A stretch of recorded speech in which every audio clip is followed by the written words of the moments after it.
In his past life, Kim Jun-sung was an ordinary child, but when he was still very young, his parents died, and he began to look for various ways to earn money to pay off all their debts. As a student, Jun-sung never stopped looking for new ways to make money, and it seemed that he had already tried all the methods. While in college, Jun-sung became a professional esports player, and he began to earn a lot of money by participating in various gaming tournaments, for winning which he won a lot of money, with which he easily paid off all his parental debts.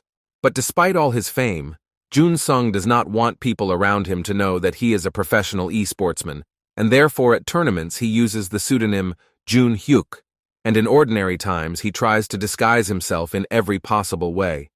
One school day, Jun-sung was approached by a classmate who was surprised at how Jun-sung was able to master such a complex curriculum so easily. At one point, she notices Jun-sung's new headband, and she asks him if she can try it on, but Jun-sung is against it. The classmate was very upset, and Jun-sung began to apologize and said that he had a good reason for not taking off this headband. Before Jun-sung could finish speaking, another classmate took and removed his headband without permission. After removing the headband, the girls noticed that Jun-sung looked very much like esportsman Jun-hyuk. Other classmates said that their quiet and inconspicuous classmate Jun-sung could not be a professional esports player, but there were those who found some similarities. Then one of the classmates suggests that Jun-sung wear her glasses, which were similar to the ones that Jun-hyuk wears, and at that moment Jun-sung realized that he had screwed up big time.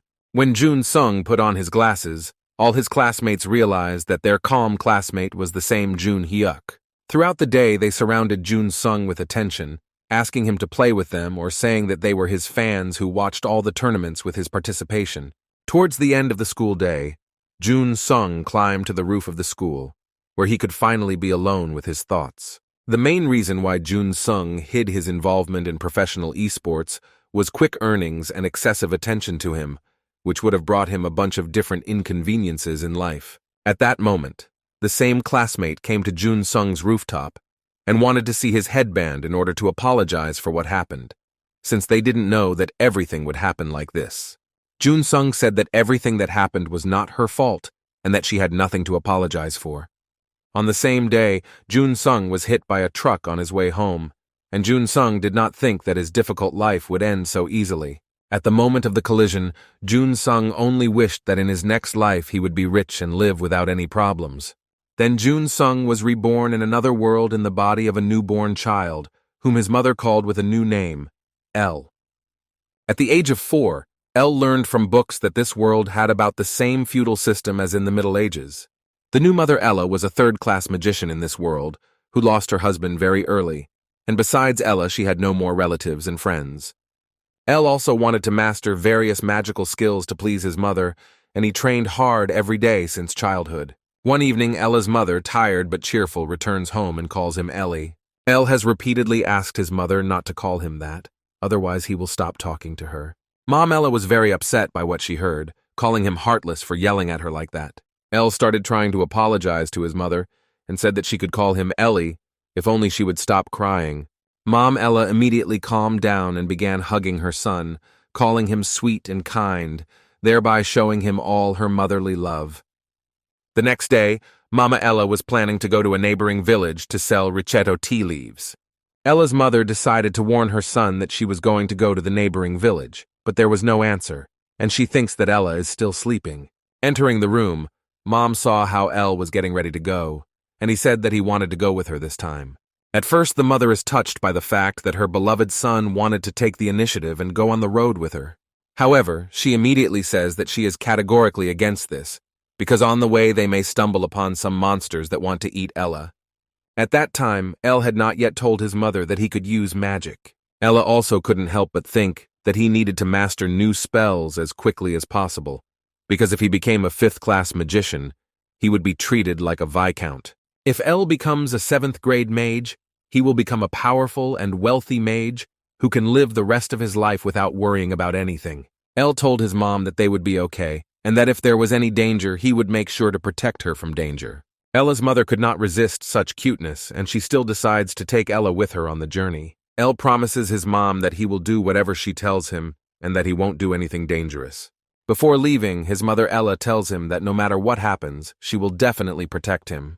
Mom began to worry that she and Elle had been walking without a break for several hours, to which Elle replied that he was not tired, since he had trained a lot before. Elle also added that future great magicians need to work on themselves from childhood in order to have a healthy body and an unshakable spirit. Then the mother remembers that during her studies at the Academy of Magicians she was told such wisdom a lot. Elle distracts his mother from her thoughts and shows her a flower that he read about in a book and said that if necessary, he could use it as a medicine, which once again convinced his mother that Elle was very smart.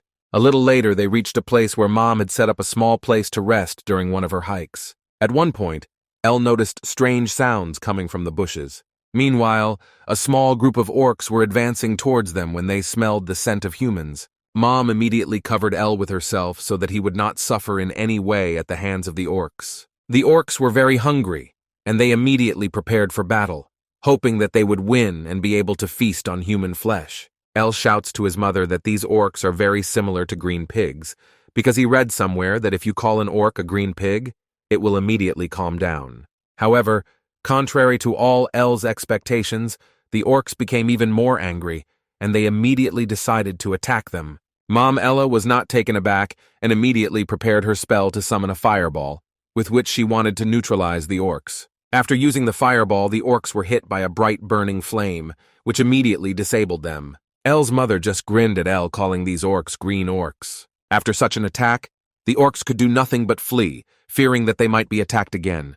Elle was incredibly surprised that his mother was able to defeat such a group of orcs so easily. Elle told his mother that she was very good at such powerful magic, which made her very happy. During lunch, Mom explained to Elle that orcs are very afraid of fire, but even more dangerous monsters can live in this forest. Mom also explained that monsters like trolls and ogres are very difficult to defeat due to their amazing regeneration ability and very durable physique. Elle thought that if they could defeat at least one such monster, then they could make a lot of money, since troll blood is often used in alchemy, and ogre skin is very difficult to get. Mom tells Elle that their journey to Banzark village will take approximately 3 days, and Elle says that he can endure such a long journey. After 3 days of continuous travel, Elle and her mother finally reached the village of Banzark. Elle looked at Banzark and never ceased to be amazed at the beauty he saw. Once in Banzarka itself, Ella was haunted by the thought that for the first time in his life, he felt as if he was in another world. After Elle and her mother got to Banzark, they headed to one of the local shops. Once inside, they were greeted by Mr. Dibel, the owner of this store. The first thing Mr. Dibel noticed was that this time Mom Ella did not come alone. Then Mom introduced Ella to Mr. Dibel, calling him the most reliable companion, and also calling him a smart and sweet boy. Then Mr. greeted Elle and noticed his unusual eye color, which was not at all similar to the eye color of his peers. Mr. Dibel apologized to Ella's mother and said that she truly had an amazing son. After this, Mama Ella showed Mr. Dibel Richeto tea leaves of excellent quality and variety. Mr. Dibel appreciated the tea leaves and said that he was ready to pay an additional 5 gold for them, since people usually do not manage to get goods of such high quality. Elle noticed how well Mr. Dibel dealt with people and priced goods fairly, and he thought that if he had to do business with any store in the future, it would definitely be Mr. Dibel's store. After that, Elle and Mom didn't stay long in the store, and they decided to leave the store. After their visit, Mr. Dibel sat down at his table and did not stop thinking that Elle would definitely become a great person in the future. After that, Elle and her mother went to the magic tower to sell mana stones with runes there. Mana stones made it easy for anyone to use magic, but because each stone could only be used once, they were very expensive. Elle thought that with his technique, he could create rune stones without any problems, but since the materials to create them were very expensive, he simply could not risk creating them. Then he asks his mother if he can buy the necessary grimoires from the magic tower. Also in the magic tower it was possible to purchase magic books of the 9th and 10th grades, which will help to achieve the corresponding class of magic. At the moment, the best magician on the continent was able to reach the 9th level of magic, but until now, no one could surpass him in terms of magic skills. Ella was struck by the fact that among all the classes there was also a 10th class of magic, which changed his plans for mastering magic a little. Elle immediately asks her mother to buy him 8th and 9th grade grimoires, and such a desire made her very happy. Once in the magic tower, they were greeted by the vice master of the Magic Academy. Mom Ella showed the Vice Master her mana stones, which seemed very good to him. The Vice Master wanted to know who this boy was, and began to squeeze Elle's face, which Elle himself did not really like. After this, the Vice Master introduced Ella's mother to his son Gedrick, who possessed first-class magic. Then the Vice Master told his son to show the guests how he could summon an energy ball. Then the boy, with great effort, was still able to summon a small energy ball. Mom Ella was surprised by the skills of the Vice Master's son, and she couldn't wait to find out how powerful a magician he could become. The Vice Master grabbed Elle's mother by the hands and promised her that if she was with him, Elle would be as skilled in magic as Gedrick. Elle didn't like how some guy was pestering his mom, and he tells everyone that he too can create an energy ball. Everyone was shocked by what they heard, and his mother asked Elle why he was telling everyone such things. Then Elle concentrated all his magical power and began to create a huge ball of energy. Elle created a giant energy ball that was tens of times the size of Gedrick's energy ball. Mom Ella looked at her son's energy ball and was surprised at how much powerful magical power it contained. After calling the energy ball, Ella's mother immediately rushed into her son's arms and never stopped praising him, calling him the best magician in the world. After that, the master burst into the room, who wanted to find out who could demonstrate such magic. The master began to look for the person who created such a large energy ball, hoping to find a 7th-class magician. After that, he saw Elle in front of him and said that he had never seen such an unusual swindler, since, according to the master, Elle's eyes did not correspond to his real age. Elle did not fully understand the master's words, and he explained that sages like the master can find out everything about a person, and for this, he just needs to look into his eyes. A couple of minutes later, Elle and the master went to the library of the magic tower, where the master wanted to talk to Elle alone. The master told Elle that his magic was at the 1st level, but his mana was enormous, and he was surprised at how Elle was able to develop his mana so much in such a short time. The master also told Elle that in terms of combat skills, a 7th-level mage is comparable to a sword master, but due to the limited mana on the battlefield, mages have a higher chance of dying in battle than experienced knights, and he wanted to find out from Elle how he managed to increase so much your mana. Elle immediately realized that the master was just trying to learn such a powerful magical technique from him. The master was very surprised by such youthful audacity, and he promised to provide Elle with the appropriate amount for such information. The master offered Elle 10,000 gold coins, with which even his grandchildren could live in luxury and not deny themselves anything. But Elle refused such a price, and said that he needed mana stones and grimoires of the 8th and 9th grades. The master did not understand why he needed all this, but if he needed them so badly, he prepared 100 mana stones and several grimoires. Elle thanked the master for such a profitable deal for both of them. The master did not understand why, when communicating with Elle, he had the impression that he was talking with a great magician. Before leaving the library, Elle asked the master not to tell anyone what Elle had given him. When Elle and his mother returned home, his mother began to question him about how he was able to use such magic in such a short time.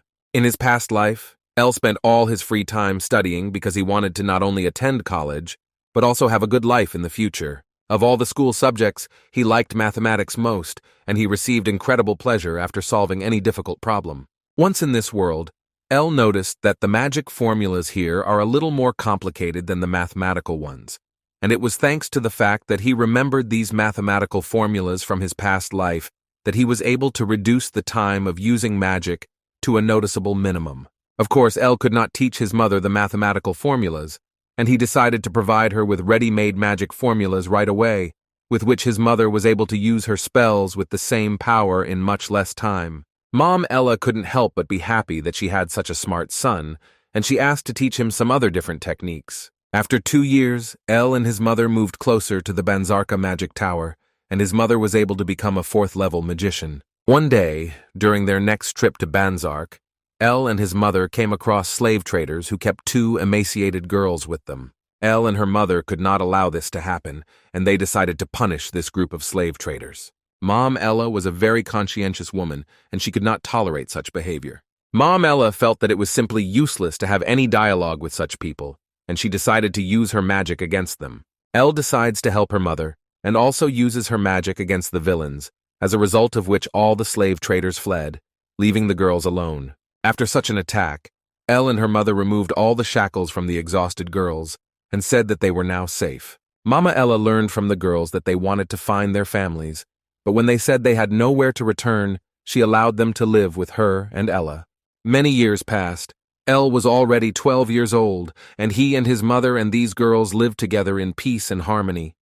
On one of these days, Serena, one of those girls, decided to wake up Ella using the wind magic she had mastered. Ella woke up and was surprised at how Serena was able to improve her magical skills in such a short time. Serena said that at first it was difficult to master any magic, but each time she found it more and more fun and interesting to learn new spells, and over time, learning magic ceased to be a tedious task for her. When Elle went down to the first floor, he noticed that Kana, the second girl, was not at home. Serena said that Kana has been going out more and more lately to practice her sword skills.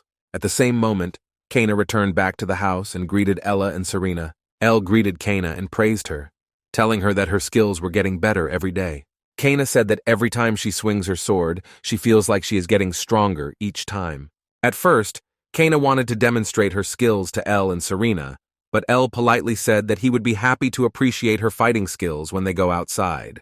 Kana and Elle were about the same age, while Serena was 2 years older than them, and it appears that they used to be isolated from the rest of the world, and that they used to have extremely difficult lives. But despite their background, the girls quickly settled into their new home and family, and Elle taught them from that moment on. Serena had a talent for magic spells, and she easily became a first-level magician. Meanwhile, Kana had an excellent physique and was good with a sword. Elle was very happy for the girls, and he was calm that they were able to find a new home and a new family. A couple of minutes later, their mother came to them, who was simply beaming with joy, and Elle decided to find out from her what such a good thing had not happened. Mom said that yesterday she officially became a 5th-grade master. Everyone was very happy for her, and everyone started congratulating her on such a great achievement. Elle suggested that everyone should celebrate such an event, but at first no one understood Elle's idea. Then Elle suggested that they all visit the magic tower, and everyone approved of this idea. When they were all inside the tower, the master saw Elle and was surprised at how much he had grown since their last meeting. Elle was also happy to see the master, and congratulated him on his recent victory in the battle against the sword master, telling him that the master was getting stronger.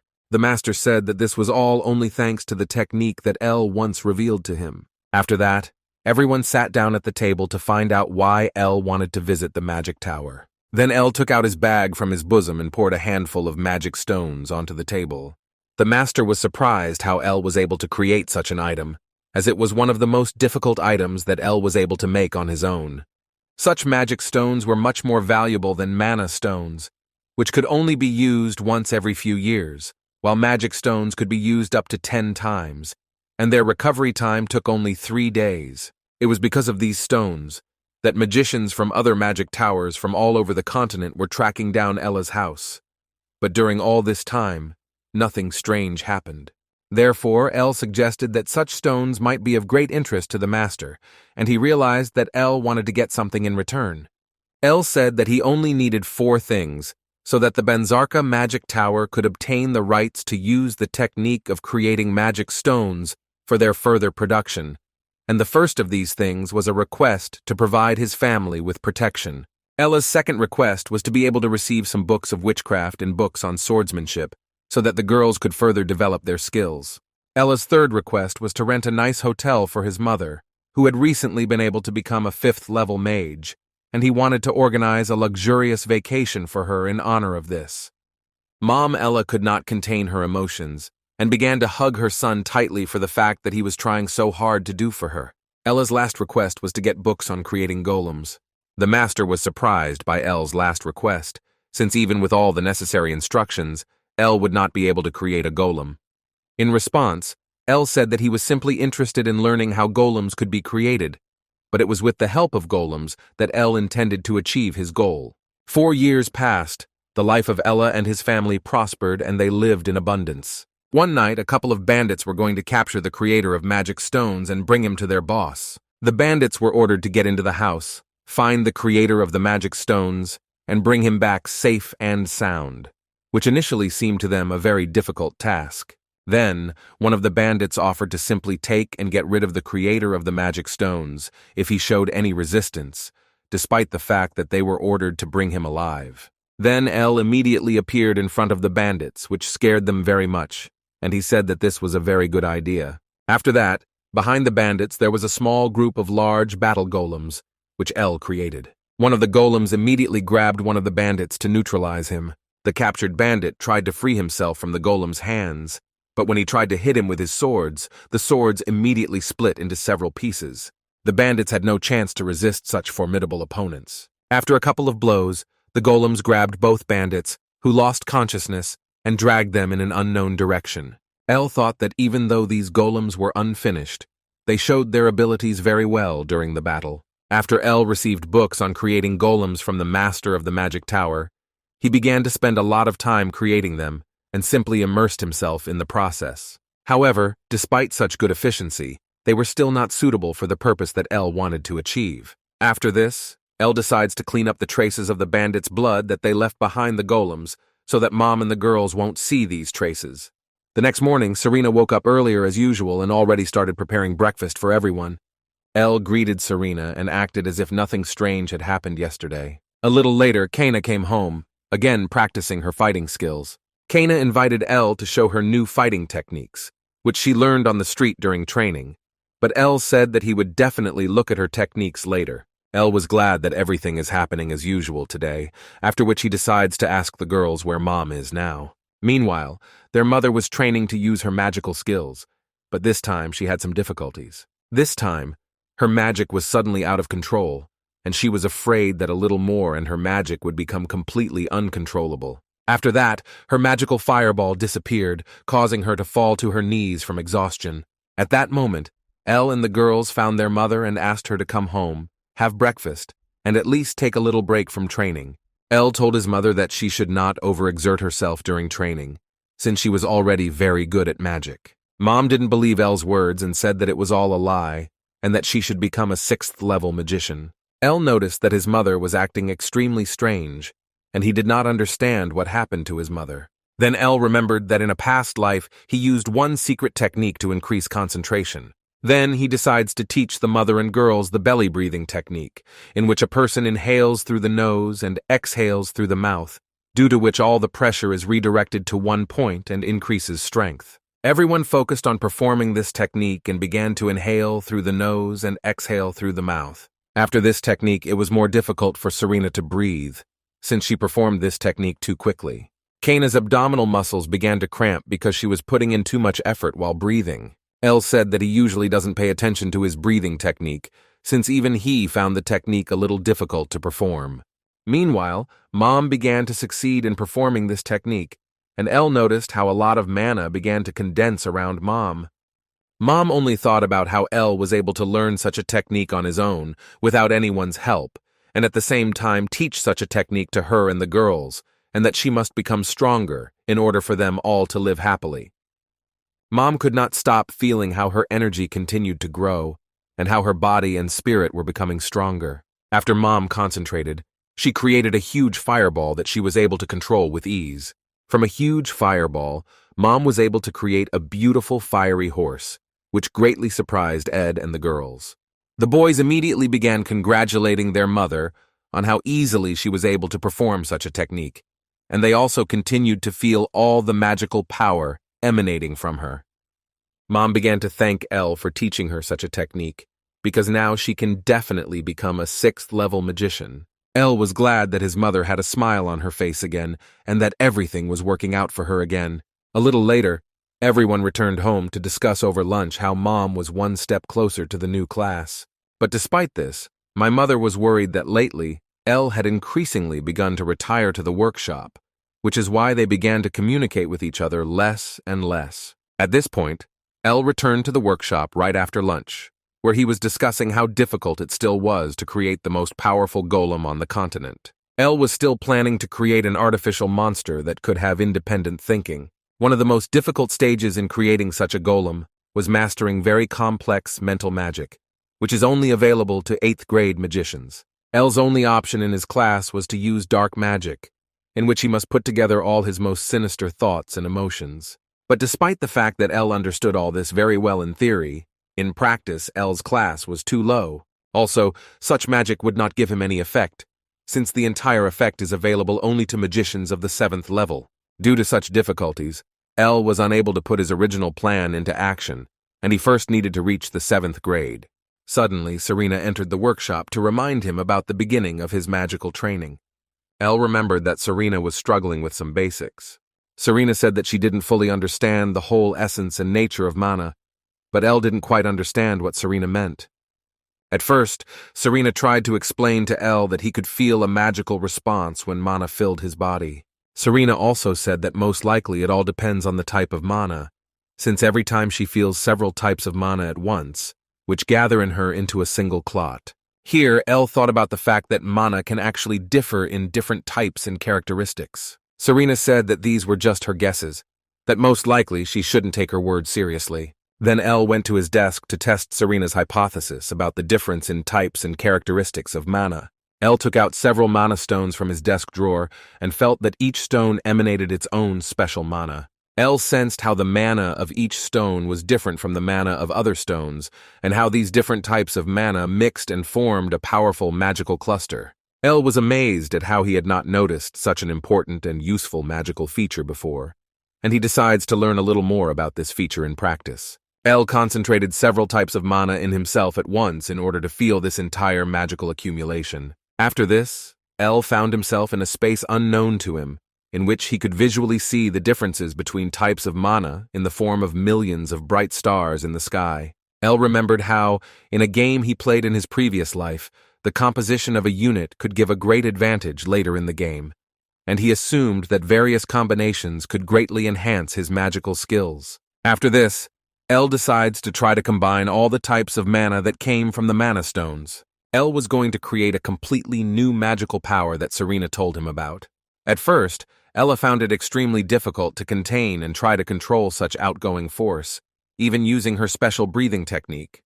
But despite all these difficulties, Elle hoped that if he succeeded, it would be much easier to get the 7th grade. After combining so many types of mana, Elle mentally found himself in a kind of sanctuary, in which even more stars became from even more types of mana. In this sanctuary, Elle saw the bright silhouette of a bird, the light from which was many times brighter than from any star in this space, and Elle followed this bird. When Elle woke up, Serena was in front of him, who began to worry about him and tried to wake up Elle. Serena told Elle that a powerful whirlwind appeared around him, causing him to lose consciousness and fall to the floor. By this point, Serena was starting to worry as Elle stopped responding to her excited cries. When Elle fully regained consciousness, he noticed that his class had increased. Elle was very grateful to Serena for telling him that several types of mana could exist in this world. Serena just looked at Elle and thought about how amazing he was, and how hard he was working to become stronger. Then Serena decides to ask Elle what kind of magic class he received. Serena also noticed that Elle's magical aura was much larger and stronger than her mother's, to which Elle asked Serena to keep it all a secret. Meanwhile, Elle began to think that it was time for him to move on to the next stage of creating the most powerful golem. At that moment, Mom was sitting on the hill and looking at the house, thinking that it was a wonderful place. Mom also looked at the portrait of Rayon, her husband and Ella's father, and said that she would make every effort to protect their sleep from any dangers. Ella's 17th birthday arrived, and on this day he cooked breakfast for everyone. Elle decided to make porridge as the first dish for everyone, which everyone really liked. However, despite such a delicious breakfast, Mom said that she herself would like to make everyone breakfast on his birthday. But to his mother's words, Elle replied that he was happy to cook food for everyone, since he loved to cook very much. The next dish Elle wanted to treat his family to was fried rice with kimchi. At first, Elle had some difficulties with cooking, since getting rice cereal, cabbage, and all the necessary spices in this world turned out to be somewhat more difficult than in the previous world. Among other things, Elle also used magic to prepare kimchi under such conditions. Everyone was delighted with the appetizing appearance of the dish, which made Ella very happy. At first, everyone thought the dish was a little spicy, but despite this, everyone really enjoyed the dish. After everyone had eaten their portions, everyone began asking Elle for more, which made him very pleased that everyone liked his dish so much. A few minutes later, Elle was washing the dishes and couldn't stop thinking about how much everyone liked his food. At that moment, Elle's mother approached him with a request to talk to him about a very serious topic. Elle looked at his mother and saw her extremely serious expression, which he most likely had never seen on his mother's face. A few minutes later, Elle and her mother were left alone in the room to talk without unnecessary witnesses. At first, they were silent for a while, and Elle thought that perhaps this was some kind of difficult topic for Mom. At first, Elle thought that she didn't like the food he prepared for everyone today, after which he immediately rejected this option. Suddenly, his mother said that she hid her past and his father's past from him, but now that Elu is 17 years old, she is finally ready to tell him everything. First of all, she said that she was the daughter of Marquis Einhart from the Blyard Empire, and her real name was Sylphir von Einhart. This news simply amazed Ella, since the Blyard Empire was one of the most powerful empires on the continent. In addition, the Einhart family was one of the most influential families of aristocratic magicians, in which only the most capable children were born. There was also a rumor about this family that Marquis Einhart almost managed to become an 8th-grade magician, while his son had power equal to that of a 7th-grade magic master. Ella was also interested in the origin of her mother's pendant, which only 7th-grade magicians can create. Elle also remembered that in their library there are books that are extremely difficult for ordinary people to get, and only very rich and influential people can have such books. Mom continued the story and said that her mother died 4 days after she was born, and therefore she was raised by a very strict father and older brother. When she was 7 years old, her father betrothed her to the prince of the Blyard Empire. However, she did not want this at all, and she wanted to live freely and live the way she wanted it. Years later, she met Rayan Luvius, Elle's real father, and she immediately fell in love with him at first sight. Despite the fact that he had neither any special skills, nor attractive appearance, nor any wealth, he was the only one with whom she could calmly dream of freedom. Her father originally planned to marry her to a prince when she turned 17, but even before that, she ran away from home with Rayan. Even though they were pursued by her father's guards, she was truly happy with Rayan. But their shared happiness did not last long, and less than a year later they were caught by the Einhart family's guards so that her father could personally separate them. Her father promised that he would free him, but first he allowed her to say goodbye to Rayan. She started to apologize to Rayan for putting him through all this, but Rayan didn't care and just wanted to know if she would stay in the family. She only thanked Rayan for the fact that thanks to him she felt true freedom for the first time, and for the fact that being next to him made her feel happy. After that, she told Rayan to move on and be happy without her, despite the fact that it would be difficult for her to live without a person like him. Rayan only said that even if they were separated from each other, they would still be together. Immediately after this dialogue, one of the guards killed Rayan by cutting off his head, which left Sylphir in the deepest shock. Her father said that she should be grateful to him for freeing her from such pain and for allowing her to have one last word with him before her inevitable execution. Then her father did not forgive her, as when the engagement to the prince was broken, he simply kicked her out. Before she left the family home, her father told her that she could return back to the family when she became a 6th-grade mage. That day she was going to end her suffering, but that's when she realized that she was pregnant. At that moment, she was the happiest girl in the world, and she wanted to do everything to make her unborn child happy. She wanted to give Ella everything that she was not given in her childhood, happiness and freedom, and only for this she lived. After Mom told Ella everything, she said that she was going to return to her previous surname. Now that she has reached 6th grade, she can finally return back to her family, where she is sure to be accepted. She said that everything there is much better than here, and that there she can give him something more suitable so that Elle can continue to learn magic, and she invites Elle to return there together. Elle didn't understand why his mother so wanted to return to these terrible people who kicked her out and left her alone in such a difficult moment. The treatment of aristocrats differed significantly between the Blyard Empire and the empire in which they lived, since families such as the Einhart family were in the same social position as the imperial family. Mom said that she wanted Elle to continue his training in magic in a more favorable environment that the Einhart family could provide him, and she asked Elle to think about it. Elle said that he would definitely think about such an offer later, but for now he had to go. Mom was glad that now her son knew the whole truth, which made her feel incredible spiritual relief. After such a difficult conversation, Elle hugged his mother, which made them both feel much better after such a conversation. When Elle left his mother's room, he saw Serena and Kana standing near the door, who had overheard their entire conversation. Serena and Kana were worried that serving El and his mother as slaves would make the Einhart family reluctant to accept them both. El calmed the girls down and told them that he could introduce them to the Einhart family as registered mercenaries, and then they could also be together. The girls immediately calmed down and they thanked Ella for such a brilliant idea. After that, El told the girls to start packing their things while he had to go to a place that his mom shouldn't know about. El fully understood that there was no way he could dissuade his mother from returning. After some time, El decides to visit Mr. DeBell's store, whose business continued to flourish. When Mr. DeBell met El, he began to thank El for the fact that it was thanks to his rights to produce and sell mana stones that his store attracted even more customers, which led to good economic growth for his store. El wanted to ask Mr. DeBell if he could get any information.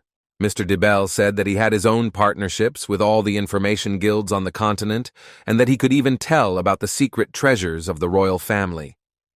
Then El asked Mr. Dibble to tell him everything about the Einhart family from the Blyard Empire. Immediately, Mr. DeBell noticed El's extremely serious gaze, from which the atmosphere became much more gloomy. Mr. Dibble began by saying that the Einhart family's history was over 700 years old, and that the family was one of the most prestigious and influential families in the history of the Blyard Empire. Also, during the entire existence of the Einhart family, as many as 3 magicians of the 8th magician were born into it. The Einhart family was so powerful that they could easily turn people against imperial power.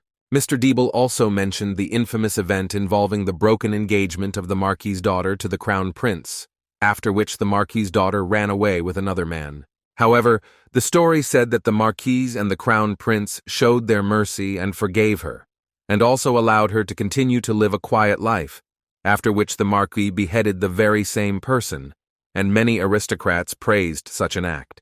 Then El noticed that this story was different from what his mother had told him, and then he realized that his mother was being used in this story as a tool to confirm their lies. Mr. Dibble also added that there are also rumors that say that the Marquis was an extremely ruthless and cruel person who was ready to do anything to preserve the reputation of his family, and that it would be better not to get involved with such a person. Then El believed that if his mother returned to the family, they could use her, but El could not allow anyone to even try to harm his loved ones. El thanked Mr. DeBell for the information he provided, and El was about to leave the store, but Mr. DeBell told him that no one had come to the Magic Tower Master for a long time. Then El also decides to finally visit the Master of the Magic Tower. The Tower Master says that he is somehow sad to realize that for such a long time, El was the first who wanted to visit him, to which El says that he did not come to him empty-handed. El took out a sheet of paper folded several times, which contained a detailed plan for improving the Golem Knight, after which he gave this plan to the Master.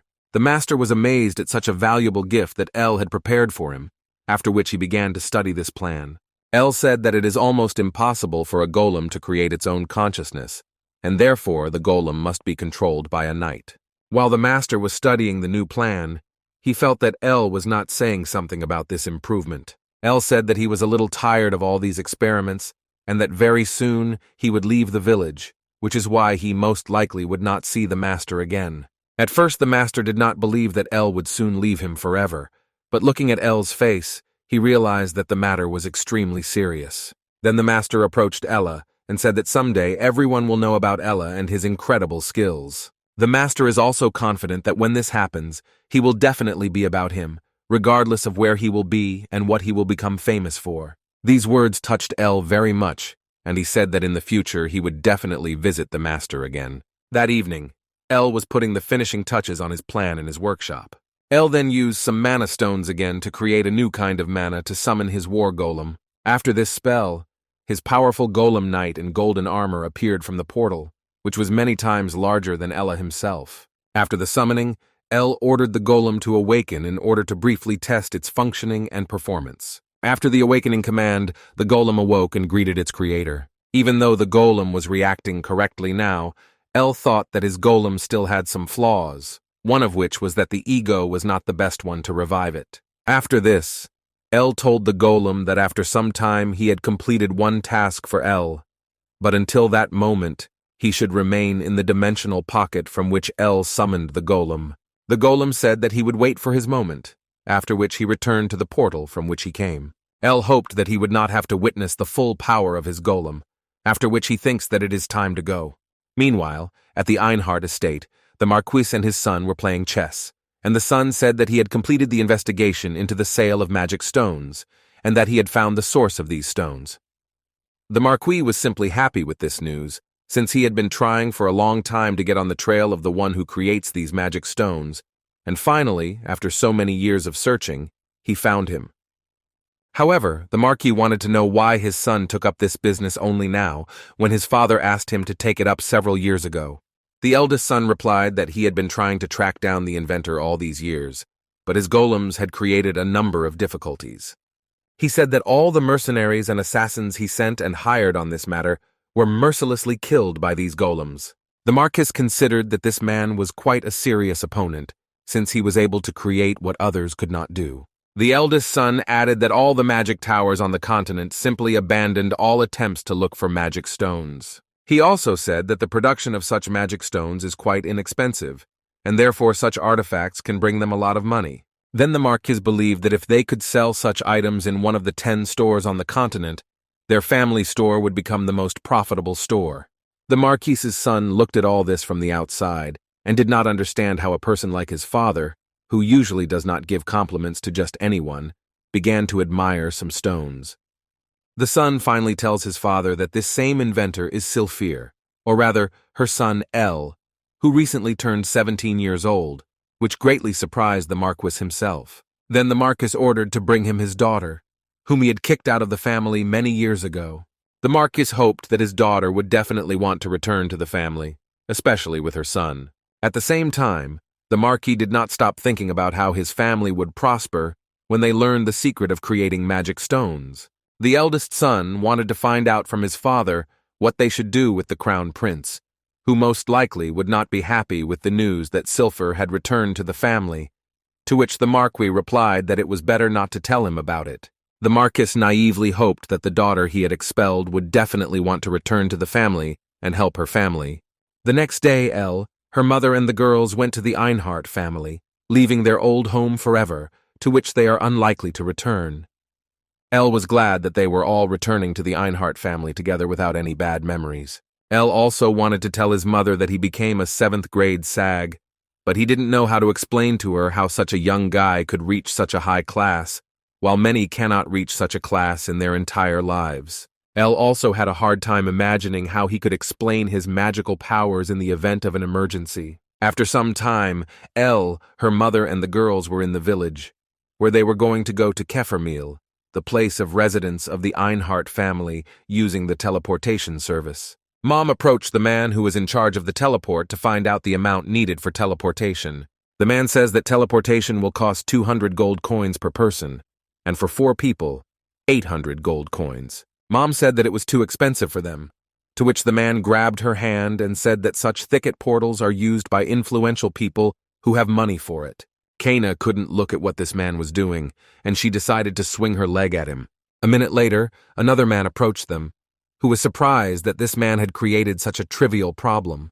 He asked his mother for forgiveness for his colleague causing them such inconvenience. After his apologies, he approached the man who was sitting near the portal and told him to get out of his place. The man said that they owed 400 gold coins for teleporting to Kefermeal, and also because there were 4 of them, they were given a discount, and in the end they owed 360 gold coins. Mom was very happy that the price was so low, while El thought that they almost overpaid for all this by almost 2 times.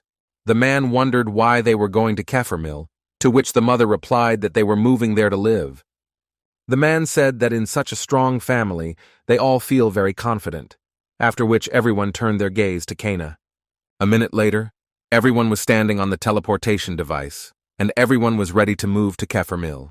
A moment later, El, her mother, and the girls were already in another teleportation device, which was located not far from Kefermeal. After some time, everyone reached the capital, which simply fascinated everyone with its beauty. Mom said that the first thing they need to do is find a place to live temporarily. After that, Mom wanted to register Serena and Kana as mercenaries, and she was sure that they would be perceived as future professionals. Mom also suggested that after registering Serena and Kana, They take a walk around the city to show the local surroundings and attractions. At that moment, Mom heard a familiar voice say her name, and it turned out to be the Crown Prince, with whom Mom once broke off her engagement. The Crown Prince did not look or behave in any way hostile towards his mother, but was even somewhat polite and hospitable. Elle looked at this man and recognized the same prince who was his mother's former fiancé. Elle remembered Mr. de Belle's story about how Rayon Luvius was brutally and mercilessly killed by the guards in front of his mother, since it was the Crown Prince who gave the order to the guards to execute his father. Meanwhile, the prince did not stop complimenting Ella's mother. The prince also said that despite some disagreements in the past, he is still glad to see her and know that she is alive and well. After flattering compliments, the prince decided to ask his mother who these children were, to which his mother did not know how to answer him.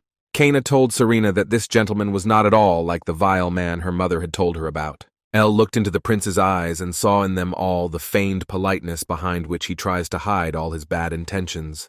The prince continued to give his mother compliments that she was still as attractive as in those years, and that she was still the most beautiful girl in the world.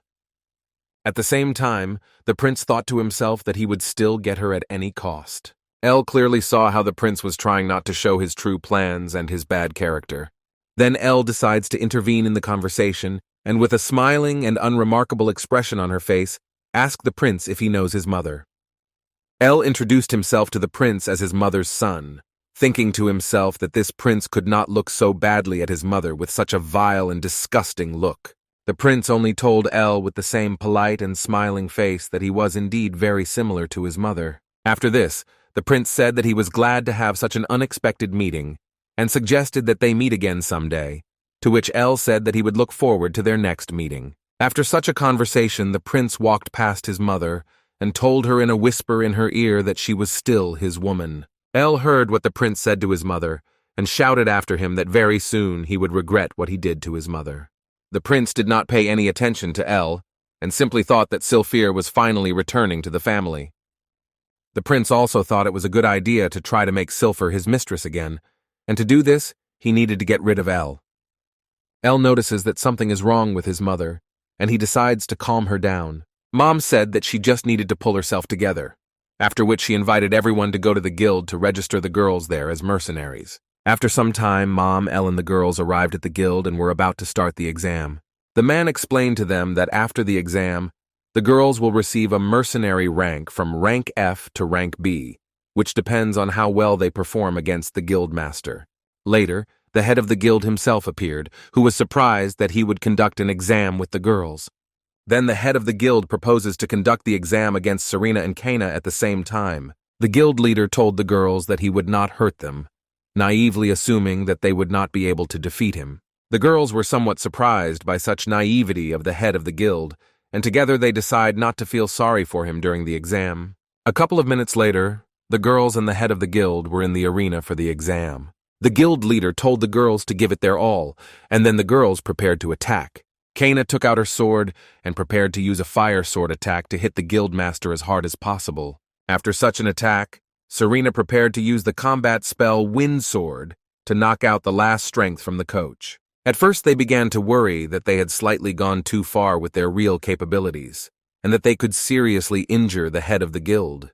However, the exhausted guild leader was able to find the strength to regain consciousness and inform the girls that they were both receiving rank B. Elle was incredibly glad that the girls were so easily able to achieve the highest rank of mercenary.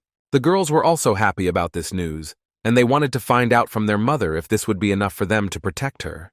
Meanwhile, Mom was a little distracted, and with a sad expression on her face, she was thinking about something of her own. After that, the mother turned her attention to the girls and also congratulated them on successfully passing the exam.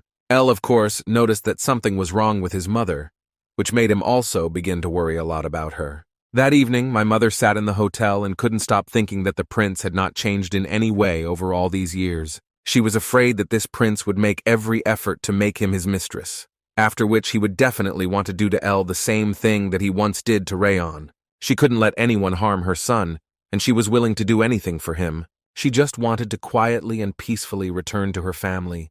But after meeting the prince, she realized that now it would be much more difficult, and she began to think that the Einhart family should side with Elle and protect him. Meanwhile, Elle and the girls had just returned to their mother's room. When Elle entered the room, his mother immediately suggested that he give the Einhart family his secret of creating magic stones. Mom also said that at the moment, the entire continent is obsessed with the idea of creating magic stones, and if Elle teaches the Einhart family to create magic stones on their own, then they will definitely accept and protect Elle. Elle told his mother that they shouldn't do this, since he was able to independently protect both himself and his mother and the girls. Serena and Kana said that they are also able to protect each other from any danger. After all that had been said, Elle and the girls invited their mother to have a little drink with them. The girls also brought food along with the drinks, since they still hadn't eaten anything today. Mom felt a little better at heart, and she decided to have a little snack and drink with everyone. Elle thought that in his previous life he could not help his late parents with their debts. However, in this life, Elle had all the necessary knowledge and skills to help his mother and girls, and he promised himself that he would give his mother and girls what his parents could not give him in his previous life. The next day, Elle, her mother and the girls were supposed to be heading to the Einhart family estate, and he hoped that everything would go there without any incident. A couple of hours later, Elle, her mother and the girls were already standing near the gates of the Einhart estate. Elle and the girls were amazed at the size of the estate, which was even larger than the village of Banzark. First, my mother looked at the estate and realized that it had not changed in any way since the moment she was kicked out of the family, after which she approached the guard and demanded to let them in. At first, the guard did not want to let them in, but she said that Silfer Einhart wanted to return home after 17 years in exile. Then the guard apologized and ran to the estate to inform the Marquis about the arrival of his daughter. While Mom was waiting, she remembered that there was a rumor going around the continent that after the Marquis drove away his daughter, the power of the Einhart family began to decrease, and her father fell into such depression that he did not eat or drink for a whole month. She also did not understand what her father meant when, after Rayon's execution, her father told her that she should be grateful to him. Elle again noticed that Mom was again thinking about something bad, and he put his hand on her shoulder, letting her know that everything would be fine. In the distance, my mother noticed her father, Marquis, and her older brother, who were heading in their direction. The Marquis immediately grabbed onto his daughter and began to apologize to her for what he had done. Elle looked at this from the outside and did not understand how a man like the Marquis, who all his life strived for glory for his family, so sincerely apologizes to the daughter he exiled, and apparently he has some good reason for this. A little later, the Marquis notices his daughter Ella and asks her who this young man is. Mom told Marquis that this boy was her son, and at the same time his grandson, after which Elle himself introduced himself to his grandfather. At first glance, the Marquis seemed to be a very friendly and benevolent person, but Elle saw how the Marquis began to inspect his magical energy. The Marquis was very surprised that such a young boy was already in 5th grade. The Marquis continued to examine Elle's mana, and Elle couldn't stop thinking about how he couldn't let the Marquis find out that he was actually in the 7th grade. At one point, Silfir's elder brother suggested continuing such a pleasant conversation inside the estate, and the Marquis supported this idea, after which everyone headed to the estate. A few minutes later, Elle, his mom, her older brother, and Marquis were sitting at the dinner table having a family conversation while Serena and Kana were sent to rest. The Marquis decided to immediately ask his daughter if she was the creator of magic stones. At the same time, the Marquis thought that when they learn how to create magic stones, their fortune will double, which will make their influence even greater, and then the Einhart family will become the most powerful on the continent. Elle looked at the Marquis and saw all his greed in his eyes, suspecting something was wrong. The Marquis told Silfer that now that she has returned to the family, she must contribute to this family, as it is her duty. Silfer said that first her father must recognize Ella as a new member of the Einhart family. Silfer said that it was her son who developed a new way to create magic stones, and that she had nothing to do with the creation of magic stones. She also pointed out to her father that when he looked at Elle, he saw him as a 5th grade master, from which Elle concluded that she also noticed how her father looked at him. Silfer also added that despite the fact that there were 3 8th grade mages in the Einhart family, no one in the entire history of the family could achieve the same results that Elle could achieve at his age, and that soon he would become so strong that he could amaze the entire empire with your skills. Silfer also said that with Ella's genius, the Einhart family could become not just the most powerful family in the Blyard Empire, but even the most powerful family on the entire continent. Silfer then asked her father if he was ready to accept her son as a new member of the Einhart family, to which Marquis replied that it was too big a decision to make right now. Silfer interrupted her father and said that she came here specifically to make him one of them, and that they must make a decision right now, which surprised her father. Silfer said that if they could not make a decision, then Elle would not tell their family the secret of creating magic stones. The Marquis was very much struck by how strong and decisive her daughter's character was, and he said that he would think about it. After this conversation, Elle decides to walk around the estate and talk to her about what happened to her during the conversation. Mom just said that everything would be fine, and that Elle just shouldn't think about it. While Elle and her mother were walking around the estate, they met Serena and Kana. Mom immediately began hugging the girls and apologizing to them for having to leave them alone. The girls said that they were also very worried about them, after which their mother wanted to show the girls their rooms. Elle decides to stay in his room alone, where he kept thinking about how his mother spoke so boldly and thought that the Marquis would approve of her conditions. After all his thoughts, Elle summoned his magic glasses, with which it was easier for him to concentrate. The glasses also reminded Ella of his past as a professional esports player. These magic glasses also allowed Ella to see various magical flows, and he decides to check what the Marquis was really up to. Then Elle decides to follow his grandfather a little, but before that, he decides to use the magic of invisibility so that he does not notice him at the wrong moment. In a matter of seconds, Elle was already near the Marquis's room, from which he could learn all the details of his true plans. The Marquis told his eldest son that Ella had enough skills and abilities to become a new member of their family.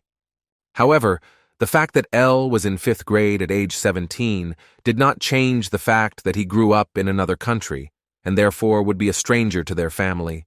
But also, the Marquis was worried that he had come here to avenge his father and for Silfir. The elder brother reminded his father that Silfir was a 6th grade master, and this could become a problem for them. The Marquis reminded his son that there were about 20 magicians in their estate who were better than her and who could intervene if necessary. The Marquis also said that the Crown Prince sent him a reply letter in which he said that if the Marquis agreed, he would accept Silfer as a concubine.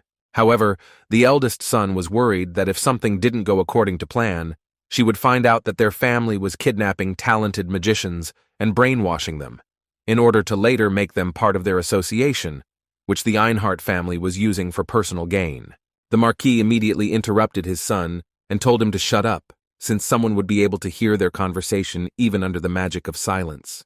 While Elle was eavesdropping on the entire conversation, he noticed that in this room there are several special devices that even 6th grade magicians cannot turn off. Then Elle thought that if someone found out about their plan and about the kidnapping of talented magicians, it would become the biggest scandal in the entire history of the Blyard Empire. The eldest son said that he would no longer talk to the Marquis on this topic, to which the Marquis said not to worry about the prince. The prince was also involved in this whole matter, and he would not do anything that could potentially harm him.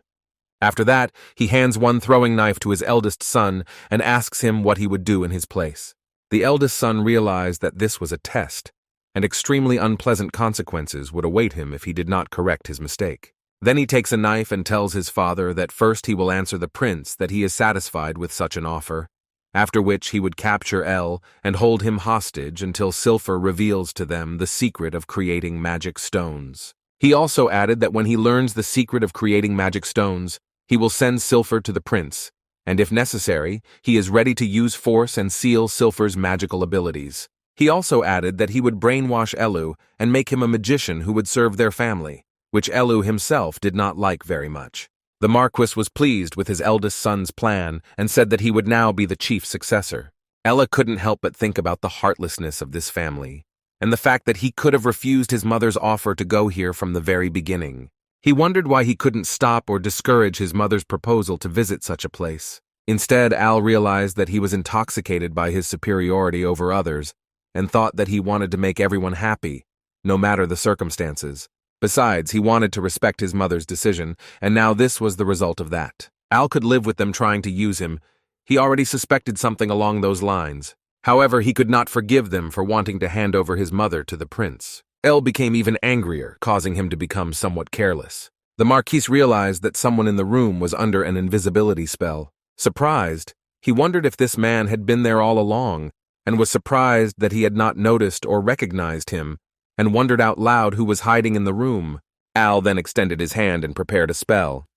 The Marquis and his son noticed the surge of magic, but they had no time to react, because El had already finished using his modified Endless Flame Seed spell and released it. Al revealed himself, which visibly surprised Marquis and his son, who wondered if he had overheard their entire conversation, as the spell had a slight delay and exploded after a few seconds. The Marquis looked shocked as he realized what was about to happen. There was a powerful explosion, and a large fireball shot through the roof of the estate into the sky. Immediately after the first explosion, there was another, equally large, tearing everything apart. The earth was completely scorched by huge explosions, and the air was filled with ash and smoke. However, Marquis and his son did not appear to have any visible direct injuries from the explosion. The Marquis was amazed by the spell I cast. It would have taken any other mage more than half an hour to perform such a spell. Besides, it was a 7th level spell, capable of killing thousands of people at once without much effort. Immediately after the explosion, the guards of the family estate burst into the room where the heads of the two families were and asked if everything was okay. Looking at the small crowd of soldiers and two leaders, El floated slightly in the air and said that he was glad they were still alive, as his anger was too great to end their lives so quickly. El extended his hand again, not giving them a chance to react to the small ball that formed under his palm, surrounded by a magic circle.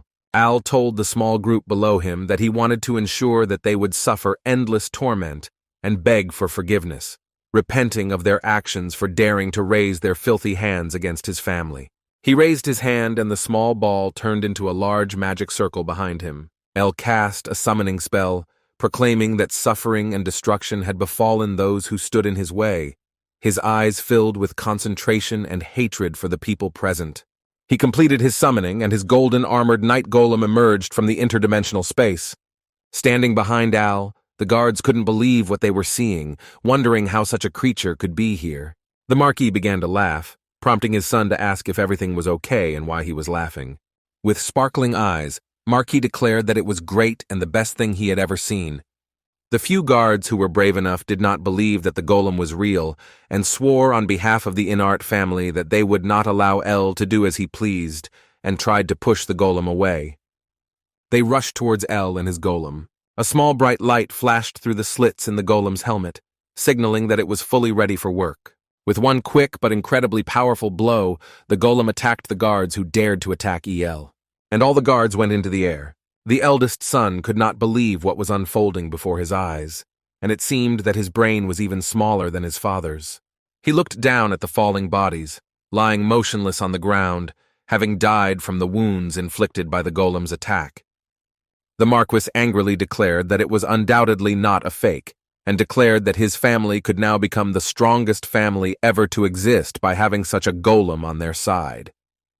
He pointed his finger at El and ordered the new guards gathered behind him to kill El and force him to reveal the secret of the golems. El's expression remained fearsome, clearly indicating that he had not shown his best. Enough money for retirement and why he needs more. The Marquis looked clearly confused, not understanding why El was looking at him like that. Al floated next to his golem, watching the charging guards and the devastated, charred land. Another magic circle hovered in front of his golem, repelling the attacks aimed at it. El began positioning himself behind his golem and channeling more of his mana into it, causing his mana to spread out in waves around him. Slightly pushing away whatever was present in the individuals, the guards realized the extreme power of this mana and realized that they could not resist it. Even the eldest son had to somehow defend himself from the mana controlled by El through his golem. The Marquis was also surprised and realized that this mana could not belong to someone who had just mastered the 5th stage of magic. It seemed to be at the level of a swordmaster, perhaps even stronger. He remembered exploring Manhua during their first meeting in New York, and put a few things together. He realized that El must be the magician who caused the 2 powerful explosions. He wondered if it was possible that El was truly in the 7th stage of magic. When El realized that Marquis had finally realized how strong he really was, he couldn't help but grin with confidence. The Marquis got angry, put his hands together, and also prepared a spell. Soon after, he cast his spell on El, and El looked completely unperturbed and continued to float in the air, undisturbed. Al calmly raised his hand and channeled some mana, and without much effort he created a spell that allowed him to repel the attack. The ground beneath him was burning, and flames were raging on the battlefield. Al was very angry and looked down, and below were grandfather and uncle, who realized that they were unworthy of such a name. As Al was about to say what the Marquis intended to do to them, he heard his name as only his mother called him Ellie on the battlefield. His mother, now joined by his sisters Serena and Kana, looked at El in disbelief and couldn't believe what she saw. She asked him what happened. El looked sadly at his mother and called her name. He wondered why she was here and didn't want her to know what was going on, and the terrible plan her brother and father had made for her. But remember the plan that his mother's brother came up with to get information from him about the magic stones and what he intended to do with his mother afterwards. He also thought about how their father, as the head of the family, applauded and praised him for this. Al's mother shouted to him again, asking him to answer. She saw how El looked and realized that she had never seen him so angry, knowing that something must have happened to make her son so agitated. Al continued to look at his mother and siblings in silence, then took a deep breath, realizing that now he had no other choice. He raised his hand once more and formed a small sphere with many magic circles spinning around it. These magic circles grew and pulsed outward. The Marquis recognized the magic of capture in this. He was alarmed, wondering if El had recorded his conversation with his son where they hatched their plan. Panicked, the Marquis quickly turned to his son and ordered him to kill El immediately, explaining that he was the one who had just caused the explosions. Angry as she received no response from her son, Silver asked her father what was going on and why he was ordering Al's death for no reason. He told her to shut up. The Marquis found himself in a prediction, and it took him time to adapt to the situation and think. Silver told him that El was his grandson, appealing to his kind heart, hoping that he would change his mind about killing him. However, the Marquis seemed unperturbed and ordered his guards and son to hurry. He warned them that El was a high-ranking magician. The guards stood in a large group in front of El again, pointing their swords at him and preparing to fight. Al seemed relatively unfazed and simply ordered his golem to defeat the guards without killing them. The golem extended his hand, creating a golden sword and assuring his master that he understood, accepted the command, and would carry it out to the best of his ability. His slightly chubby golem summoned sword glowed as bright as the sun and sparkled like the stars in the night sky. He held it in his right hand while El slightly floated to the side to give his chubby golem some space. The fighting spirit of the Einhart family's guards and warriors was not broken together. They raised their swords and proudly shouted their battle cry. Their first mission was to destroy the summoned sword. However, Al knew that this attempt was impossible. Since the golden sword was the symbol of his golem, it was forged from pure dwarven steel with very few impurities and coated with magical metal for enchanted seals. The front of the blade was also plated in gold and imbued with a spell to deflect the blow when struck, and it was also enhanced with special sharpening magic to further enhance its existing strength. El realized that, just like in his previous life, it was important to regularly improve his strongest unit in order for it to remain effective. He was more of a realist than an idealist, and knew that he needed to push his golem's capabilities to the limit. The Einhart family's guards and knights remained in their battle formation, continuing to point their swords at El and his golem, channeling their energy. Golem El swung his flame-enchanted sword. A massive golden shock was created, and a wave broke through the ranks of the knights, forcing them to defend themselves against the backlash of the swing. Even the Marquis and his son couldn't believe what they were seeing, amazed by the power of the slightly plump, golden golem Al. One of the guards warned not to underestimate this, taking up a fighting stance again. The golem struck a golden blow and flew towards the army of guards, splitting the sword in half and disrupting their battle formation. The golden golem continued to grow, and its shadow loomed over the heads of the guards. Seeing the golem up close, they realized its true size and the overwhelming power they were actually facing. However, some guards did not lose hope and urged their comrades to obey their master's orders and not panic or give up. Another guard noticed following his friend the brave words of their fighter, who managed to ride onto the battlefield inside the house on horseback. His horse was also decorated with light gold armor, and he himself was dressed in typical silver knight armor, decorated with a red cape. Al realized that this knight must be the leader and captain of the knights. In addition, he realized that this captain must be at the end of the rank of swordmaster. The captain knelt before the Marquis and apologized for being late. However, the Marquis urged him to get to work immediately and defeat El and his golem. The knight captain raised his head and said that he would do it immediately, saluted, and lowered his hand. Visor of his helmet and introduced himself, he explained that he was the knight captain of Marxia. The Einhart family and drew their sword. He enveloped his sword in a kind of mana, raised it, and thereby raised the morale of his subordinate knights and called upon them to now destroy the enemy together. El realized that the situation would become more serious, but he spoke quietly and calmly to his golden golem, asking him to switch to the second level. The golem replied that his seal had been successfully removed and was covered in golden light. At first his arms became a little thinner, followed by a head on his shoulders. And finally, the rest of his body now looked much more flexible, fast and strong, ready to continue protecting El. In addition, since he was now somewhat thinner, he seemed even more intimidating and aggressive.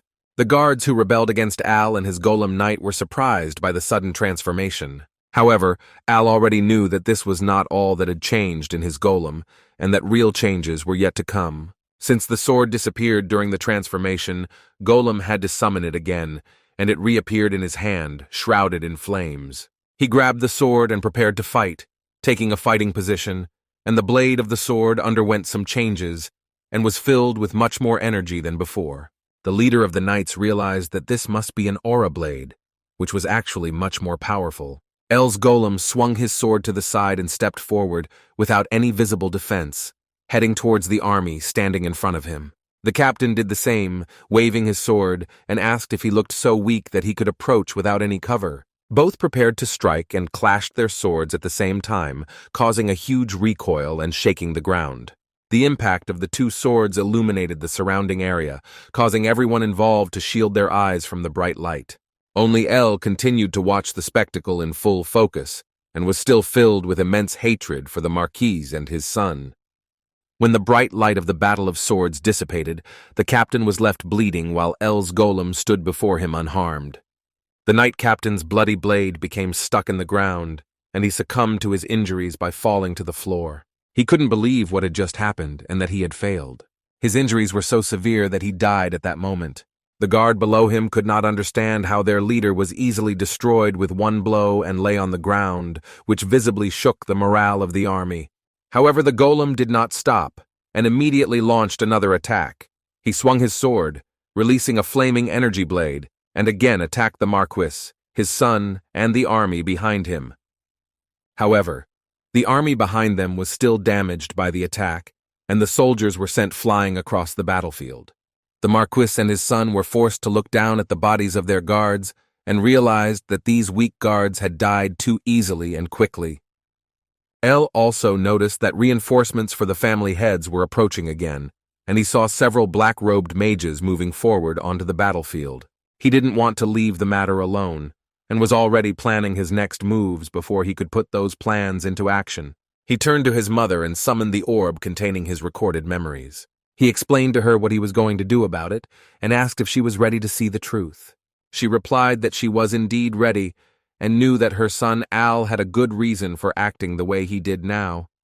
She now realized that her son's memories must contain something important that led him to attack the entire Einhart family, including her father and brother. Al handed her a small sphere containing his memories, and the Marquis noticed this, however. He knew that he had to intervene, and his daughter should not see this under any circumstances. He looked at Golem El, and realized that he could not pass him by, since the golem's abilities far exceeded his own. Moreover, he realized that even if El was a 7th-level mage, he, his son, and the family mages only had a small chance of stopping him. In despair, he realized that even if he managed to escape and elude El, his own family, which he had created with his own hands and strengthened at any cost, would be destroyed. El cast a protective spell to protect his mother from outside influences, allowing her to peacefully observe her son's memories. His mother was then enclosed in a square cube designed to protect her from all dangers. Panicked, Serena and Kana called out to their mother, but they could not see the inside of the cube as its walls were darkened. Meanwhile, Sylphur held El's memories in her hand, and these memories expanded around her. showing very interesting moments. She saw a memory of her father and brother discussing the prince's letter and deciding to introduce her as their mistress. In addition, she realized that the Einhart family had kidnapped many promising talents from other countries and brainwashed them to serve the family loyally. She then saw a flashback in which her own brother explained to their father his plan, which involved mining silver against her will. Perhaps they intended to seal her magic and capture EL, then use it as leverage to force her to reveal the method of making magic stones. Sylphur couldn't believe how shocking these memories were for her. Through further memories, she learned that her father and brother also planned to brainwash Al into becoming loyal and show the prince another body similar to Al's to fake his death. When Sylphur saw her own father praising her brother for such a plan, she threw her hands above her head and her world collapsed. She was on the verge of tears and fell to the ground. She tried to restrain her emotions, remembering the first words her father said to her upon his return, which expressed regret about her sending. She thought that deep down her father still retained some kind of family feelings for her, and that they were still father and daughter. However, Sylphur could no longer hold back her tears and allowed her emotions to flow freely. She couldn't help but think about how happy she was with her son Al. She should have known better than anyone how terrible this family truly was. Now she blamed herself for bringing her beloved son here. She thought that she should not care how these evil people would use her as they please, but now knowing that they not only wanted to use her, but also planned to brainwash her son El, she couldn't just forgive them. They had already killed her beloved husband. She admitted that she never really hated them for it because she always believed that the prince forced them to do it. However, now she realized that this was not true. These people simply did not know either love or family and acted solely out of selfish interests. Sylphur bit her lip hard, trying to forget the internal pain and pull herself together. She clenched her fists and also realized that to her father, her brother, and the prince, everyone else was nothing more than tools to increase their own power. Sylphur realized that this was the true nature of these people, which she, unfortunately, had never fully realized before, but now she recognized. As she came to terms with what had happened and mustered her courage, the cube that had imprisoned her for protection began to glow and shatter. Al looked a little sad, knowing that his mother had a hard time accepting the truth. His mother folded her hands with tears in her eyes. However, she decided that no matter how painful it was now and no matter how much she wanted to forget everything, it was necessary to accept the truth. Serena immediately called out to her mother, who was floating in the air, to make sure she was okay. Her mother was grounded and ready to face reality and confront it. With a determined expression on her face and a clenched fist, she told her son that she would no longer run away and was ready to fight. Al looked at his mother, relieved at her determination to confront the truth. He also noticed that tears were still streaming down her cheeks, and that despite everything their family had done, she did not give in to hatred because they were still part of her family. However, this was not the case with Al, and he looked at the Marquis and his son with all his hatred and anger, while they still stood together on the battlefield, doing nothing to change their situation. Al raised his hand in the air and created another magic circle, which was slightly different from his previous ones. He wanted to show the Marquis the iron mace of justice. A large black phoenix engulfed in black flames appeared in front of the magical red circle. Phoenix immediately began to screech loudly, causing the guards and the rest of the Einhart family's army to cover their ears as the sound was too deafening. Even the eldest son had to cover his ears with a shield, and he could not resist EL's magic. The Marquis realized that EL was using sonic force magic to lower the morale of his subjects, and that EL was even capable of crushing his son, who was also at the 7th level of magic, using this magic, despite the fact that his son was at the 5th level. The Marquis then looked at EL with his glowing red eyes and used magic that directly entered EL's mind. Al heard a voice in his head praising him, telling him he had done a good job. The Marquis looked at Al hungrily and continued his magic, trying to further manipulate Al with his voice. In addition, he offered a deal.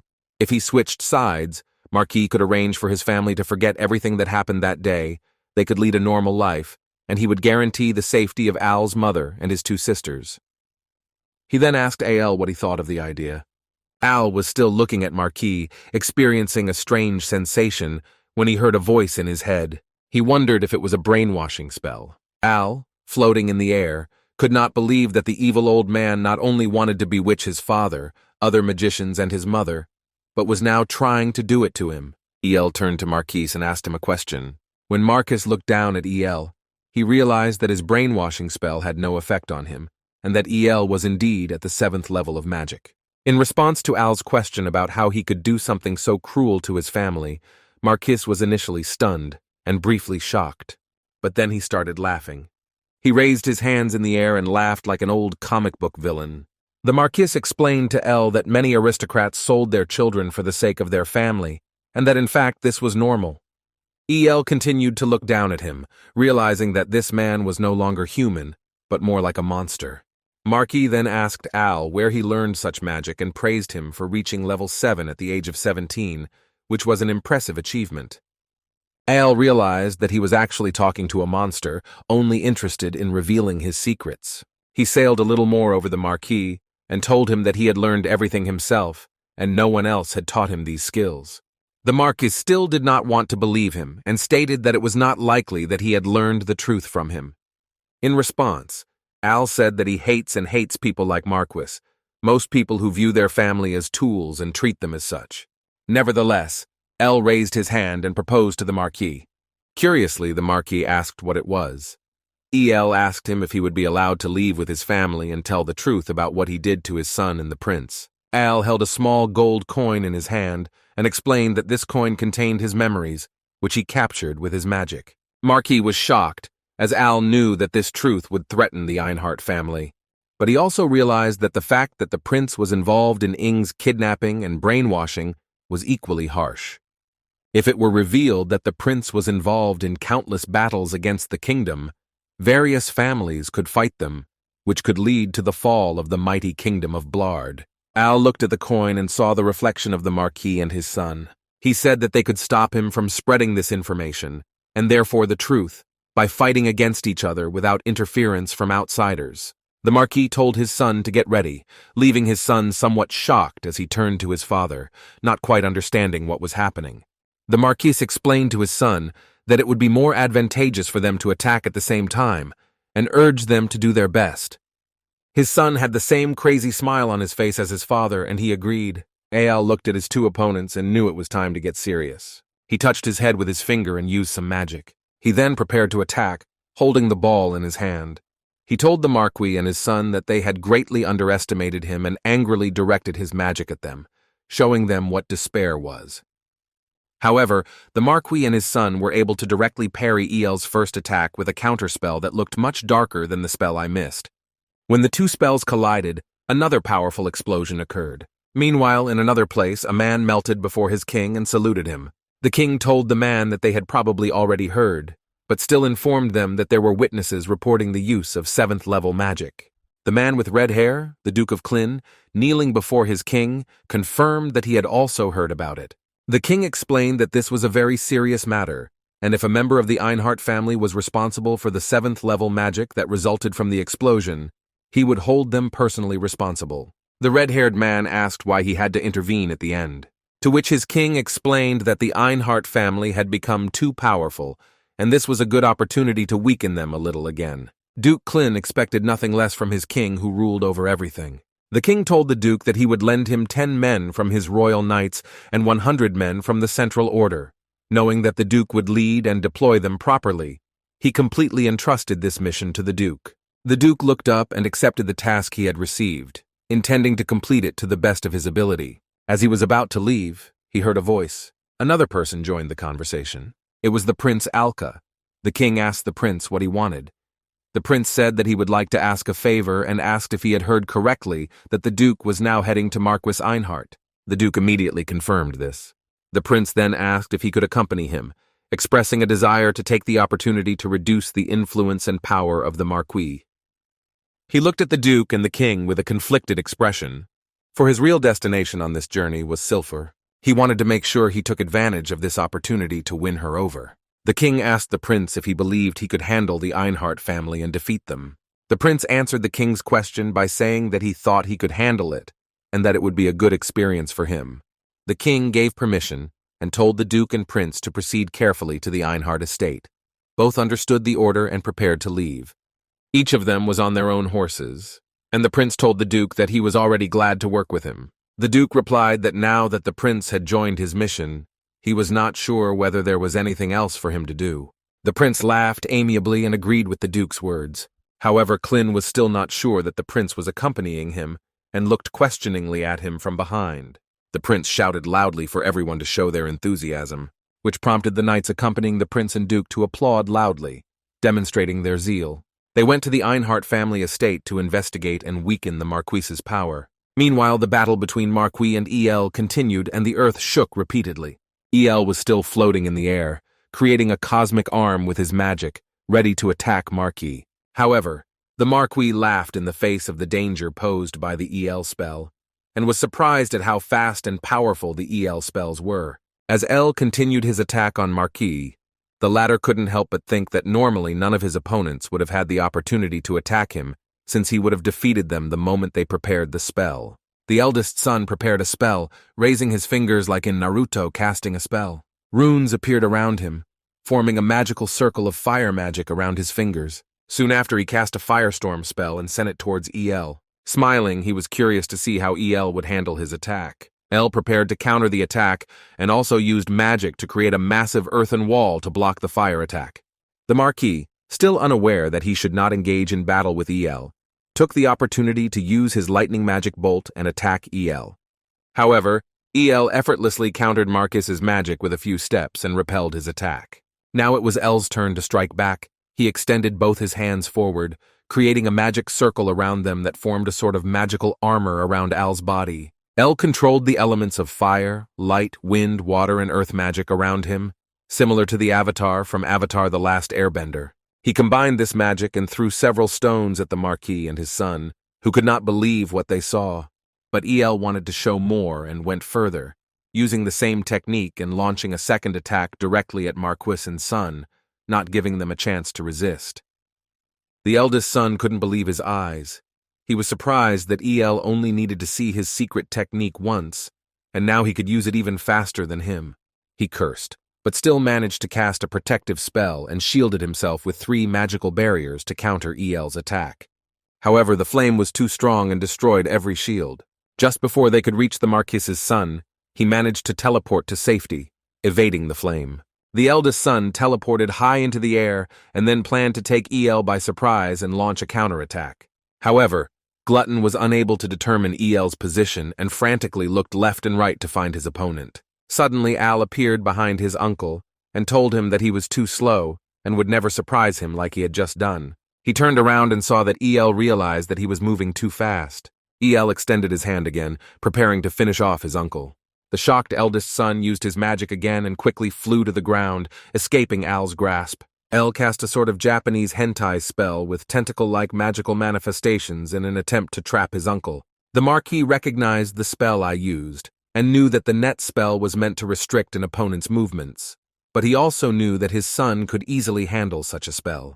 The eldest son raised his finger, releasing a small ball that caused a whirlwind of fire that repelled the mesh tentacles. He was sure that such a spell would do little against him. El then rushed at his uncle with his magic, but Glutton continued to defend himself from El's attack with his fire magic. The Marquis watched the spectacle from a safe distance and was pleased that Al's tentacle net attack failed, knowing that net magic was at a disadvantage compared to fire magic, and he smirked smugly. Meanwhile, El and the Marquis's son continued their intense battle, with neither willing to give up. The eldest son clearly took a defensive position. El, who had to retain some of his forces and could not fight as ruthlessly as his opponents, went on the offensive. The Marquis saw another opportunity to launch a surprise attack. The sky darkened and lightning flashed through the dark clouds. The Marquis extended his hand to the sky and magical runes formed around him again. He praised his son for holding back El, allowing him to prepare the spell. Everything was going exactly as he planned. He looked to the sky, confident that the next attack would defeat El when he was ready. The Marquis had already put on a victorious smile, knowing that everything could end at any moment. The lightning continued to approach El, who stood motionless and did not try to defend herself from it. He looked at the lightning the same way a deer looks at the headlights of a car at night. But at the last moment he grinned, and used his magic to summon a massive lightning rod, intercepting all the lightning before it touches him, rendering Marquis's attack completely ineffective. The Marquis could not believe it, and considered it impossible what had just happened before his eyes. Al told him that his attack wasn't bad and he really surprised him. Still unable to believe that El successfully defended himself from his thunderclap, Marquis asked what kind of magic this was. Al then turned around and with a smile on his face asked him why he had to reveal this to him. He said that it would be stupid to share such important and valuable information with his enemy. This arrogance, the smirk, and the fact that he could not use this power infuriated the Marquis. El looked at his lightning rod with pride, realizing that it was very effective, successfully absorbing all light magic. He knew that firebending was usually considered the opposite of waterbending, but as a defensive method, waterbending was not very effective since firebending could boil the water and burn the waterbending user. From a young age, Alabama did a lot of research because he was interested in learning about the different types of magic. He discovered that the best way to counter fire magic was with earth magic, and that water magic was best fought with plant magic. Against the wind, magic stone or iron magic will be most effective. It was just what to use against lightning magic that puzzled him, as it was more difficult than other types of magic. He knew that weak lightning magic could be easily stopped by stone or iron magic, but if it was strong lightning magic, simple stones or iron would not be enough. It was then that he remembered his old readings about the lightning rods in his world. This was El's first time trying this type of magic, and for a first attempt, the results were impressive. It worked perfectly, neutralizing a level 7 lightning spell. Al took the opportunity to look at Marcus's son. He was also surprised that El countered his father's magic with his own unknown magic. For a second, the eldest son forgot that he was in the center of a life-and-death battle. El took advantage of the moment and shouted to him that this was his end. He again summoned his cosmic hand, which appeared from the portal right in front of his eldest son and delivered a powerful blow, sending him to the ground. The Marquis looked in shock at his son lying on the ground and could not fully understand what had just happened. And El said that now it's a one-on-one fight. Al looked at Marcus's son and realized that he would most likely lie in bed for a year and not be able to move. He pointed to Marquis and told him that he would be next.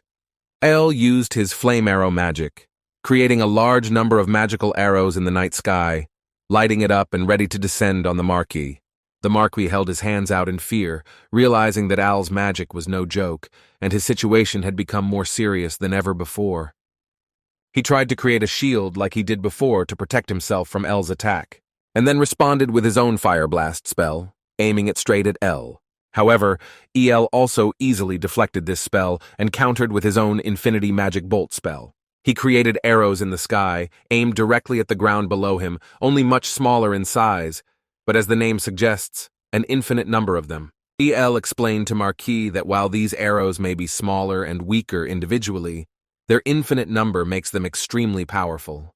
The Marquis did not know what to answer, and simply looked into the air in amazement. When the arrows rained down on him, he used shield magic again to protect himself. Al's arrows struck the Marquis's shield one after another, visibly putting pressure on it and pushing it back. The arrows continued to fly, and the shield was on the verge of giving in to the enormous strain. Even in the current situation, the Marquis could not believe that he was fighting such inferior magic. He wondered how he could fight so hard against a second-rate mage, and realized that he should be called the most powerful mage on the continent. He looked at Al and realized he was just fighting a 17-year-old kid. Suddenly, the Marquis got an idea and wondered if Al was really only 17 years old. He thought that this understanding of magic and these complex strategies had to come from someone much more experienced and older. He couldn't know that El was already in his second life and had lived his previous life as Kim Junung.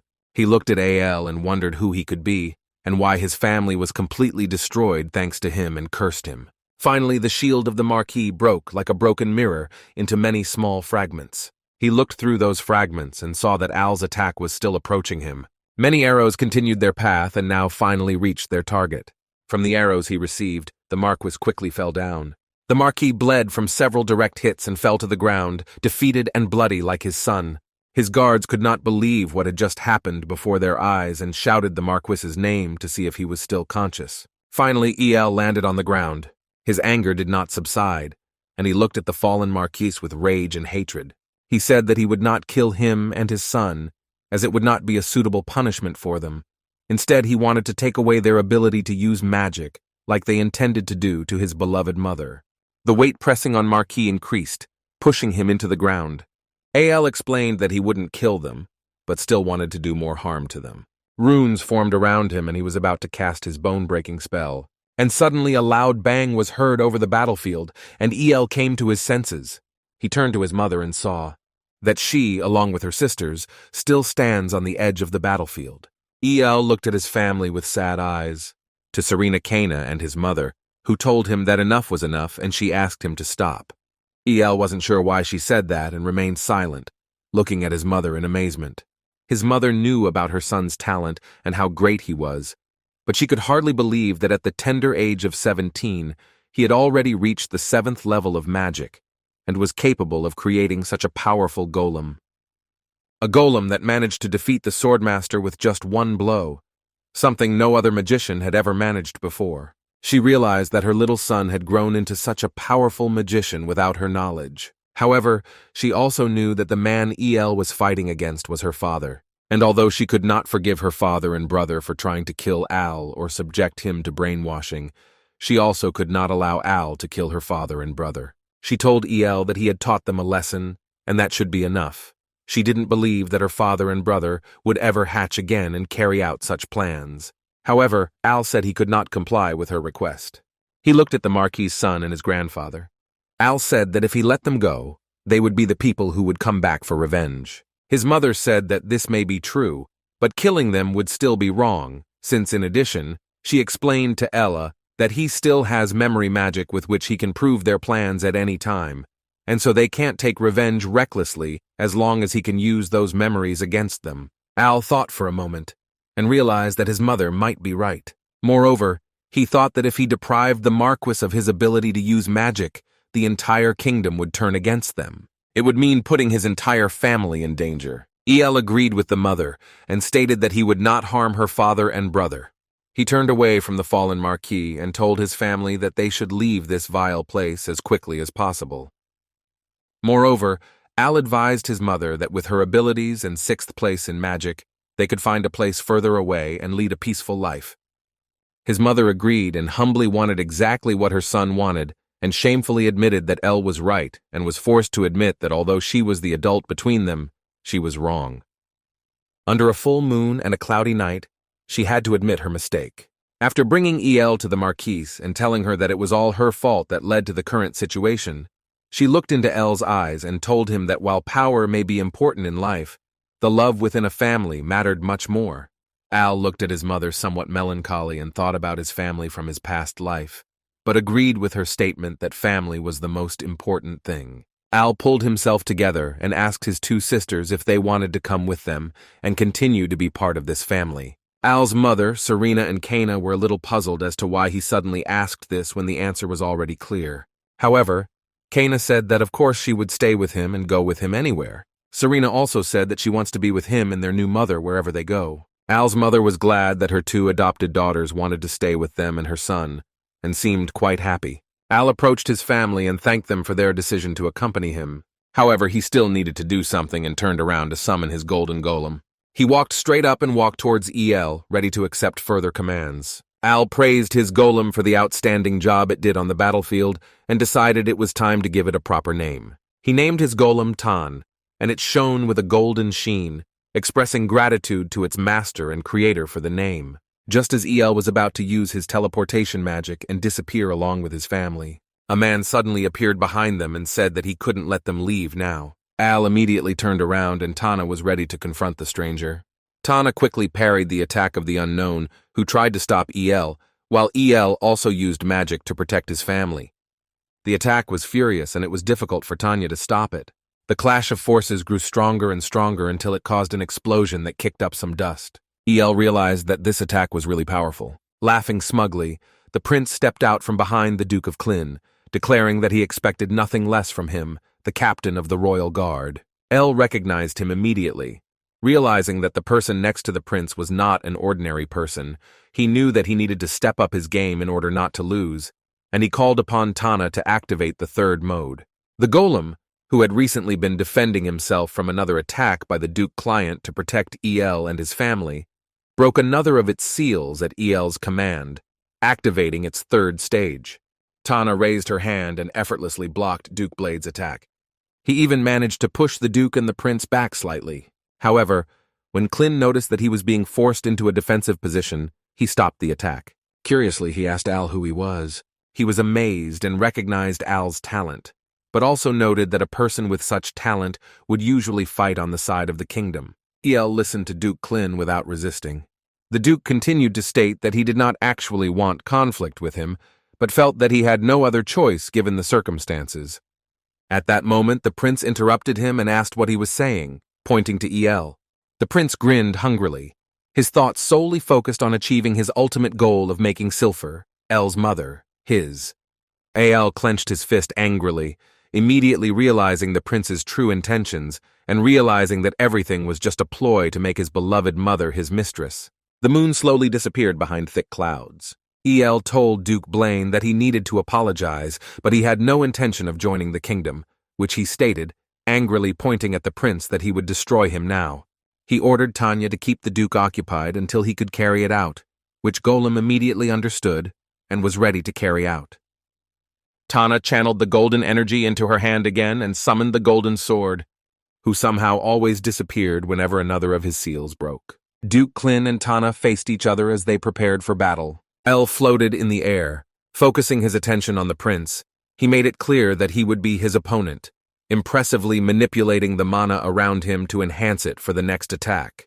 With intense concentration on the battlefield, and Prince El stated that they should begin. This alarmed the prince since El had already warned him not to look at his mother with his dirty, disgusting eyes. Silfer shouted her son's name from below, causing Al to turn around and ask his mother what she wanted now.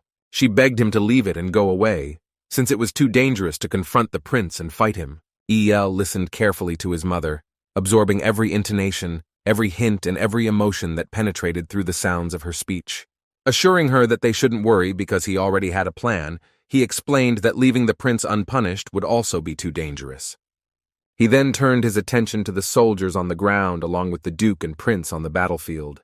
He raised his hand and cast the Infinity Magic Arrow spell again. Many small arrows appeared in the sky under the infinity symbol, aimed at the prince and his guard. With a smooth gesture, El ordered the arrows of his magic to rain down on his opponents. And luminous arrows appeared in the sky, rapidly moving downwards, reminiscent of the starry sky. The guards defended themselves by holding their arms above their heads and crouching slightly to deflect the arrows. However, Al realized that this attack was not intended to cause significant harm, but rather to disrupt their formation. He quickly created a large hammer and attacked the prince to disorient him. The prince could only wonder how El suddenly appeared in front of him and hit him. With a powerful and critical blow, El swung his hammer and directly hit the prince. With this blow, the prince flew far away, quietly causing damage. In the end, the prince and his guards lay on the ground, bleeding and groaning from their serious injuries. El placed his massive hammer on his shoulder.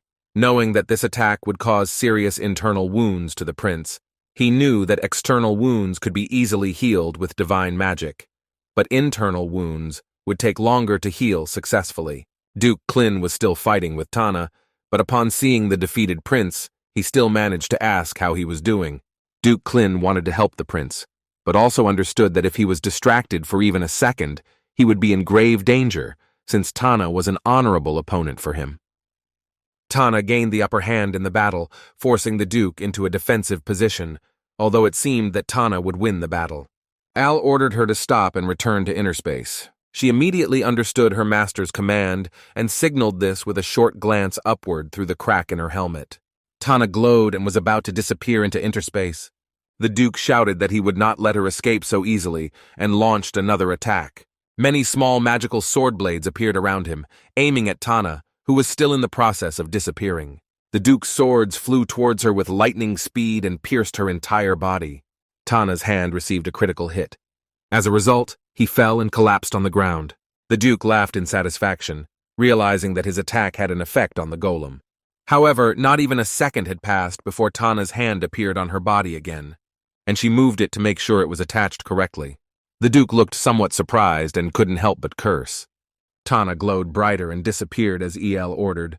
Although the Duke admitted defeat in this battle, he grinned for a moment, breathed a sigh of relief, and was forced to admit that he thought he had caught her in the final attack, only to realize that she had disappeared in the blink of an eye.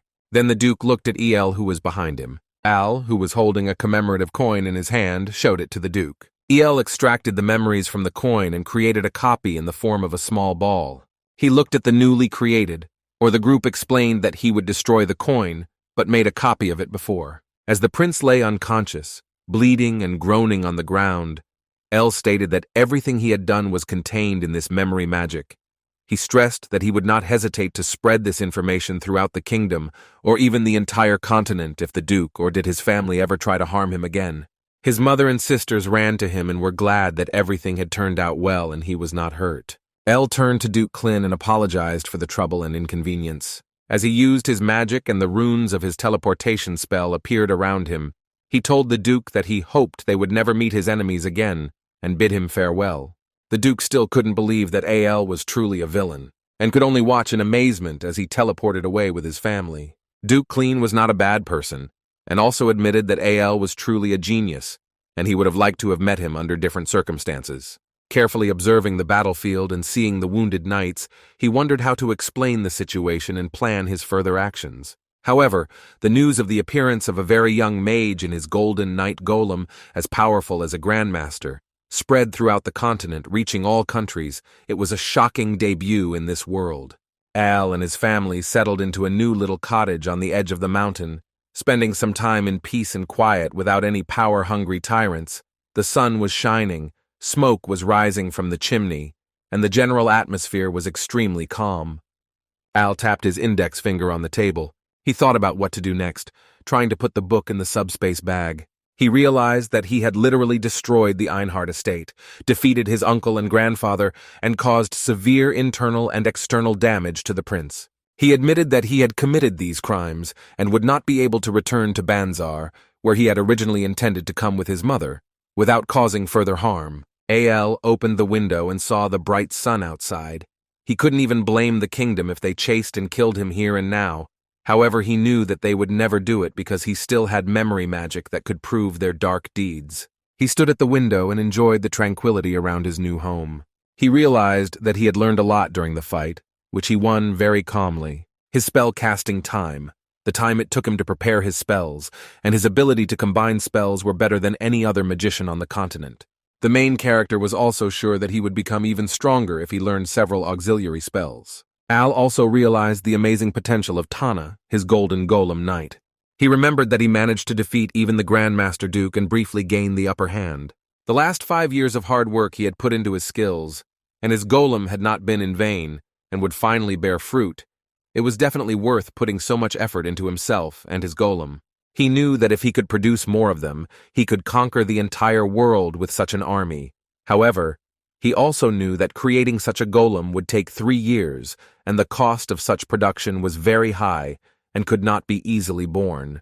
In addition, El realized that the most important lesson he learned from the battle with the Marquis and his son was that the power of a group exceeds the power of an individual, and that there were things that he could not handle alone, and in such cases, he had to accept it. After the battle, when rumors about El spread throughout the world, many countries began to hire people to search for him. Al was sure that some of these people were not necessarily friendly and had evil intentions. Suddenly there was a knock on the door, interrupting Al's thoughts. When Al turned around, his mother asked if she could come in. He said she could invite her to his room. She walked in with his 2 sisters, Serena and Kana. Serena and Kana looked relatively happy, but his mother looked somewhat worried and had a sad expression on her face. El asked what happened, knowing that after the incident everyone was a little uneasy and needed time to process what had happened. His mother nervously played with her hands and hesitantly asked her son how long it had been since he had become so strong. El explained that he hid his power because he knew no one would believe that he could reach such a level at such a young age. The mother believed him and softened her saddened face. She realized that, despite everything, he was still her son, the son she raised and who came from her beloved husband. She apologized with a happy expression and said that she was sorry for treating him differently, without knowing that he had his reasons. El tried to lighten the mood further by jokingly wondering what she would think if he gained many fans by sharing and revealing his identity as a genius in magic. His mother laughed and told him to stay humble. With a smile on his face, Al continued to joke with his mother, telling her and his sisters that he had something important to discuss with them. They were curious, and looked at their brother, asking what was so important that he wanted to discuss it with them due to the incident at the Einhart family estate that he was in charge of. Al explained that they could no longer return to Banzar. He pointed to a location on the map and explained that there were a total of 5 kingdoms in the west of the Syrian continent, and there were many mage towers in this region. Al, with a bright smile and full of excitement, announced that he plans to create his own magical tower there. Kana was somewhat confused and asked if she had heard correctly that he wanted to create his own magic tower. Al explained to her that it would be a tower similar to the one they had in their hometown, where the tower master used to live. Kana admired the idea, and her sister asked Al where he was going to build such a tower. Al pointed to the map again and showed his family a small place called the Toan Kingdom. The Kingdom of Toan was a large place with fertile lands, a large population, and a stronger military force than its neighboring countries. He raved that it was a strong nation, but it did not yet have a mage tower. He also mentioned that the surrounding lands are inhabited by monsters, and the locals suffer significant losses due to this every year, especially in a small place called Mantic or the Valley. El said that if they offered to destroy this place for the Toan Kingdom, they would surely appreciate the gesture. His mother asked if he had more to tell and wondered what she would think of the proposal. El continued by saying that the king was a good man, and the aristocrats around him trusted and believed in him. However, he also admitted that the princes had a dispute among themselves, which the king could not resolve. The main problem they needed to solve for his plan to work were the monsters living in the estate valley and the nearby orc forest. El was confident that the military strength of the Toan Kingdom would be enough to deal with the orc forest, but if they concentrated all their forces there, they would not be able to deal with Mantic or the valley. So El explained that he would take over the governance of this valley, and if he succeeded, it could expand the influence of the kingdom. Al's mother, Kana, and Serena stood in the room thinking. Kana gathered her courage and was the first to ask her brother if they could also find her a master to teach her fencing. El had to admit that they should do this too, although he could show her some breathing techniques. Since he wasn't a swordsman, he couldn't provide further assistance. So he told her that they would definitely find the right teacher for her. Kana was overjoyed and thanked him. However, Serena also wanted to become stronger and asked her brother if he could help and continue her training. Clasping her hands together, she explained that she felt very weak during the events at the Einhart family estate. She initially thought that she would be able to defend herself, but when she saw the elf fighting against the Marquis and his son, she realized that she was not as strong as she had imagined with determination and ambition, and expressed her desire to become stronger. A sudden feeling of surprise entered Al's heart, causing him to freeze for a moment. But it also made him beaming and happy as he happily wanted to fulfill his sister's request. Their mother also stated that she wanted to become stronger and asked him to teach her too. Maybe you should start by using your brain. That would help a lot, he joked. Everyone happily looked at El sharing a common desire to become all of them, and asked if they agreed, smiling at them. After that, it's time to leave your cozy home and prepare for your next adventure journey to the kingdom. Faint, incomprehensible sounds were heard in the nearby forest. The king of the Toan Kingdom came out with his guards and stopped in the middle of the road. When he heard sounds with alarm, they looked left and right to find the reason. With concern, the king wondered whether civilians would continue to be in danger under such circumstances, and whether there was a hero who could save them. Suddenly, a black and eerie shadow in the shape of a devil appeared in front of them, watching them. Yet the king and his guards continued on their way despite the dangerous forest and noise. They eventually reached a cliff with a beautiful view of the Toan Kingdom. The duke, a friend of the king, asked him what he was thinking about, if he was worried, and if he had any problems. The king, looking worried, explained to his friend Lias that he was thinking about his 3 sons. He described how the conflict between them over who should become his successor grew worse every day, and he feared that his kingdom would one day suffer because of this struggle. Lias knelt before his majesty trying to console him. He said that just as rain falls on the earth and nourishes the earth, he was confident that this conflict between his sons would somehow strengthen and unite the kingdom. He further explained that he believed the king should appoint his 3rd son, Prince Judean, as crown prince, for the good of the kingdom, as he wanted to discuss whether he should choose the first Prince Maxel or the second Prince Kron. As the Crown Prince King interrupted him with a sigh, he himself knew that Maxel treated people like things, and his personality was not at all as good. It was terrible and cruel. He also knew about his second son, Crane, who had qualities similar to Maxwell's. Although not so clearly displayed, he had to admit that neither of the two was suitable for the role of king. Instead, the king recognized that his third son, Judean, was the warm-hearted and friendly leader his subjects deserved, and whom he would prefer to appoint as king for their well-being. Unfortunately, 90% of the aristocrats supported either his first son, Maxwell, or his second son, Crane. Among Judean, the reporters were the supreme swordmaster and the leader of the royal guard, Captain Duke Leas, as well as the capital's swordmaster, Captain Count Lumo. This provided balance between the three sons. Since the two leaders of the knightly order stood on Judean's side, however, the king did not even want to think about what would happen if the first and second princes turned against their younger brother and tried to overthrow him. Just the thought made him sick, but he also must not forget about the affairs of the kingdom. He knew he had to try to handle government affairs while keeping an eye on the monsters. Suddenly the king realized that he was talking to himself and wondered where his friend Duke Leas had gone. He turned around to see Duke Leas and his guards tense in front of him, ready to protect his majesty. The warning Duke Leas drew his sword and urged the king to remain at a distance and be careful. The guards realized that they were surrounded. One of the guards asked if they were surrounded by monsters, to which the other guard turned suspiciously and began laughing dirty. Suddenly the insidious guard attacked the one who had just asked the question. The king and Duke Leas did not understand what was happening and fell into a stupor. Duke Leas asked why he did such a thing and why he killed his comrade. The wily guard declared that they were enemies from the start, and more hidden guards emerged from the nearby bushes. Duke Leas bravely stood before his king and ordered the rest of the guards to do everything to protect him. The treacherous guards told the king to wait a little longer, and that it was only a matter of time before they captured him. She pointed her sword at him and declared that she wanted to kill him herself and would do everything to achieve this goal. The king realized that he had trusted his guards, who turned out to be traitors. He knelt on the edge of the cliff and asked his god if he had abandoned him and his kingdom. Meanwhile, in the chambers of the magical tower, the master of the tower sat at a table and communicated with two other tower masters through their magic. Two magically created screens with runes floated in front of him.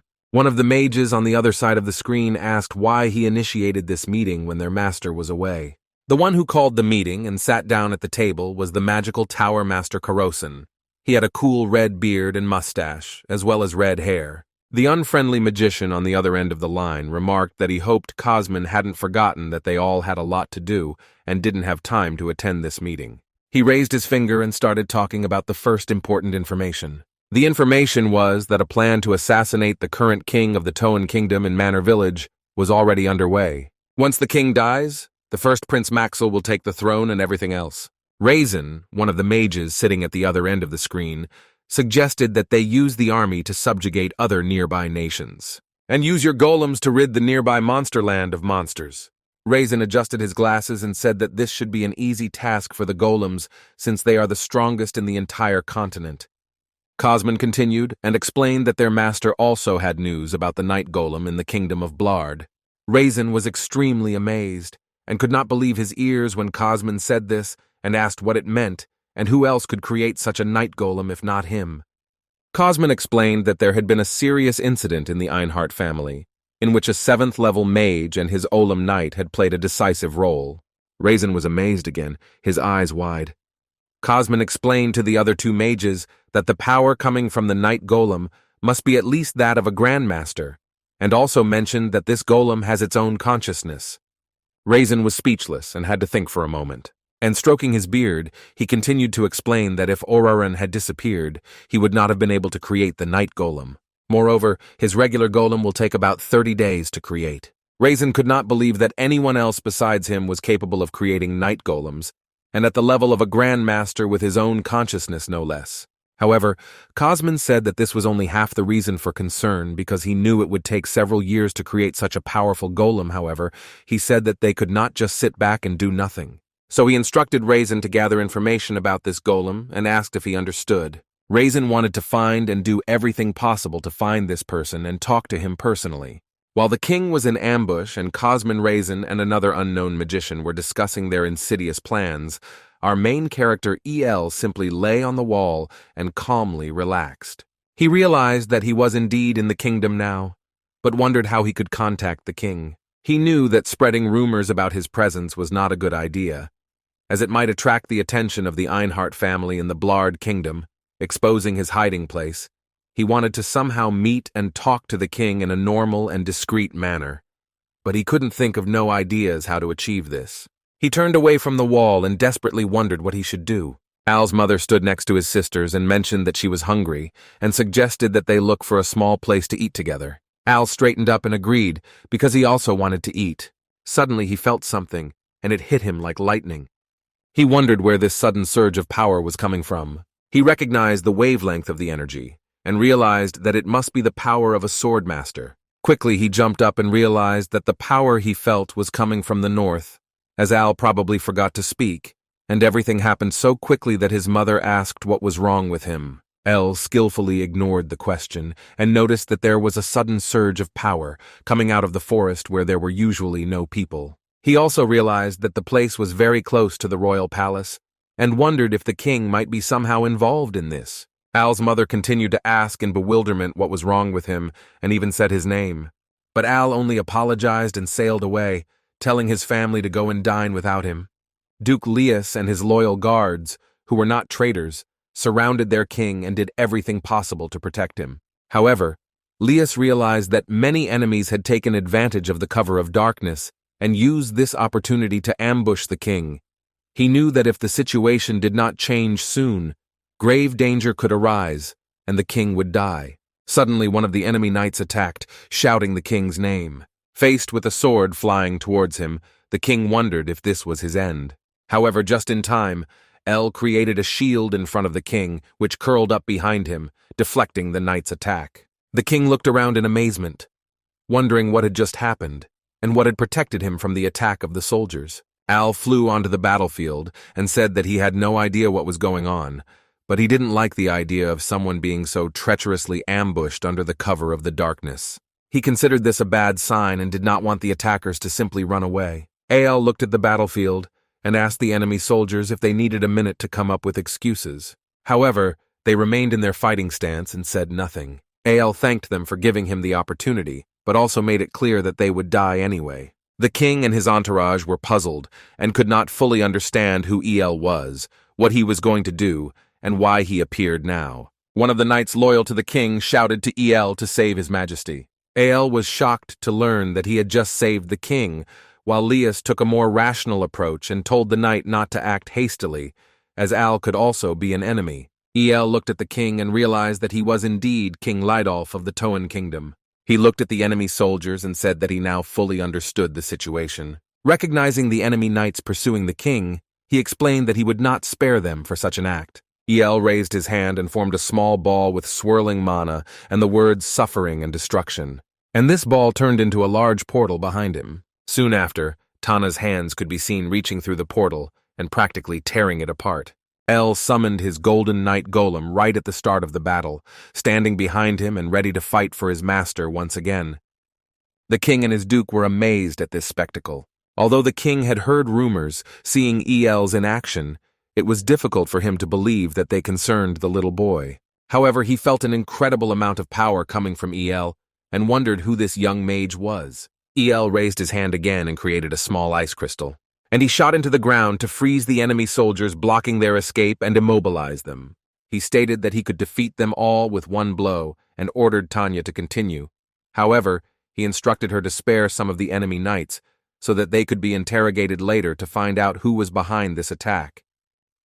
Tana confirmed her master's order, and while the king continued to be amazed and admired by Al's strength, trying to realize the scale of his magic and understand it, the enemy knights tried to break out of the ice and fight back, but they were unable to escape, let alone move properly. Tana followed Al's orders and rushed forward.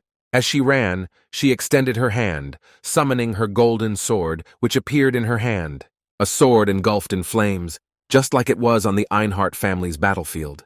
Tana wasted no time in swinging her sword horizontally from right to left, quickly destroying enemy soldiers and creating a powerful recoil that killed them instantly. The king and his duke were once again overwhelmed by the overwhelming power of El and his golem, trying to understand what happened in that split second.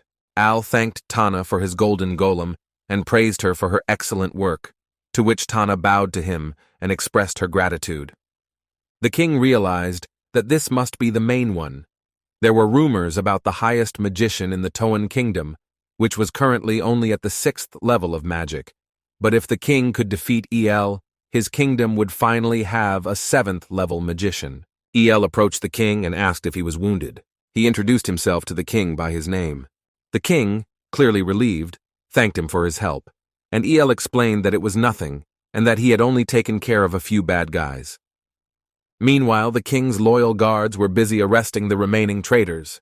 The king was amazed that El not only saved his life, but also had the foresight to think further. He invited El to dine with him and emphasized that a simple verbal thank you would not be enough under the circumstances. El played along, pretending to consider the invitation, but eventually accepted it.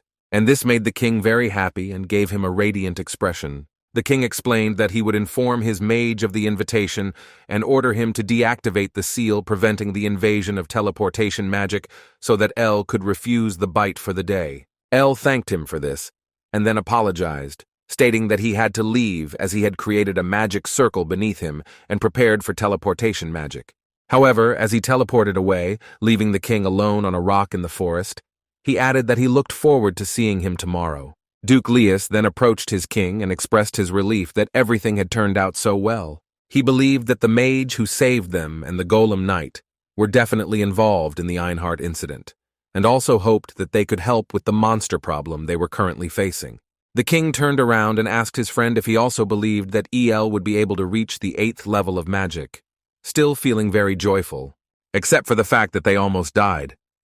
When El told his family about his little adventure, they were amazed that he just met the king. He explained that he saved the king from an ambush in the forest and received an invitation to the royal palace. His mother could hardly believe that everything had gone so well, but she was happy that her son would meet the king. She asked Al how she could get his support and wanted to hear his plan. Although Serena and Kana begged him to reveal the plan to them, El remained stoic, explaining that he would share it with them later. Suddenly, two men approached their table. One of them hugged Al's mother and flirted with his sisters, asking if they wanted to spend some time with them. One of the men began to lightly touch Serena, but Al immediately intervened and politely asked him with a smile to keep his hands off the family. The man, who did not quite understand the situation, asked him who he was. Al became somewhat serious and repeated with a firmer grip that a man should leave his family alone. Subsequently, the man and his friend left the premises in which they were located. Serena and Kana looked at their brother, who saved them like knight in golden armor, and felt a little embarrassed. Their mother noticed this and had to hold back a grin. She knew that both her girls were a little scared and that Al was acting like a real gentleman at that moment. El himself was unaware of the situation, muttered something to himself, and then said that they both should be strong enough to handle the situation on their own. This completely ruined the mood of the women at the table, and Al's mother just shook her head. The next morning, which was as sunny as almost always, El said goodbye to his family as he needed to prepare to meet the king. His sisters and mother told him to be careful and that they looked forward to seeing him later. El then activated his teleportation magic, and in seconds he arrived at the king's great estate. In the room where teleportation magic could bring someone, there was a man sitting who was annoyed that he had to open the seals that protected the estate from people entering with teleportation magic. He wondered what important person would come, what he had to do such a tedious task. Out of boredom, he sat in a chair, resting his face on one hand and crossing his legs, wondering how long it would take for the guests to arrive. However, soon after he noticed movement in the center of the room, he quickly stood up and realized that it was the mana of someone at the 7th level of magic. He was amazed to see someone so powerful right away. El appeared and successfully landed at his new king's estate.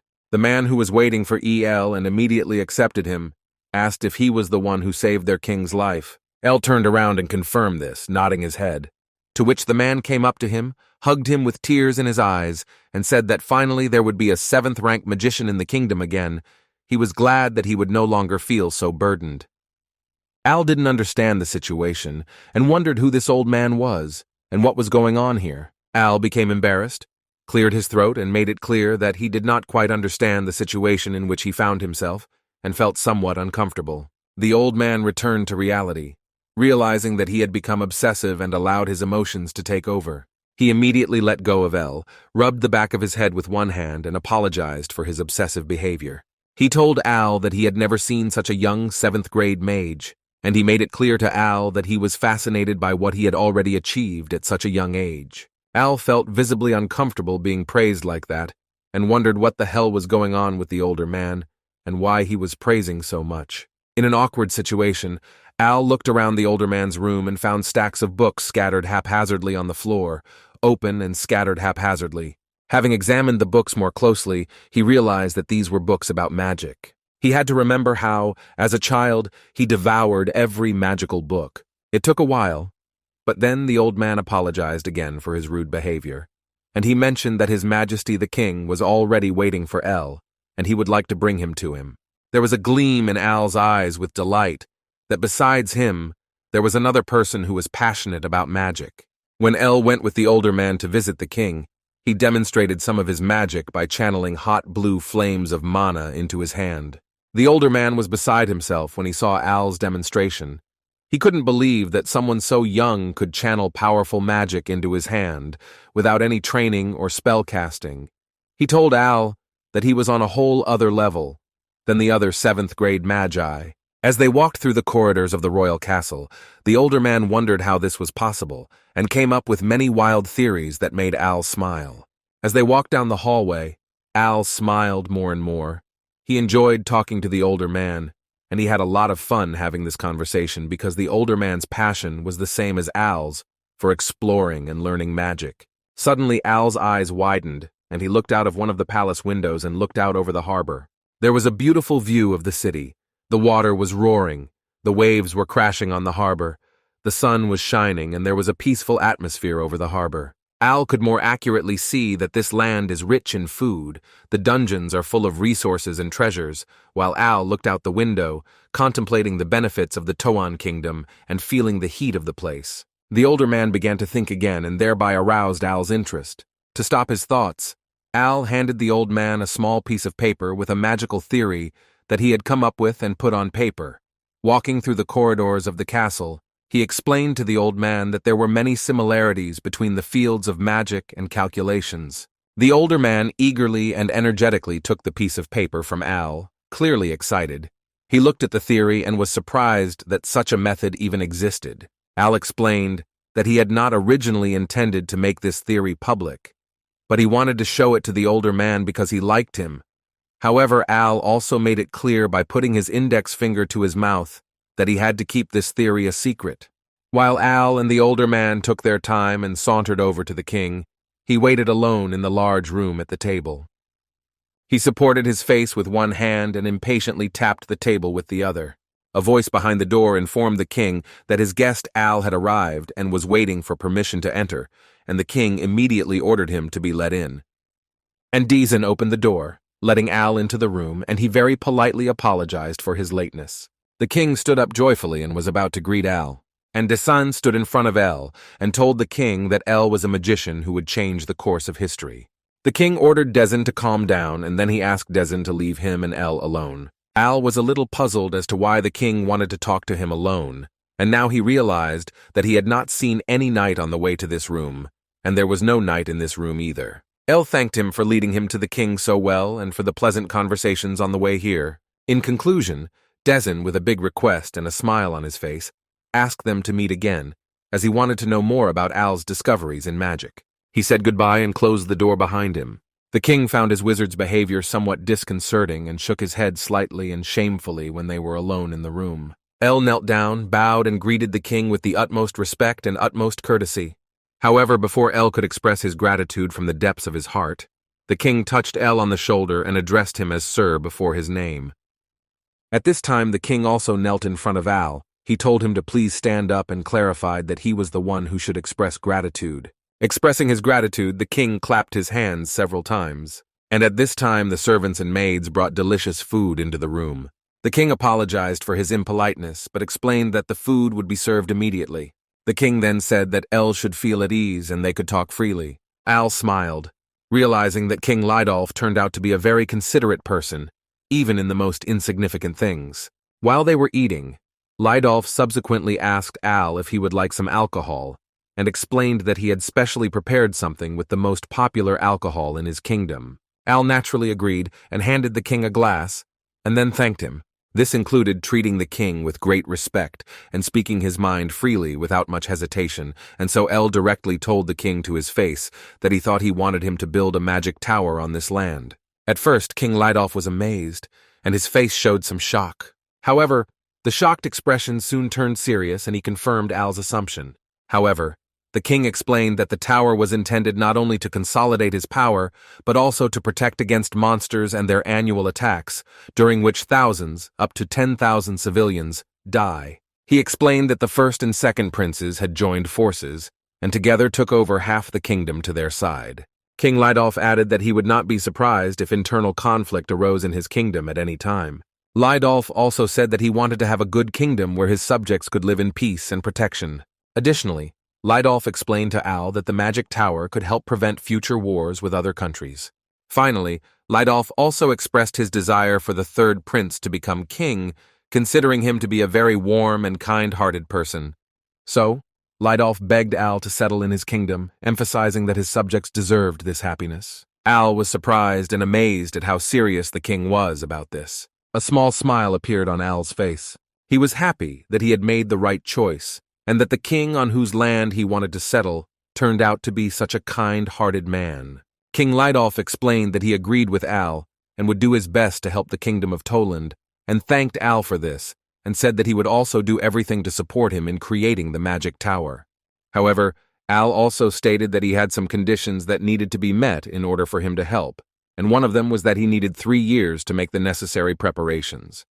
Hearing this, Lydolf was surprised that it would take 3 years, and then added that they did not have much time, and Count Luce's territory, one of the destroyed territories, would not survive another 3 years. Al's expression changed, and he seemed somewhat surprised as the smile that had appeared on his lips disappeared. King Lydolf further explained that they had enjoyed years of peace thanks to a superior wizard, but recently, some people had kidnapped the wizard, and since then monsters had been steadily moving into the Count's territory, causing civilian casualties to mount. Al suddenly widened his eyes upon hearing that someone had kidnapped a wizard, and immediately thought that it might be at the hands of the Marquis. King Lydolf further said that Sister and Luz were currently managing affairs as skillfully as the former count. He explained that she was the daughter of a former count and a genius in fencing and in matters of territorial government. But with a heavy heart, Lydolf also said that the monsters could completely destroy this area if left unchecked, and that would mean the end of the Luz family. Unfortunately, Al had to inform the king that he would have to stick to 3 years because he needed that time to build the magic tower. However, as he plunged his knife into a juicy, well-cooked steak, he smiled and explained to the king that he would take care of everything at Manticore Pass. Lydolf reacted to Al's words with disbelief, asking if he meant the Manticore Pass, the land of death, and if the whole problem could really be dealt with there. Al explained that it was possible, and that it would take him 3 years to get things done in the Manticore Gulch, while El also inquired about exactly how many raids there were each year. Lydolf explained to him that a total of 10,000 raids were made on his kingdom every year, and about 15,000 Manticores should live in the gorge. Al folded his hands in front of his face and said that 15,000 Manticores was a very large number that required time and attention. In disbelief, a wide-eyed King Lydolf asked Al if it was truly possible to liberate and save his kingdom from the Manticore Rift and its monsters. El told him that he must have forgotten that he was a level 7 mage. In addition, El explained to the king with a smile on his face that he also had a trump card, the Night Golem. The surprised King Lydolf remembered that El was right. Because of Al's young age, he had almost forgotten that he was a level 7 mage, and he remembered that he was also accompanied by a Night Golem. When he looked at Al's face again and saw the confidence and determination in his eyes, he knew that nothing was impossible for this young man. Lydolf once again begged Al to restore peace to the kingdom. Al replied that he looked forward to the future with joyful anticipation and was very glad to settle here. He then stood up and apologized. King Lydolf asked Al if he was going to leave now. Al confirmed this with a smile on his face and said that now he knows what he needs to do. He then thanked the king for the invitation and headed for the door. Before he could leave, King Lydolf told him that he could visit him at any time and that he could come whenever it was convenient for him. The Manticore Gorge was a canyon between two mountains, through which a small blue river flowed.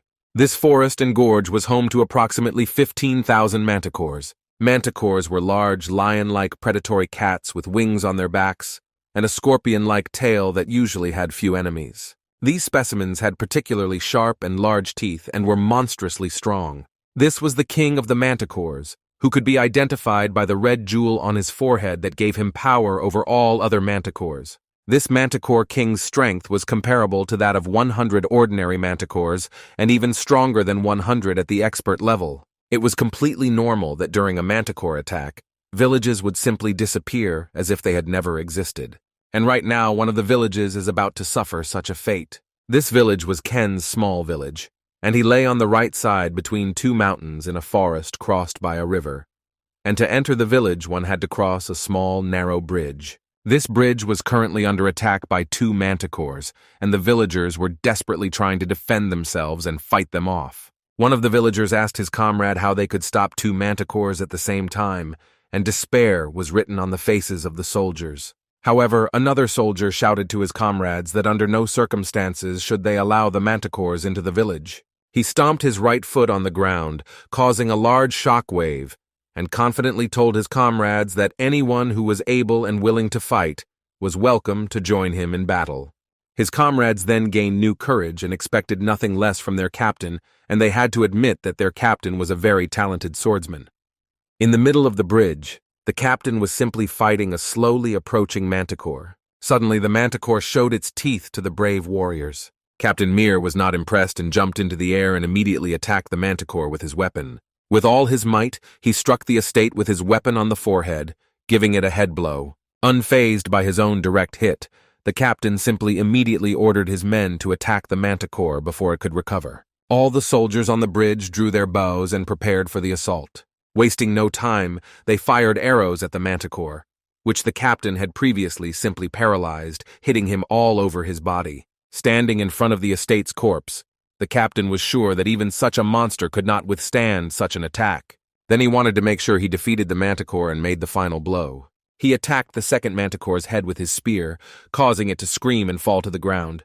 Captain Mir was confident that the first wave of attacks on the estate was over. Captain Mir was even more surprised when he saw that there was another one hidden behind the first two manticores. Roaring with an open mouth and rushing towards him with two sharp horns, the manticore was about to attack. The captain only realized that the manticores would come one after another. He addressed his comrades and soldiers, warning them that another manticore had arrived and they would have to repel the attack. However, looking at the squad, he noticed that his soldiers were clearly exhausted and in need of a break. Captain Mir was somewhat puzzled because he had never seen such a large manticore walking alone in his life, and thought that it would probably be too difficult to repel an attack, using only the villagers as soldiers. However, he did not give up and tightened his grip on his weapon, and realized that despite the disadvantage, they would have to repel the attack. He then assumed a fighting stance and waited for the manticore to approach. He ran towards him with fire in his mouth. Both opponents were preparing for the first strike, just the captain with a spear and the manticore with fire in his mouth. The manticore was the first to fire a fireball at the captain. After this, Captain Mir rushed to the manticore. When the two attacks collided, there was a loud explosion. The villagers held their hands in front of them to deflect the huge shock wave. As the fire and smoke slowly cleared, the silhouette of Captain Mir could be seen. He leaned on his weapon and sank to his knees, completely out of breath. As his gaze fell on the manticore before them, he wondered how anyone could come out of such an attack unscathed. At the same time, he looked straight into the dark red eyes of a large predatory cat. Completely exhausted, he wondered if this was the end for him. However, with one blow, the manticore was divided into 4 parts. As a result, the manticore crashed to the ground right in front of the captain. Captain Mir and the villagers were amazed, wondering who could easily defeat such a beast. While the unbelievers looked at the corpse of the manticore, a man in a red robe and red gloves emerged from the water. She stood majestically in front of Captain Mir and the villagers, who looked at her carefully, and they were surprised that their savior was a girl who, at first glance, had not even reached the age of 20. Elle, who was following Kana, congratulated her on her job well done and said that in the future they would definitely need to find a new master.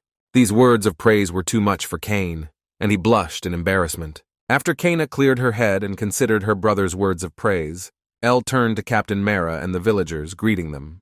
They were still amazed and could not yet comprehend what was happening right before their eyes. Elle explained to them that they had not come to harm them, but rather introduced himself as a wizard who wants to provide them all with a pleasant life and will soon rule the earth. However, this news shocked Captain Mara, who then, trembling, clutched his weapon and asked what Al meant by this. Completely frightened, he straightened up, aimed his weapon at Al and asked why this land should soon belong to him. Kana also reached for her weapon and asked how he dared point the sword at her brother. She channeled her entire red aura, expressing her anger at this action. She asked Captain Mara how he could be so rude to Al and yelled at him. Mara was quite amazed, swallowed, and had to take in the impressive, incredibly dense aura that unfolded in front of him. Suddenly, Al shouted from behind Kane for her to stop, and he touched her shoulder to pull her out of her anger and rage. Al explained to her that they were outsiders, and that from their point of view, such a reaction from the villagers was completely normal. After this, Al turned to the villagers and said that he probably reported incorrectly. He explained to the villagers that he planned to build his magic tower here, driving away all the manticores from the surrounding area. The villagers on the bridge whispered to each other and could not believe what they were hearing. Captain Mara did not hesitate to ask Al directly what his plans would happen to them. Al immediately realized that the man in front of him must be the leader of this village, and he explained to Captain Mara that they should live the way they lived. This surprised Captain Mara, and he opened his eyes wide, clearly surprised by the words coming out of Al's mouth. Al further explained to Captain Mara and the villagers that he plans to rid the entire land around them of manticores. This should mean that their village can continue to expand and use more land without the risk of attack. Captain Mara couldn't believe what he heard, and his eyes widened, and his mouth fell open as he needed to first understand what El had just said. The rest of the villagers on the bridge were also stunned, trying to comprehend what they heard from Al. Suddenly, another massive paw stomped on the ground, and another manticore became visible behind Al. Al immediately realized this and quickly turned around. He formed a magic circle under himself and called on the residents to remain calm. Behind him, another portal to another dimension opened, from which 3 large iron golems emerged. They stood impressively behind Al, who became serious, and ordered his golems to take care of the villagers' problem. A bolt in one of the golems' helmets opened, and Al knew that the command had been accepted immediately. The iron golem rushed towards the manticore, tiny in comparison, and he raised his right hand and crushed the small creature. Captain Mara was speechless as he watched Al deal with the manticore. The iron golem complied with El's command, kneeling before its master and awaiting further instructions. With a smile, Al turned to the captain and asked if he would trust him now. The surprised expression on Captain Mara's face changed, and he knew that their safety was guaranteed if there were such golems around them. Moreover, he saw Al as an extremely powerful magician and believed that he could make the manticore pass a place where people could live again. He put his hand to his chest and apologized to Al. Al extended his hand to Captain Mara and said that his behavior only proved that he was a good leader and that there was no shame in expecting something suspicious when meeting someone for the first time. Captain Mara thanked him for his kind words and shook his hand. However, Captain Mara became serious again and said that they needed to quickly move to the other side of the small village to protect themselves from the other manticores. Smiling, Al assured him that there was no need to worry and that his fears were unfounded. While El and Kaina were taking care of this side, El's mother and his other sister, Serena, with El's golden golem, Tana, were taking care of the manticore on the other side of the village. Ella's mother and Serna were repeatedly amazed at Tana's power and went wide-eyed when they witnessed the spectacle of Tana's victory over the manticore. At the end of the battle, Tana was basking in the sun. El asked Captain Mirror if he could gather the village representatives to announce his plans. Several hours passed until our group and the villagers were at the table. Looking around, Al was somewhat surprised as he had expected several old village leaders to arrive. But most of those who spoke on behalf of the village were young men, all with large, well-trained muscles. Upon closer inspection, Al realized that they all had the same aura. He wondered if there was a specific reason for this. Having formed his first impression, El stood up and greeted everyone warmly and asked the villagers if they had all learned the same sword technique, citing an almost identical aura and power that could not be obtained through regular training by regular villagers. The villagers and Captain Mara were immediately stunned by Al's speech. Al also wondered what such talented people were doing in such a place. Captain Mirror thought for a moment, and looked at the ground, then looked back at Al and explained that he really didn't expect anything different from him.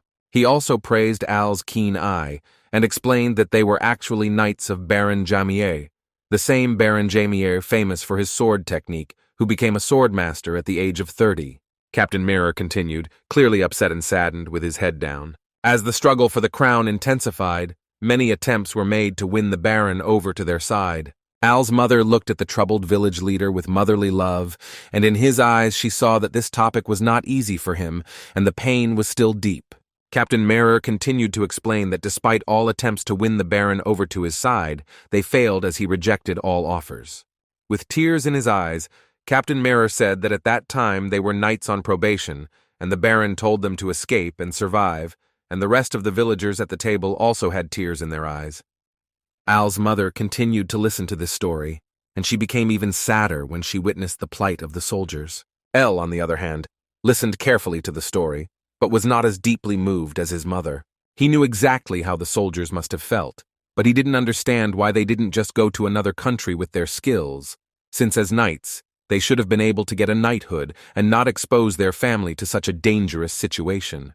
However, as Al reflected on this, he realized that he would have to reconsider his thoughts, and he realized that each person had his own ideals, and that the circumstances in which these people lived were different from his own. He looked at his hands and realized that he needed to solve their situation first to understand their way of thinking and differences. He looked at the representatives again and explained to them that the monsters were easy for him to deal with, and that this was not the main problem. Furthermore, he looked at his sisters and then back at Captain Mirror as he continued to explain his plans. He explained that his first goal was to approach the leader of the Manticores. This greatly surprised the villagers, who could not believe what they had just heard. Captain Mirror was also amazed by Al's plan and asked him if it was even possible to defeat the king of Manticore. Al, full of confidence, spoke to the villagers and assured them that he would keep his word and show them how to defeat such a beast.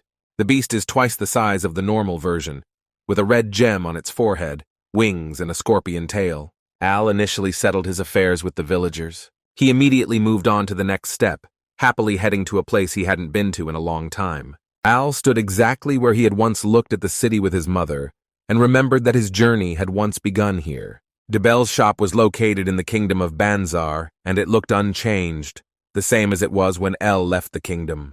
Debel sat at the table and signed important documents brought to him by the secretary. One by one he signed and processed them, and then he returned it to his secretary to do the rest. Since he received the right to sell magic stones, the fame of his small store has grown rapidly.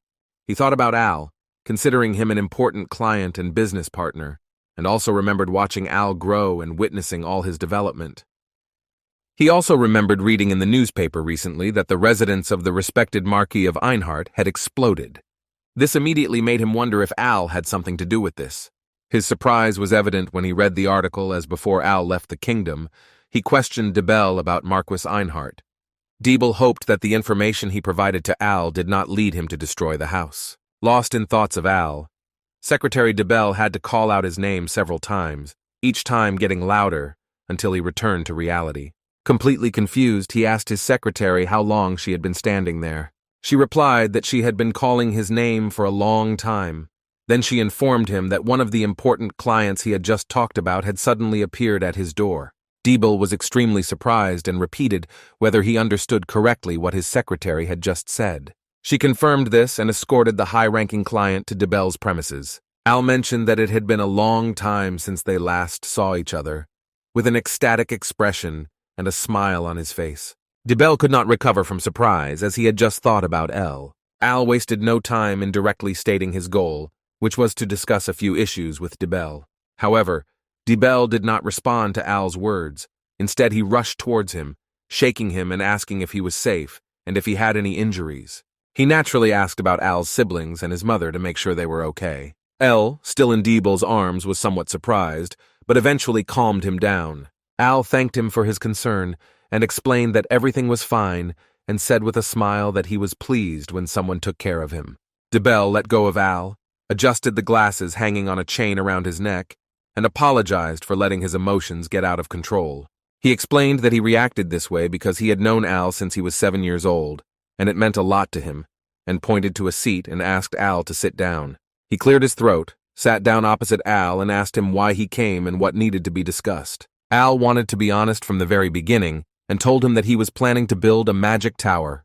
This again surprised DeBell. In addition, thanks to Al's plans, he realized that the news he read in the newspaper could link the explosion to Al. El confirmed this and mentioned that although it may be hard to believe, he is now a level 7 mage. This news struck DeBell like lightning, and he could not stop being surprised.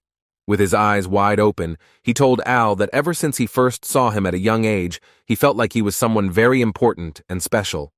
DeBell then asked Al where he planned to build the magic tower. Al told him that he planned to build it in the Manticore Gorge, and Al continued to answer with a smile to the surprised DeBell that this was exactly what he meant, and that DeBell understood everything correctly. In any other country, anyone who plans to build a magical tower will be welcomed with open arms. This would mean that Al had the freedom to choose any suitable place to settle. Thus, it seemed illogical to DeBell that Al decided to build a magic tower in the land of monsters.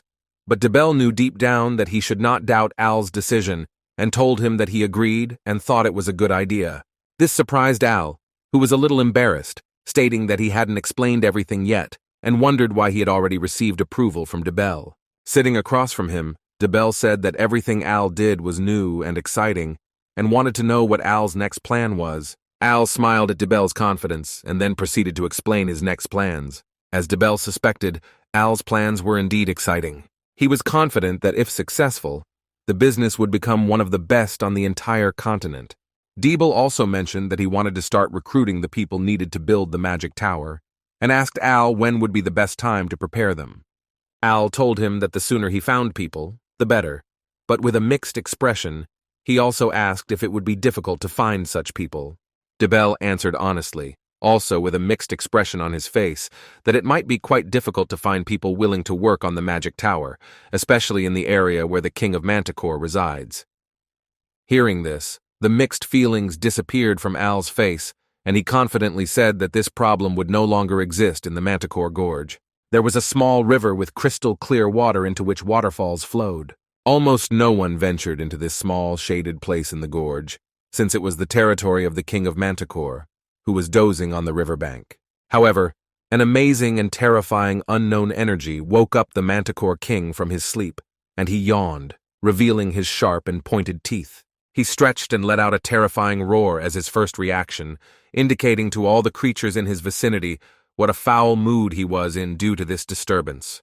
When the Manticore King rose, he reached an impressive height of 6 m, surrounded by a dark aura.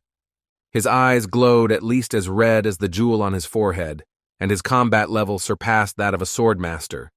After taking a few minutes to wake up and stretch, he began to run as quickly as possible towards the source of unknown energy with a menacing expression on his face. Typically, the kings of the estate had several subjects nearby to protect and watch over their territory. However, this time the King of Manticore was different. He had great confidence in his abilities, believing that nothing and no one could kill him. That's why he was so eager to find the mysterious energy that disturbed his senses and made him doubt his abilities. At full speed, the big cat ran faster, jumping over obstacles, ready to confront his opponent. And finally he reached the place of mysterious energy and showed his sharp teeth. When he arrived at the place of the mysterious energy, upon arrival, he saw 3 magical iron golems controlled by Elo. One stood in front, the other 2 a step behind. To demonstrate his strength, the Manticore King roared loudly in response again. El appeared on the shoulder of one of the golems, declaring that the king had fallen into his trap. This did not come as a surprise to Al, since he knew from the very beginning that the king was nothing more than a monster. To have so many other manticores under your command, you have to be a real monster. Al also felt a thick, dark aura emanating from the king.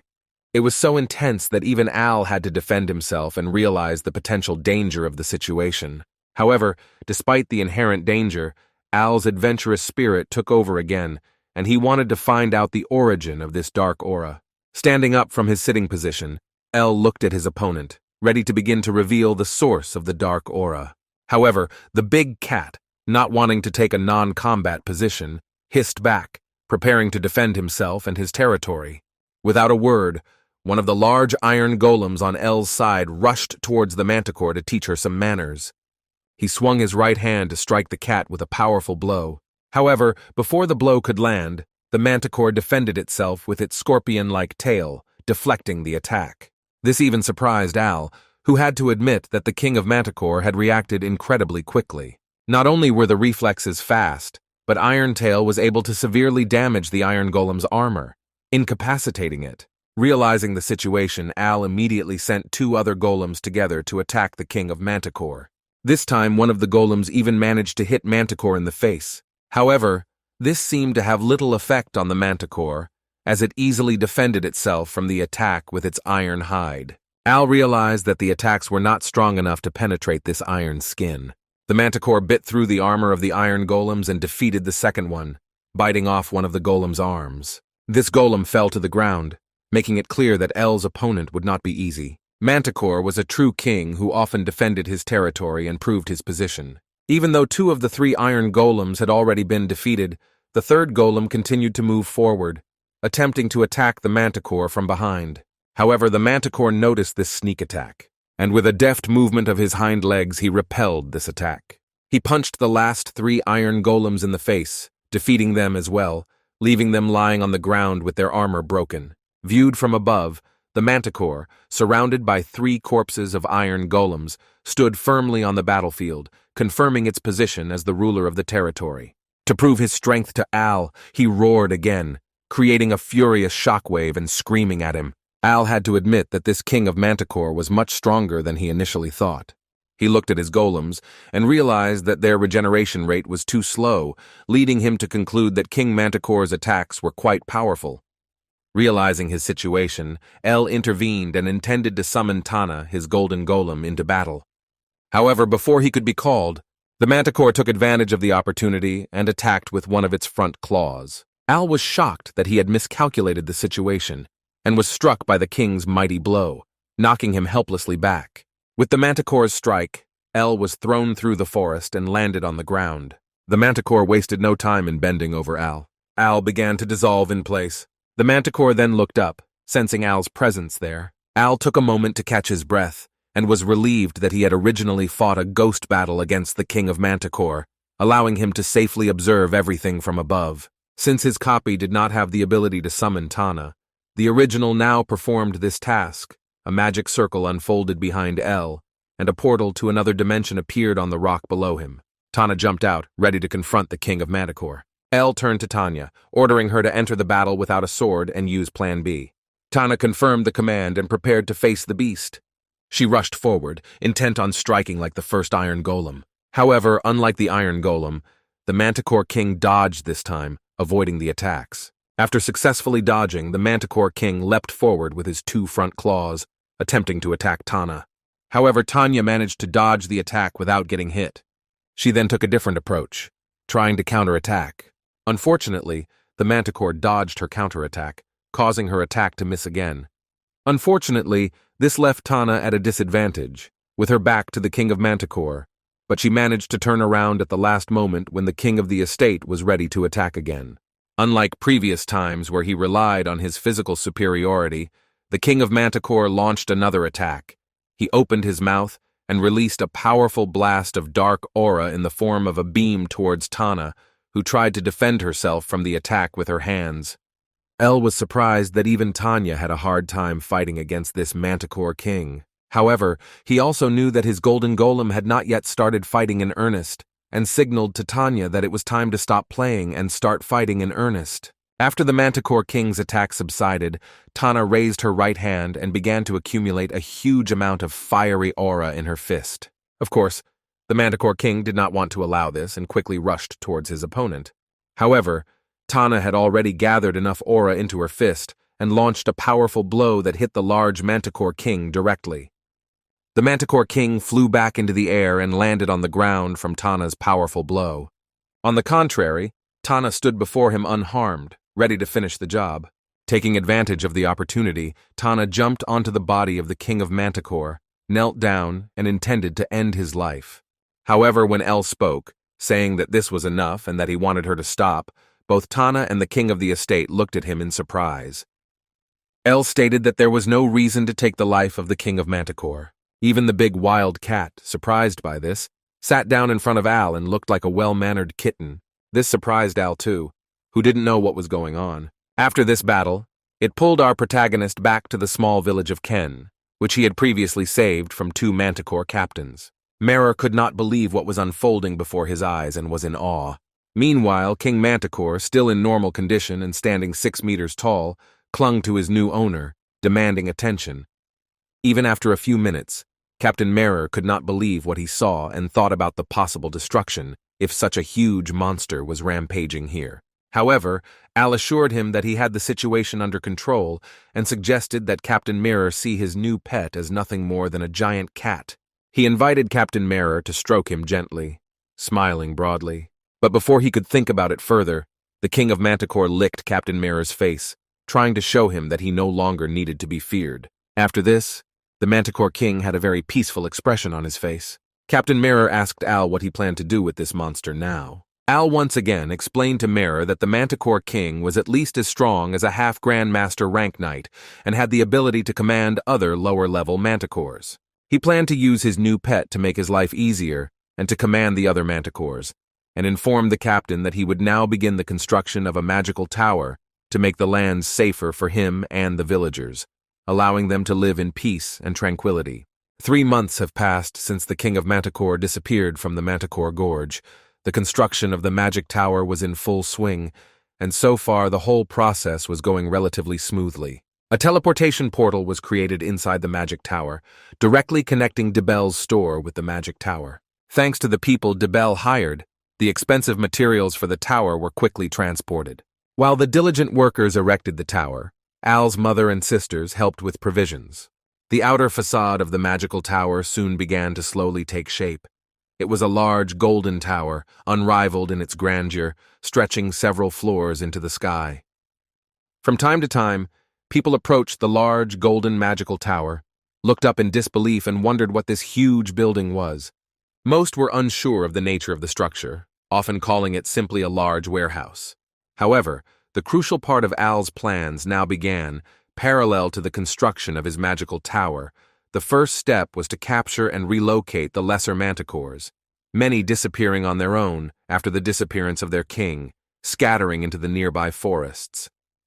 Al used his magic to capture the remaining smaller Manticores and transport them to another dimension, because it was not an easy task, which radically changed the life of the country. Many people were fascinated by the success of Al's plan, which brought him great happiness.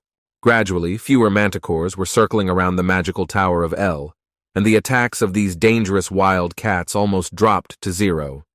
The opportunity arose to build more houses in the immediate vicinity of the magic tower, and soon a large city with a population of 15,000 people peacefully arose around the magic tower. Al's mother and his sisters sat at the table together and discussed that if they had not experienced this themselves, they would never have believed that this territory was previously inhabited by wild cats that terrified the local people. Serena and Al's mother talked about the prosperity of the city. Kana noted that their plans were not fully realized, and Al agreed with his red-haired sister, stating that there was still a lot to do before they were done. Holding a cup of coffee, Serena asked what their next plan was. Al, who was also drinking coffee and waiting for it to cool down a bit, explained to his family that plans for the future would cost a lot of money, and their first priority should be raising funds to continue building his magical tower. Over a cup of coffee, he also told his family that he was about to meet a very important person. This news surprised Serena and Kana, trembling as they wondered who their brother could mean by important person. Serena noted that she had never seen her brother like this before and wondered who they were visiting.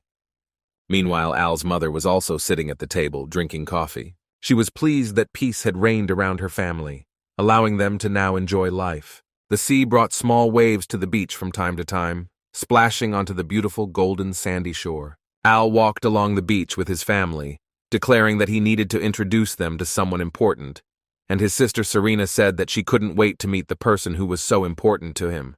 Only their mother had a small smile on her face because she was the only one who understood how their 2 daughters, as well as their only son, felt and what their words truly meant. Amazed, Serena and Kana turned to their mother and asked why she was laughing, and Al's mother only apologized for her laughter and let the situation go. The family walked along the beach together, repeatedly wondering where this important person could be. However, there was nothing else to be seen on the entire beach except for the occasional seaweed and a few barrels of seafood. Al turned around and asked his family if it wasn't incredible, explaining that he thought this beach was especially cool. He clarified that this is the western part of the Toan Kingdom, famous for its seafood. When Al explained this to his family, that there were few or no mages in this area, making it a very poor territory, he suddenly remembered that he forgot to tell them who this territory actually belonged to. However, before he could say the name, the ground suddenly shook, and a strong shaking spread. The family's eyes turned to the source of the tremors, wondering what could have caused such noise. Behind a few trees, they saw a large black cloud rising from the middle of the forest, and realized that this was the source of the tremors. There was a large wall in the middle of the forest, and several archers were trying to stop the orcs from breaking through the wall. They drew their bows and took aim at the attacking large green pigs. Before the orcs could jump to the wall, the guards fired arrows. However, the large green orcs deflected the arrows, and then they pulled out their weapons and began to attack. One of the orcs jumped straight onto the wall and, holding onto it, climbed up. There were only a few inches left to prevent the orc from reaching the wall. The guard commander realized this and ordered his soldiers to pour oil on the place. As a result, the orc lost his grip and fell to the ground. Unfortunately, his soldiers had to inform him that they had already used up all their oil, and there was none left. Suddenly a voice said that she would take care of it, which shocked the commander. It was Rin who had power over this territory. Rin had light pink hair, red eyes. She wore a blue top, riding pants and boots, and a sword hung on her belt on the left side. She spoke confidently to her soldiers, ordering them to cover her. She immediately jumped out of the wall, aiming at the orc that was hanging on the wall. "The screen is removed! The screen is removed!" In the air, Rin drew her sword and killed the orc as if he was nothing. Continuing to fall off the wall, she set her sights on her next target, and asked the other orc if he was upset that she had defeated his comrade earlier. Rin tightened her grip on her sword, enveloping it in an aura, then swung her sword, and the second orc fell just like the first, without having time to do anything. Taking a brief moment to catch her breath below, she apologized to her defeated opponents for her victory, and explained to them that losing was not one of her hobbies. The soldiers holding the bridge cheered as their leader successfully defeated the two attackers. Suddenly, Rin noticed something behind her and turned around in shock. She found another orc making its way towards the wall. This orc managed to reach the top and was about to hit one of the soldiers with his club. The soldier was so shocked by the orc that he was paralyzed and unable to move in the face of certain death. As the orc saw his chance and prepared to destroy the soldier, a fireball flew from behind. The orc began to burn from the fireball, and nothing could save him at that moment. Rin looked up and realized that this fireball seemed to be a sign of magic and wondered where it came from. Just like before, El suddenly appeared and apologized for possibly scaring her, still holding the remnants of his fireball magic in his palm. Smiling, he mentioned that he had found exactly the person he was looking for from the beginning. Rin didn't understand what this guy was talking about. His sisters and mother were busy running through the dense forest. Serena walked ahead, wondering where the hell her brother was, followed by Kana and their mother, amazed that their son could run through this thick forest like it was nothing. Eventually, Serena managed to make it through the thick forest and into a clearing with her sister and mother. She was overjoyed to finally get out of the forest. Their gazes shifted to Elle, and they became somewhat alarmed. Elle just told Rin that he would like to talk to her, while his sisters also looked at Rin. Both Serna and Kana wondered, seeing the shocked expression on their mother's face, if this beautiful woman was the one their brother had in mind as an important person. Rin pointed her sword at Elle, asking what he meant by wanting to talk and reminding him that this was their first meeting. She also warned Al not to make any wrong moves. Unperturbed and emotionless, Al admitted that he had probably made a mistake and explained that he was just glad to finally see her in person. He then introduced himself with a smile, telling Rin that he was a mage from the Toan Kingdom and that he had come today to discuss something with them. However, Rin did not smile and asked Elle why she should believe him, showing a very hostile expression on her face. In response, Elle released his magic, creating a vortex of his magic towards Rin. After sensing Elle's mana, Rin had to admit that the mana she felt was on a completely different level and that this power could not come from a normal mage. Realizing that Al was most likely not lying and telling the truth, she sheathed her sword. She put her hand on her chest, apologized to Al, explaining that she had been a little rude but only wanted to protect her territory, and then asked for forgiveness. After this, Rin suggested continuing the conversation elsewhere and invited Elle, Serena, Kane, and their mother to her residence. The residence was located on a cliff, offering an impressive view of the mirror-blue sea. Upon arrival at the residence, Rin treated the guests to tea, apologizing for the fact that it was not a particularly expensive tea. The main characters were not upset because the tea was delicious. Al's mother even praised the aroma of the tea, expressing surprise at how good it was. However, Rin apologized again for not being able to offer her guests more comfort. Unlike his mother, Al was more skeptical. He admitted that the tea was good, but he also knew that it could be easily bought and there was nothing special about the castle. Even Rin's clothes were very simple. Al realized that the territory's financial situation was worse than he had originally thought. Rin directly asked her guests why they came to see her today. Elle responded and explained that this territory, ruled by Count Luce, had been attacked not only by orcs as previously mentioned, but also by manticores. However, he assured her that she no longer needed to worry about that. Surprised, Rin asked Elle if he would help her, to which Elle replied that they no longer needed help. This puzzled Rin, who wondered why they no longer needed help against such monsters. Al explained that he had already taken care of most of the manticores himself and that he had built a magical tower in the city in the former Manticore Rift, preventing any further attacks on the area. This news shocked Rin, who was visibly shocked and speechless. Even a few seconds later, she remained silent, sitting in a state of shock. A few seconds later, Rin apologized for the brief interruption and ended the conversation, although still somewhat skeptical, but she had to admit that she had seen fewer manticores than usual lately, so she was more inclined to believe Elle. Al replied that soon all ordinary manticores would slowly disappear. Rin's eyes filled with tears, and she thanked Elle, saying it was some of the best news she'd heard in years. She could hardly find words to thank, let alone a way to express her gratitude. Al was shocked by the gratitude he received, although he had not yet moved on to the main topic of his conversation. He thought about what he really wanted to tell her, but felt relieved that he could help again. Wanting to see how Rin would react when he told her of his plans to strengthen her family throughout the kingdom. When Al's mother spoke, she explained that Al's father was from the Luce family, and that they were here mainly because Al seemed to care a lot about being part of that family. She further explained that Al's father was Rian Luce, making the two of them likely cousins. These revelations shocked Rin.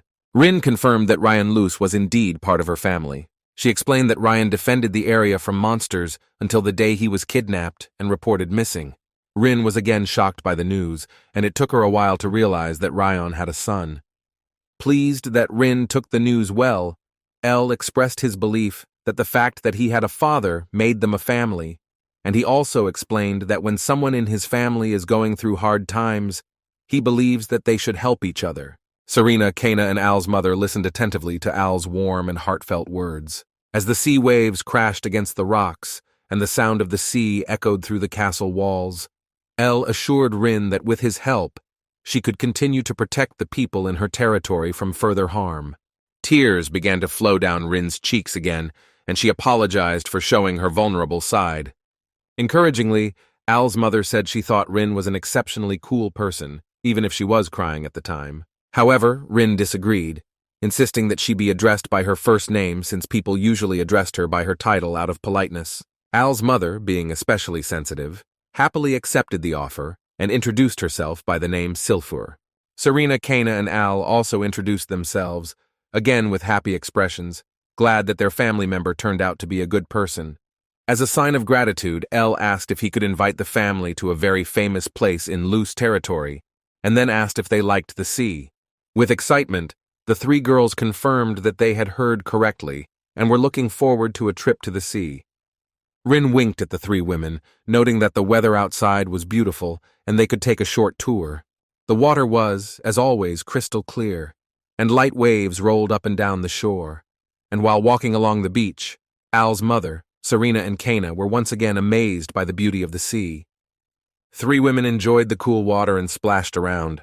Rin explained to Elle that the sea is the only place in the entire territory that they can boast about. Al looked at one of the seafood barrels. He asked Rin if the sea in this place is always so clear and deep, and if there should be a lot of seafood. Rin was somewhat surprised by El's question, but confirmed his assumption. She also looked at a barrel full of seaweed and explained to El that they had so much seafood that they couldn't eat it all, so they stored it in barrels like this.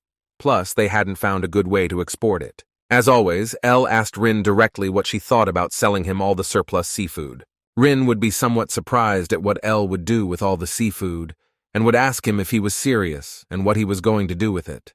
He explained to her that she had more seafood than he wanted, and that she would not have to worry about transportation costs or logistics, and asked her to accept his offer, smiling.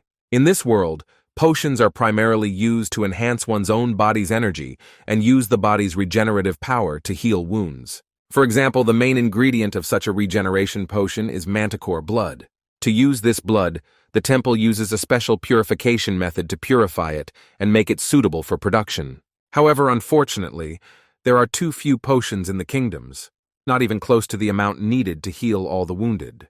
Accordingly, the priest was surprised when Debel informed one of the temple knights in the rear church of the Dej kingdom that he had a whopping 300,000 bottles of the much sought-after manticore blood. When the priest heard Debel's statement, unbelieving as he was, he wanted to hear it again and asked for confirmation. He also asked Priest 5 how much of the amount he could take, and V thought for a moment, and then said that his church, powerful in holy magic, could use a maximum of 10,000 to 30,000 bottles of this blood. Debel then sighed. He didn't expect the church to need so little, and also stated that he expected there to be around 100,000 bottles. This in turn surprised the priest, and he had to react quickly, and he thought that a quantity of 100,000 bottles, although extremely large, could be provided. Debel skillfully tried to reinforce the priest's decision by expressing surprise and asking if it was really okay for him to order so much. To continue playing his role as a merchant, Debel began to explain that this blood would also be in high demand in other churches on the continent, offering a price of 300,000 gold coins without a discount. Without long negotiations, the priest accepted Debel's extremely advantageous offer and thanked him. However, V could not hide his curiosity and finally asked who would provide such valuable material in such quantity. Smiling, Debel stated that the man in question was, simply put, the greatest genius of his time, thinking about El. Al stood at the top of his magic tower, looking down at the city that had developed around it. As his gaze wandered around the city, he couldn't believe that this area was the notorious Manticore Gorge. He looked at the small warehouse next to his magic tower. There, workers were currently transporting crates of valuable manticore blood, ensuring the city's income stability. He remembered how, after taking over the estate, she had transported them to his interspace using his magic. He fed them seafood that he got from his cousin. Although initially some of the lesser manticores objected to the villagers taking their blood, Al solved this problem with the help of a new pet in the form of the Manticore King. Soon a real symbiosis arose between the manticore and the villagers. Thanks to the manticore's special and unique regenerative ability, they quickly regenerated their own blood, creating a continuous cycle. Through this cycle and symbiosis, true friendship emerged. There was also an opportunity for the village to make huge profits. While Elle still stood at the top of her tower, he reflected on the fact that few people knew about the magical tower that was now present in the Manticore Gorge. Since the transportation of goods took place through a teleportation portal, even on the nearby roads there were no signs of transporting a particularly large amount of resources to create such a tower. However, from time to time there were rumors that a new magic tower was being formed that would compete with other magic towers in most cities. However, Al knew that he had to act very carefully so as not to jeopardize the peace he had established. Standing thoughtfully on his tower, he heard someone urgently running into his room. Reacting quickly, he teleported back to his room through a small portal. As soon as he arrived, Kana burst through the door, loudly shouting his brother's name. Kana looked genuinely worried, and Al wanted to know what was going on. So he asked his sister what was new and why she was in such a hurry. With tears in her eyes, Kana cried and said that something was wrong with her sister. A cold shiver ran down Al's spine, and he couldn't believe what he had just heard. Together with Kana, he ran down the corridor.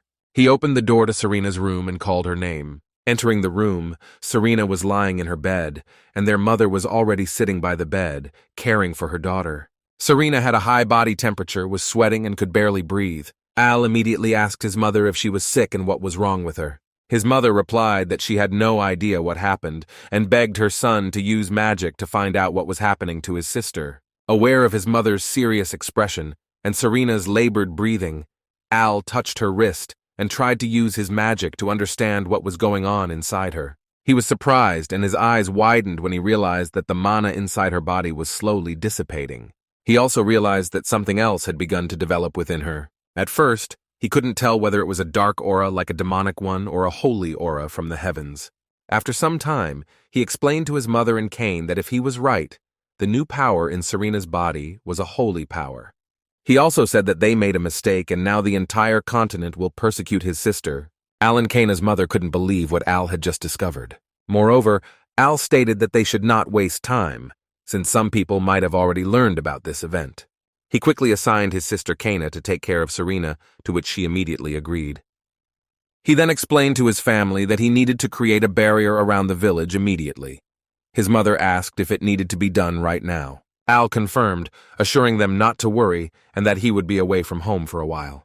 He then disappeared through the portal, leaving his family alone in Serena's room. As he returned to the magical tower, wondering how long it would take to build a barrier around the entire city, he realized that it didn't matter if it took a little longer.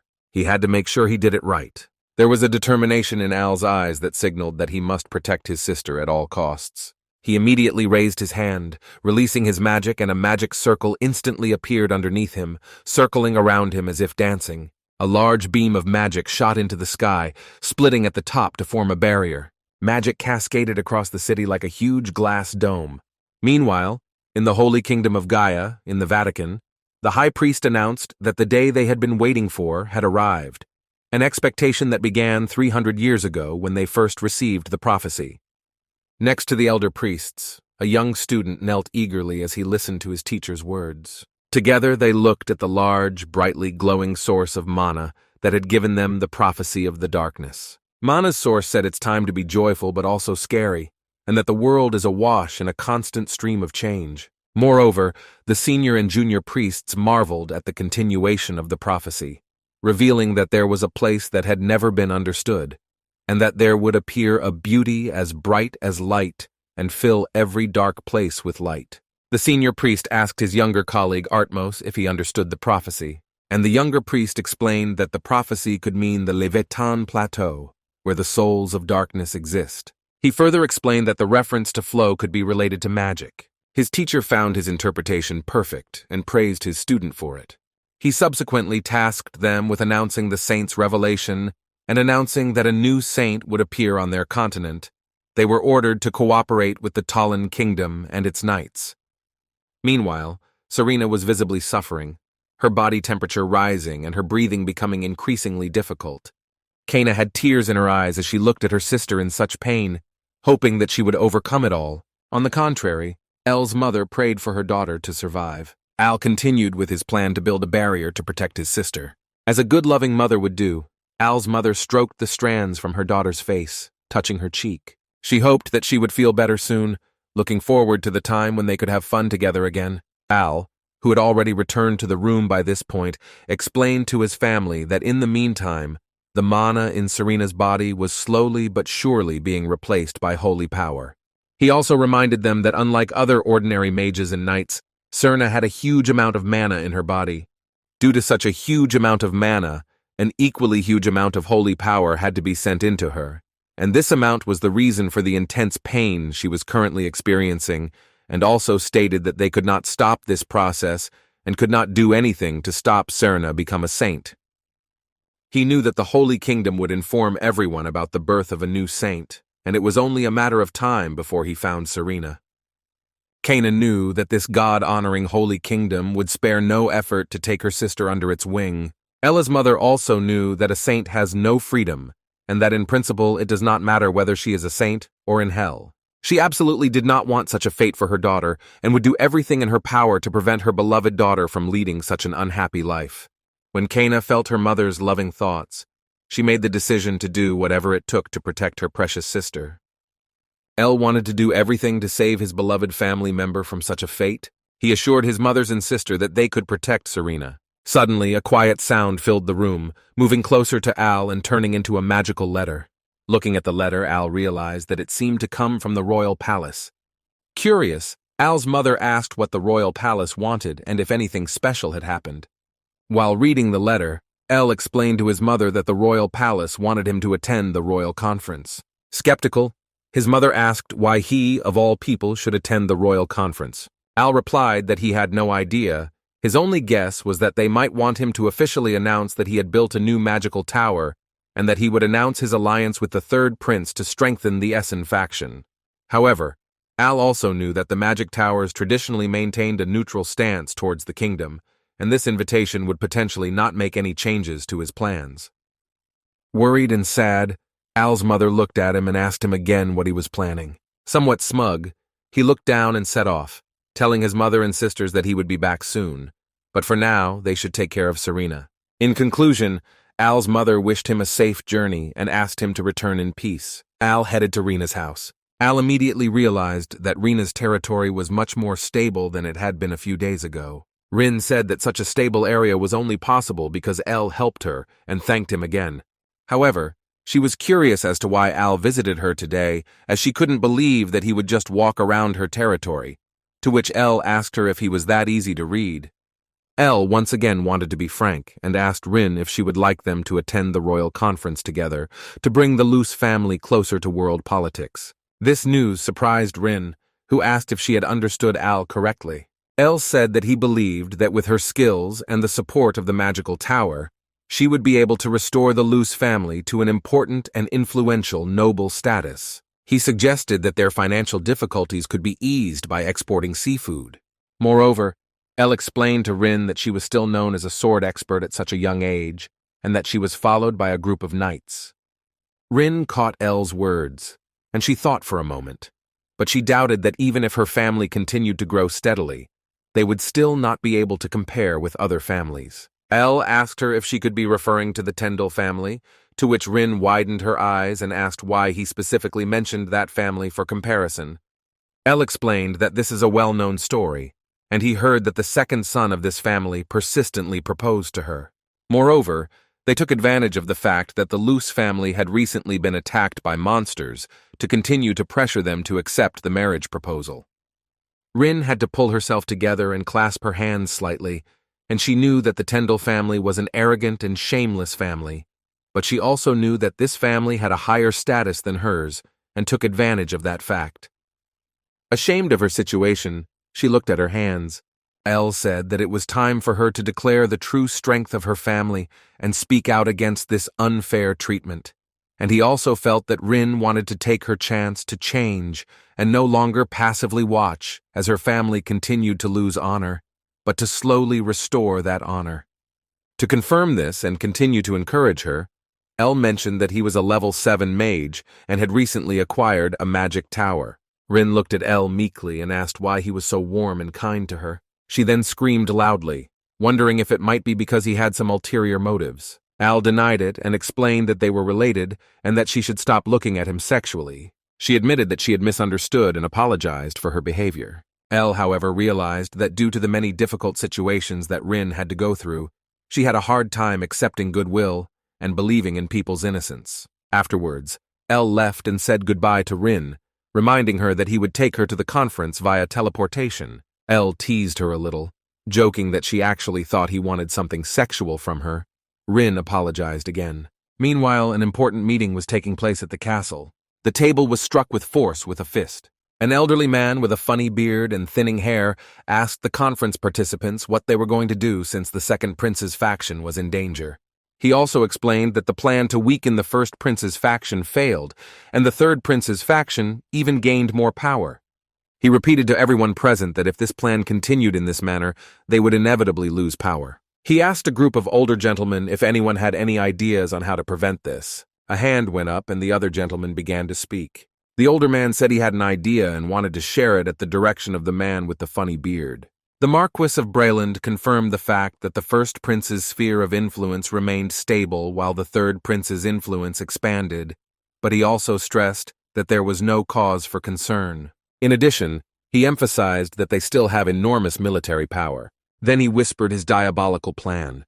The other two dignitaries at the table were left amazed, finding it hard to believe what they had just heard. On the other hand, the man with the funny beard had to admit that he expected nothing less from Marquis Breland.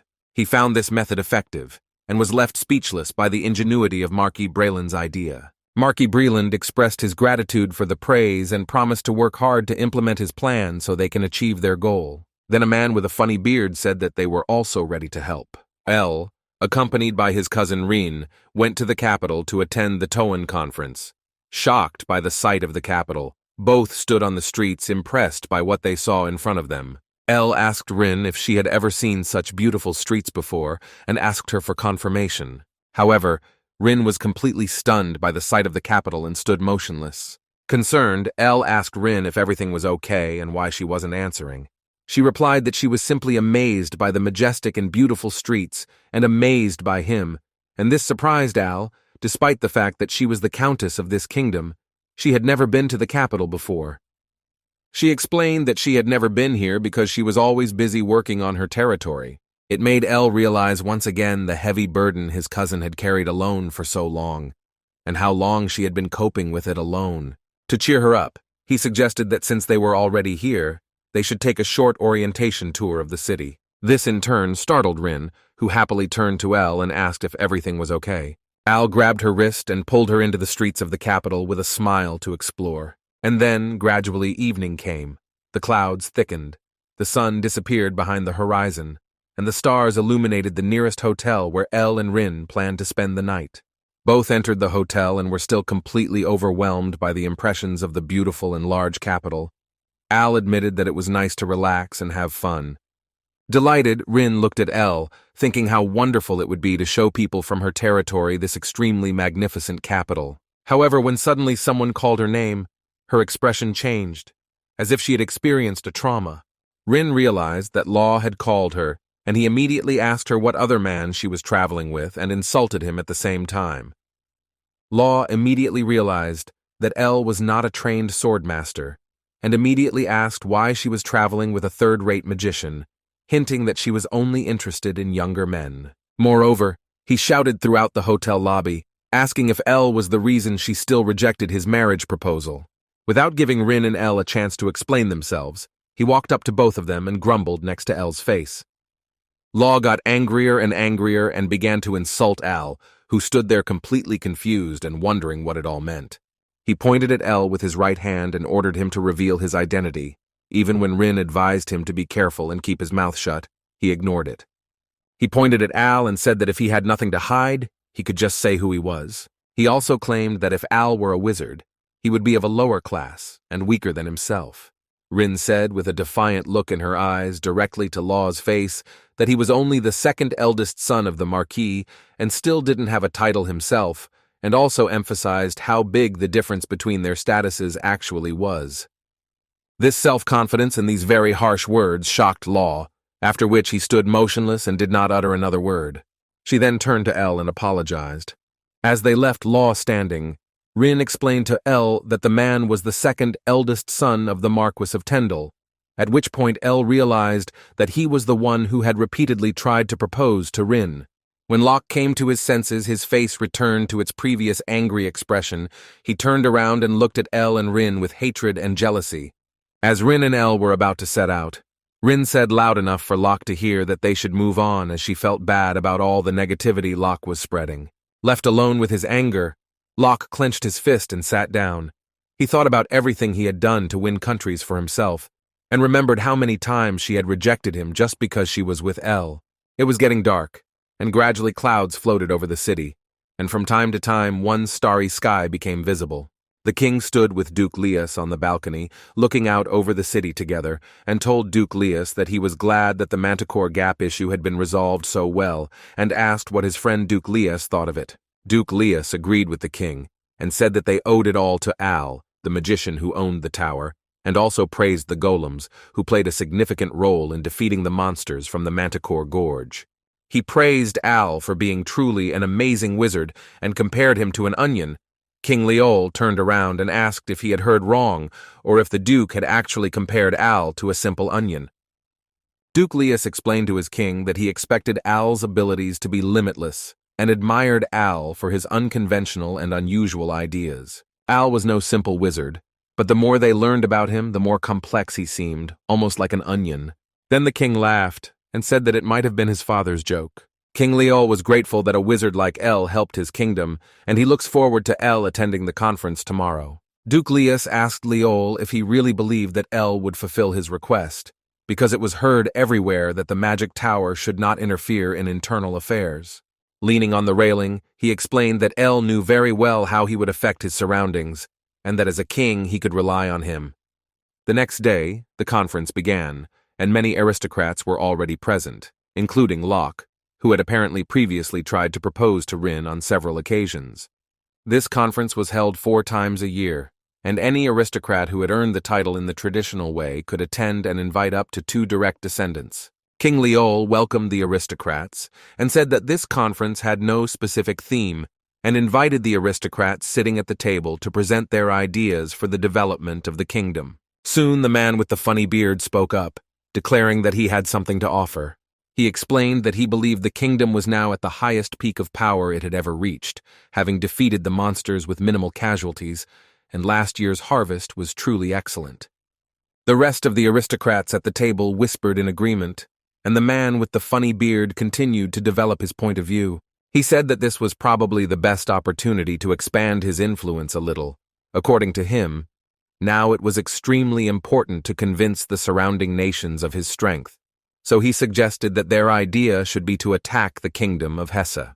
The king, like other aristocrats, were somewhat surprised by this idea of Tajin Balier, a man with a funny beard. However, Tajin Balier continued his explanations. The kingdom of Hesse stole from them for several decades and then blamed the mountain bandits. When he revealed that they had recently received information that this kingdom was disguising its soldiers as mountain bandits in order to steal food, the other aristocrats sitting on the edge of the conference room were equally surprised. Tajin Balier explained that there was clear evidence to justify the raid not only for revenge, but also to demonstrate his newfound strength to neighboring nations. Unlike the aristocrats, King Leol maintained his composure. Although he was somewhat shocked by the news, he stated that such an action would require serious consideration and wanted to consider how other countries would react in his place. Blinded by the desire for revenge, Duke Tajin Balier assured the king that there was nothing to worry about, since no one could withstand the overwhelming force attack. However, King Leol knew what Duke Tajin Balier was up to, and the offer made at the beginning of the conference was quite tempting. If they captured the kingdom of Hesse, the influence of their own kingdom would grow exponentially. Duke Tajin Balier also mentioned that if the order was given, he would nominate the second prince as supreme commander. His greed and cunning were still evident as he explained that while the first prince had to protect the kingdom, he thought it would be a good idea for the second prince to prove himself and gain experience. As Duke Tajin Balier finished speaking, he was interrupted by another aristocrat with light brown hair, who disagreed with his colleague and stated that it was thanks to him and his soldiers that they had suffered few casualties in the past year. He suggested that instead of raiding other kingdoms, they should focus on strengthening their own kingdom's influence and prepare for the upcoming monster invasion. King Leol listened intently as the light brown-haired aristocrat expressed his concerns and arguments. He knew that Marquis Tendel, the leader of the first prince's faction, did not want the second prince to receive praise and attention due to Duke Tajin Balier's planned actions. On one side were the followers of the first prince, and on the other, the faction of the second prince. In the center was King Leol, who was brooding and wondering why both sides couldn't work together. He explained that he had listened to the concerns of both sides, but also clarified that the reason for today's conference was different. King Leol wanted to introduce the aristocrats to a special wizard and asked that wizard to enter the room, and the door slowly opened and the wizard entered. Al introduced himself to the aristocrats by saying his name. He had barely placed his hand on the table when someone stood up. This surprised Rin very much. Not even a few seconds had passed since Al introduced himself, and Locke, the second son of the Tendel family, stood up and began to insult Al and loudly declared that he himself believed that Al was a wizard from the Luce family. Meanwhile, Al walked up to the king and just stood there while the other nobles looked at Locke in shock and asked what this reaction to the magician's statement meant. He said that he saw Al last night at a hotel in the capital and that he behaved outrageously there. He put his hand on his chest and told everyone that L is a third-rate magician who insulted him there. He also mentioned that he proposed to Countess Alvus some time ago, and L intervened to stop him from marrying her. As his father sat next to him in shock, Locke continued to explain that although he didn't have a title yet, he was a significant and important person in the kingdom. Locke subsequently addressed the king directly and asked him not to trust Al under any circumstances, but to punish him immediately. This surprised Leol as he did not expect such a reaction to Al's introduction. The meeting was silent for a short time, during which Locke continued to look at Al with the same intense hatred as when they first met. Locke was so consumed by his hatred that he could think only of his nobility and believed that those who stand in his way should know their place in society. He believed that these people deserved special punishment. As time went on, Al found it increasingly difficult to contain his laughter, and his small grin slowly slipped away. King Leol cleared his throat before the situation could escalate further and told the nobles, especially Locke, to calm down. Pointing at Al, King Leol stated that this young man was one of the greatest strengths capable of moving their kingdom forward and securing their future. Finally, he reintroduced Al as the owner of the magic tower.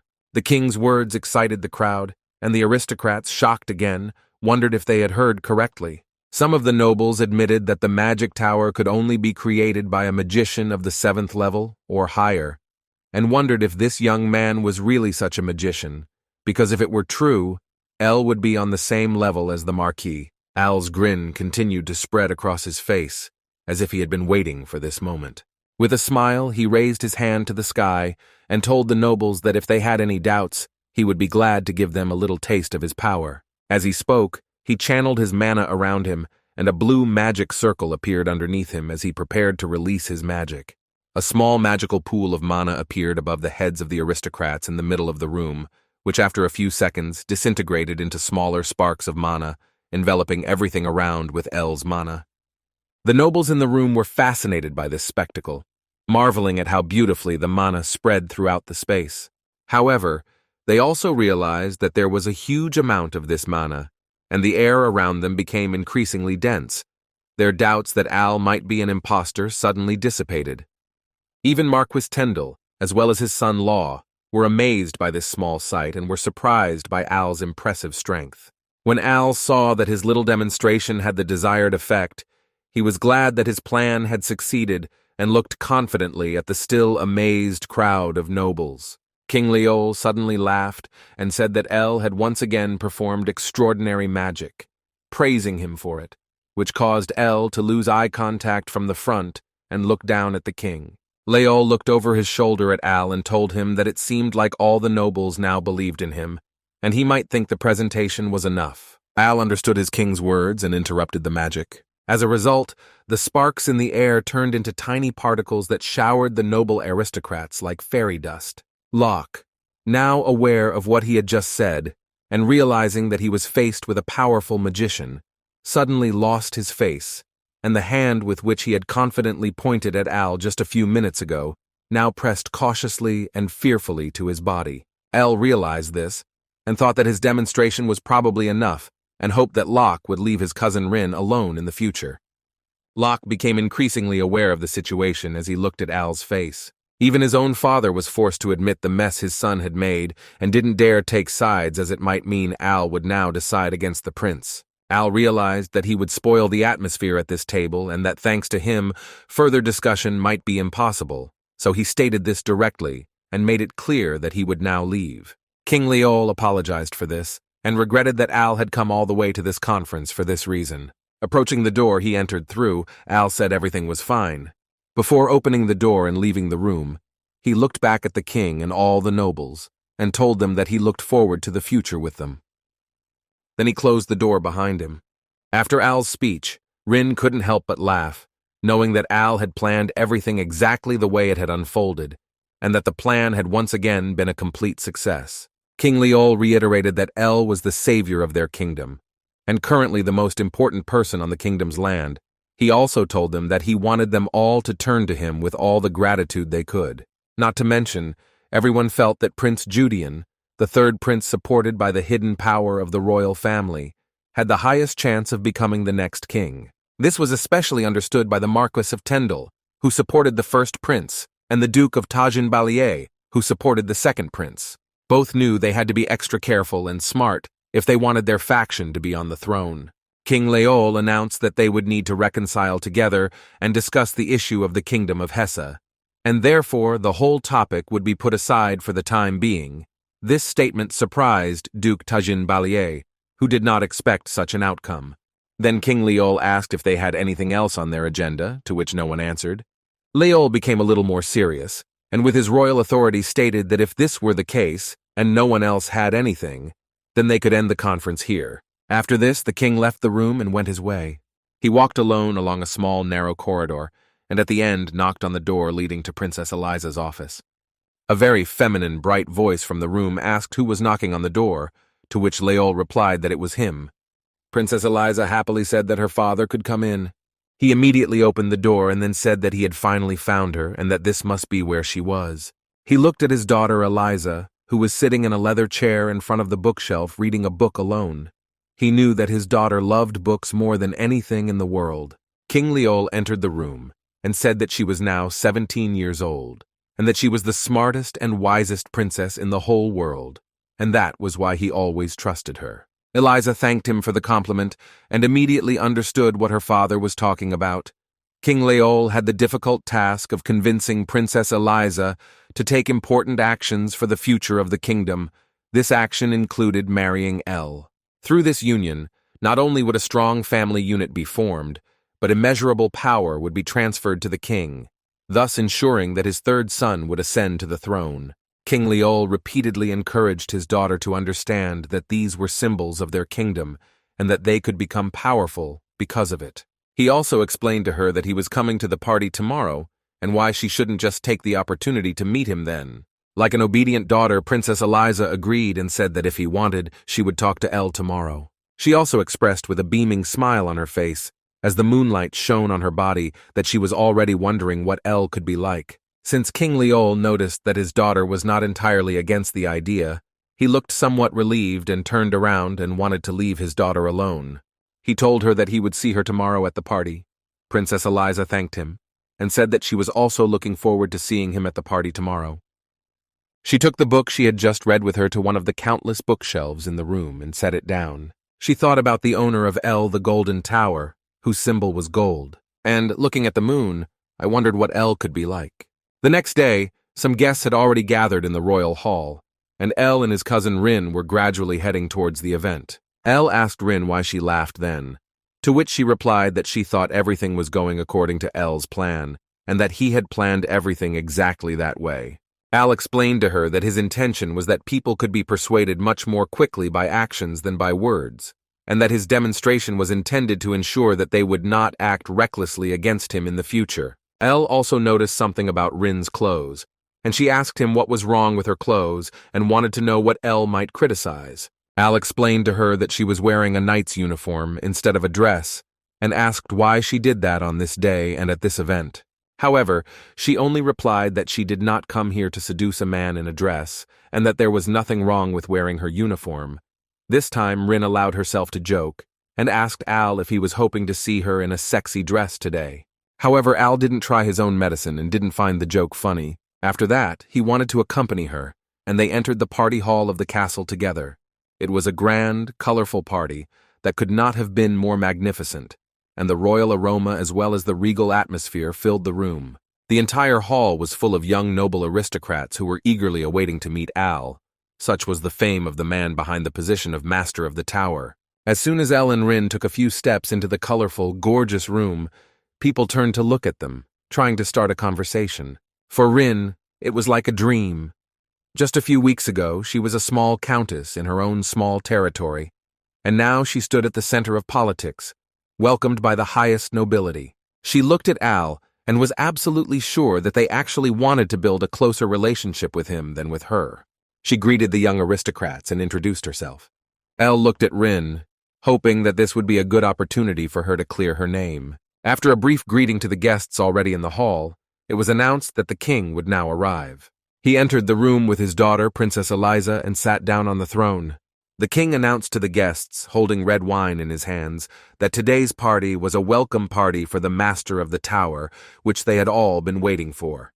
The king then said that they could now start the party with Al's toast. Al was somewhat surprised, because he did not know that he would now speak in front of the guests and make a toast. He looked at the guests, assumed an official pose, introduced himself again, and thanked them for the reception given in his honor. Then he raised both hands and brought them together in the middle, and created many small orange cherry blossoms around. A small pink storm broke out in the hall, and a lot of cherry blossoms began to bloom around. The guests were clearly delighted and enjoyed the little spectacle. Al concluded by once again expressing his hope that everyone would have a good time today. Apart from the fact that small cherry blossoms were floating all over the hall, El's spell also achieved something else.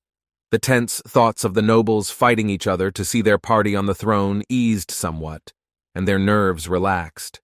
When Al saw that the king and princess could relax thanks to his magic, he looked overjoyed.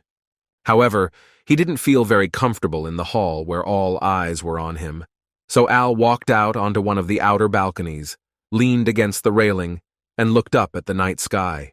He sighed and thought that places where many people gather are always extremely tiring for him. He simply could not get used to so many eyes turned to him in this life. However, he had an additional problem. These multiple eyes could belong to nobles from different families. At that moment, another person approached from behind. She exclaimed that she had found him now and smiled. Curious, El turned around and learned that it was Princess Eliza. She, in turn, was surprised that he recognized her. How politely El said that he had no other choice but to recognize the princess of the kingdom in which he lived. Princess Eliza said that she was honored to meet the master of the magic tower. She continued that thanks to Al's wit, she thinks he already knows why she came today. Al listened silently for a moment, and then said that he believed His Majesty the King was talking to her about a potential marriage. He also mentioned that he knew that she was a very smart and wise woman like a princess, and that she had rejected many possible suitors in the past. Perhaps that's why she started the conversation first. The princess confirmed his intuition and praised him for his truly amazing abilities. However, Princess Eliza also clarified that she was not only here to fulfill her father's request, and began to explain to Al that she wanted to get to know him and found him interesting. This surprised Al even more, and he asked if he had heard correctly. Princess Eliza told him that she had heard that they were the same age, and that he had already reached the 7th level of magic, which, according to her, was no reason not to engage in conversation with such a person. This shocked Al even more, and he noticed that the atmosphere of this conversation had completely changed. The conversation began with the princess fulfilling her father's request, but turned towards her own curiosity when she asked Al how he acquired such abilities. The princess looked at Al with bright eyes, eagerly awaiting his answer. Al scratched his cheek and told her that she might not believe him, but he learned everything on his own. The princess was stunned and said that, in her opinion, geniuses are simply born geniuses. However, El looked at the princess, and with a clear expression on his face, stated that he was not a genius, and that this was an absurd assumption. He believed that no matter whether he was in the 7th or 8th grade of magic, at the end of the day, he was himself, and neither not a genius by any means. Princess Elisa was silent for a brief moment. Then she said that she was actually just curious if he thought differently than everyone else, considering that he had reached the level of archmage at such a young age. She continued to explain that she was the princess of the Toan kingdom, a woman with responsibilities and rights, but not able to do as she pleased. After all, she would have to marry someone for the sake of her family, and this marriage was also a duty to her country. When El said that was not true, Princess Eliza widened her eyes with a calm but pained expression. He advised her not to worry about such things, emphasizing that the most important thing was to do what the princess sincerely wanted, and even sacrificing herself was never a beautiful act. Princess Eliza became more and more amazed as she listened to Al's words. He also expressed his willingness to help her find her own path, and finally Al said that he hoped she understood him correctly, and suggested that they return to the party together. El then walked past the princess back into the hall, leaving her there to sort out her thoughts. Princess Eliza appreciated El for not just playing along with her father's game, and was forced to admit that he was truly a special person who seemed to understand her. Leaving the princess alone, Al hoped that she understood his words. When he returned to the party, he glanced to the side and asked what his cousin Rin was doing there. Rin explained that she was taking a short break and stated that she did not hear Elle's conversation with the princess, although of course she did. Elle wanted to convey something to Rin and told her not to think he was presumptuous. However, he hoped that Rin could convince the group of nobles gathered around her to join the third prince's faction. Rin then asked if Elle believed that her joining the third prince's faction could stabilize the triangular structure of the kingdom. Elle explained that she understood everything correctly. First, he clarified that currently the factions of the first and second princes have more influence than the faction of the third prince, and strengthening the faction of the third prince can balance the system. Rin smiled and said that she would do whatever Elle told her because she trusted him completely, and he just needed to say the word. Elle thanked Rin with a handshake, to which she replied that she should be the one thanking him. In the neighboring forest that same night, the stars illuminated the sky and the clouds gathered again. A robed figure climbed up a small cliff and spoke of reaching the Tone Kingdom. This was the place that the High Priest of Os tasked them to find, along with several other priests who turned out to be the Knights of Radiance. They were there on a mission to find the saint. The next day, King Leol's scream echoed throughout the castle. He asked if he understood correctly that the saint predicted by the oracle was born in his kingdom, and asked for confirmation from the priest Bolok, who stood with a smug and weak grin in front of His Majesty the King. The priest Bolok confirmed that the king had understood correctly, and asked him if he could not imagine anything more delightful. King Leol, however, asked the priest Bolok if he was sure that he had correctly interpreted the oracle's prophecy. The priest confirmed this. King Leol had to think for a moment. He rubbed his face, wondering if the saint could really be in his realm and what it would mean for him. If the saint was truly in his kingdom, it would mean that the power emanating from the Holy Kingdom had increased significantly. Currently, although the Holy Kingdom had roughly the same size army and territory as him, it was already much stronger, possessing the strength of one of the 10 grandmasters. Even other countries could not easily compete with the Holy Kingdom, so King Leol came to the conclusion that it would be better to help the Holy Kingdom in its mission to find the saint. He asked Priest Bolok what contribution he could make to their cause. However, Priest Bolok said that they don't need any real help at this time since they can control the saint with their power. What they needed more was a leader who could lead the Holy Knight to the location indicated by the oracle. King Leol was somewhat surprised that the priest simply asked for the chief, and asked where the land that the oracle had predicted was located. Priest Bolok narrowed his eyes slightly and said that the place where they needed to go would be near the Leviton Plateau and in rough terrain. He thought that this might be a place near Monster Country in the west of the continent. Leol immediately realized what place he was talking about and asked if it was really so. However, King Leol also explained to the priest that the place he had in mind was very dangerous and the journey there would be difficult. He said goodbye to the priest and said that tomorrow he would send someone to lead him and his comrades to the indicated place. However, today he should rest before the journey. Priest Bolok thanked the king for his cooperation and waved to him as the king left his throne room and walked down the small corridor again. He had to immediately think about the trouble he was in. Continuing to walk along the corridor, he called his faithful friend Dezine and asked where he was. He hurriedly opened the double doors and found Dezine. He sat comfortably at the table and enjoyed his lunch with some delicious dumplings. Leol immediately rushed to Dezine, interrupted the meal, and ordered to urgently connect him with a magical communication line to the magic tower. Before Dezine could ask questions, Leol noticed that a serious storm was brewing, and they did not have time to wait. It took quite a long time to install the entire barrier over the entire estate valley. Al, who was at the 7th level of magic, had to work with his mother Clire continuously on this barrier for more than a year, but in the end, the result was impressive. When Al and his mother checked the results of their work, they were confident that they could now live safely, and the barrier should withstand many attacks. Using the strong erosion since it was in the ground, they subsequently cast a barrier to make it even stronger, so that once the flow of mana flowing through the barrier would be disrupted by other mages. As Al and his mother inspected the barrier, his mother praised it for becoming more incredible every day. Al wanted to reassure her, and told his mother that even if they didn't have any problems in the near future, it was better to be careful. As fate would have it, at that moment his sister Kana came running and desperately called Al.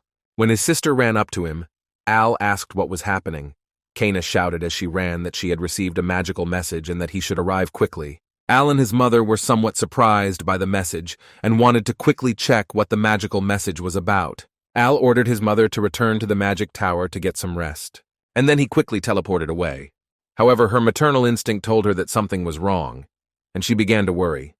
Al, who had teleported directly to the tower, was in his office. He looked into the mirror in which he saw his reflection.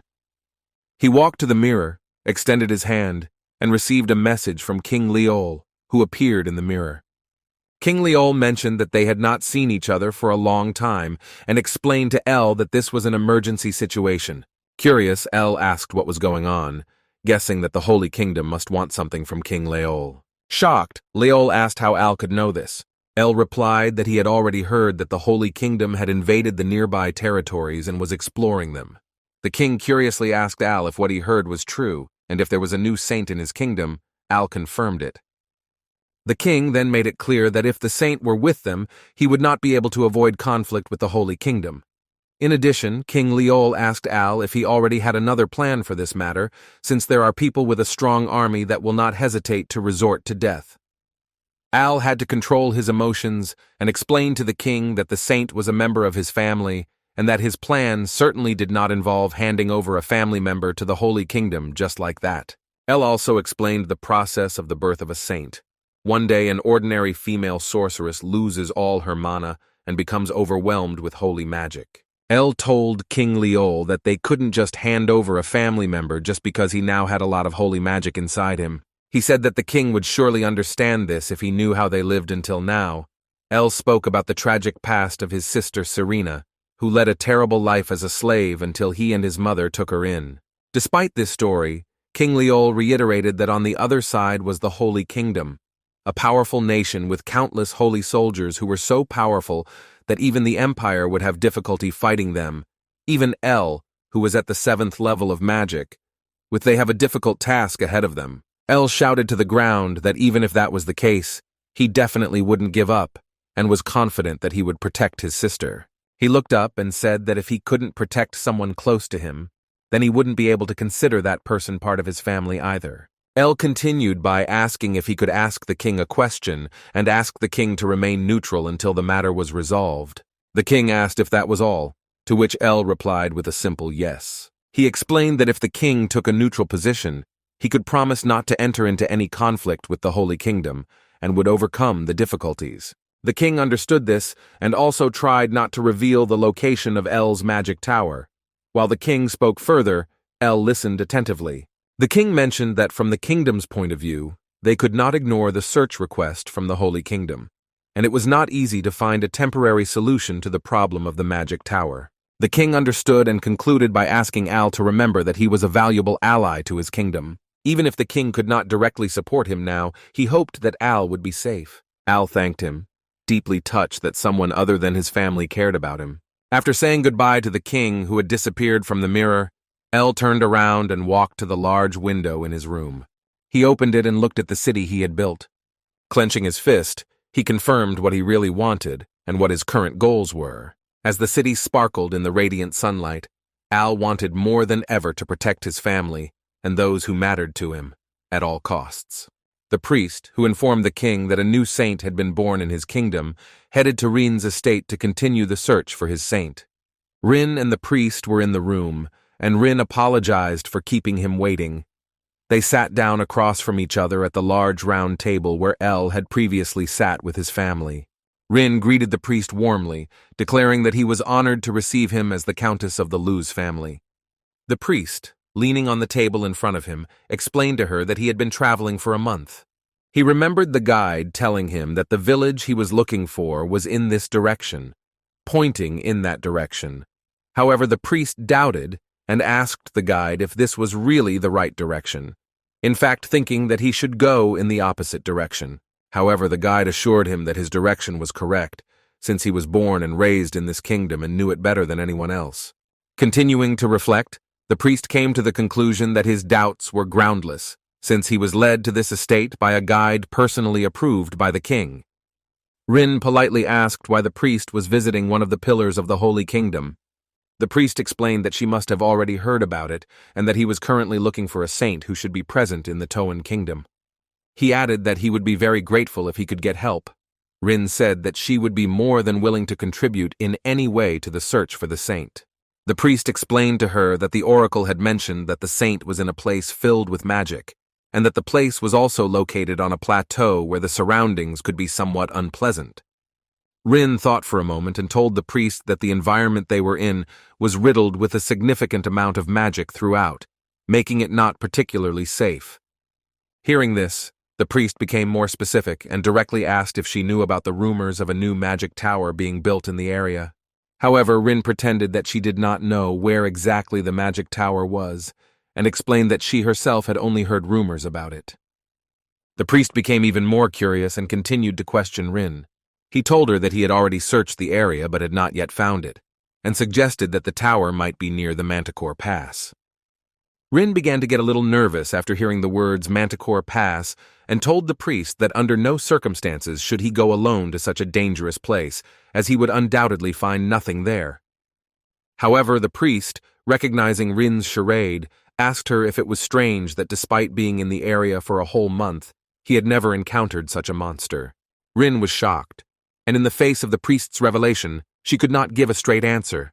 She continued to play along and told the high priest that it was simply because he was lucky and truly talented. She explained that this was most likely because he abandoned his divine power and used it to crush the monsters around him, forcing them to flee prematurely. The smile that gradually appeared on the priest's lips became wider, but he also understood the art of acting and showed nothing. He put his hand behind his head, thanked his goddess, and told Rin that he felt a little bad that she thought so highly of him, although he was probably just lucky. He then stood up, informed her that this would be the end of his investigation, and stated that he would now explore the wilderness around Linda's territory himself. When the guide asked where they were going, the priest explained that the saint could be found in a magic tower in the Manticore Gorge. Since the goal was so close, greed showed on his face. He longed to finally find the saint of his church. He was sure that now they knew the approximate location, and it would be easy to track her. The priest repeated to the guide that finding the saint was their main mission, which they must successfully complete under any circumstances. As they headed towards the Manticore Pass, Rin watched him from the window. She had to admit that her actions were obvious, but she was still glad that her plan worked, and the priest reacted the way she wanted. She turned around, glad that her part in luring the priest to the Manticore Pass and then finding him was successfully completed. The priest mobilized his followers and headed with them to the tower. One of the followers noted that the monsters are not visible for many miles, but you still shouldn't neglect your cover.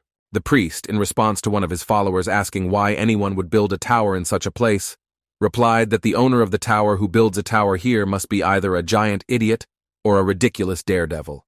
He didn't care, however, as long as they were able to successfully complete the mission.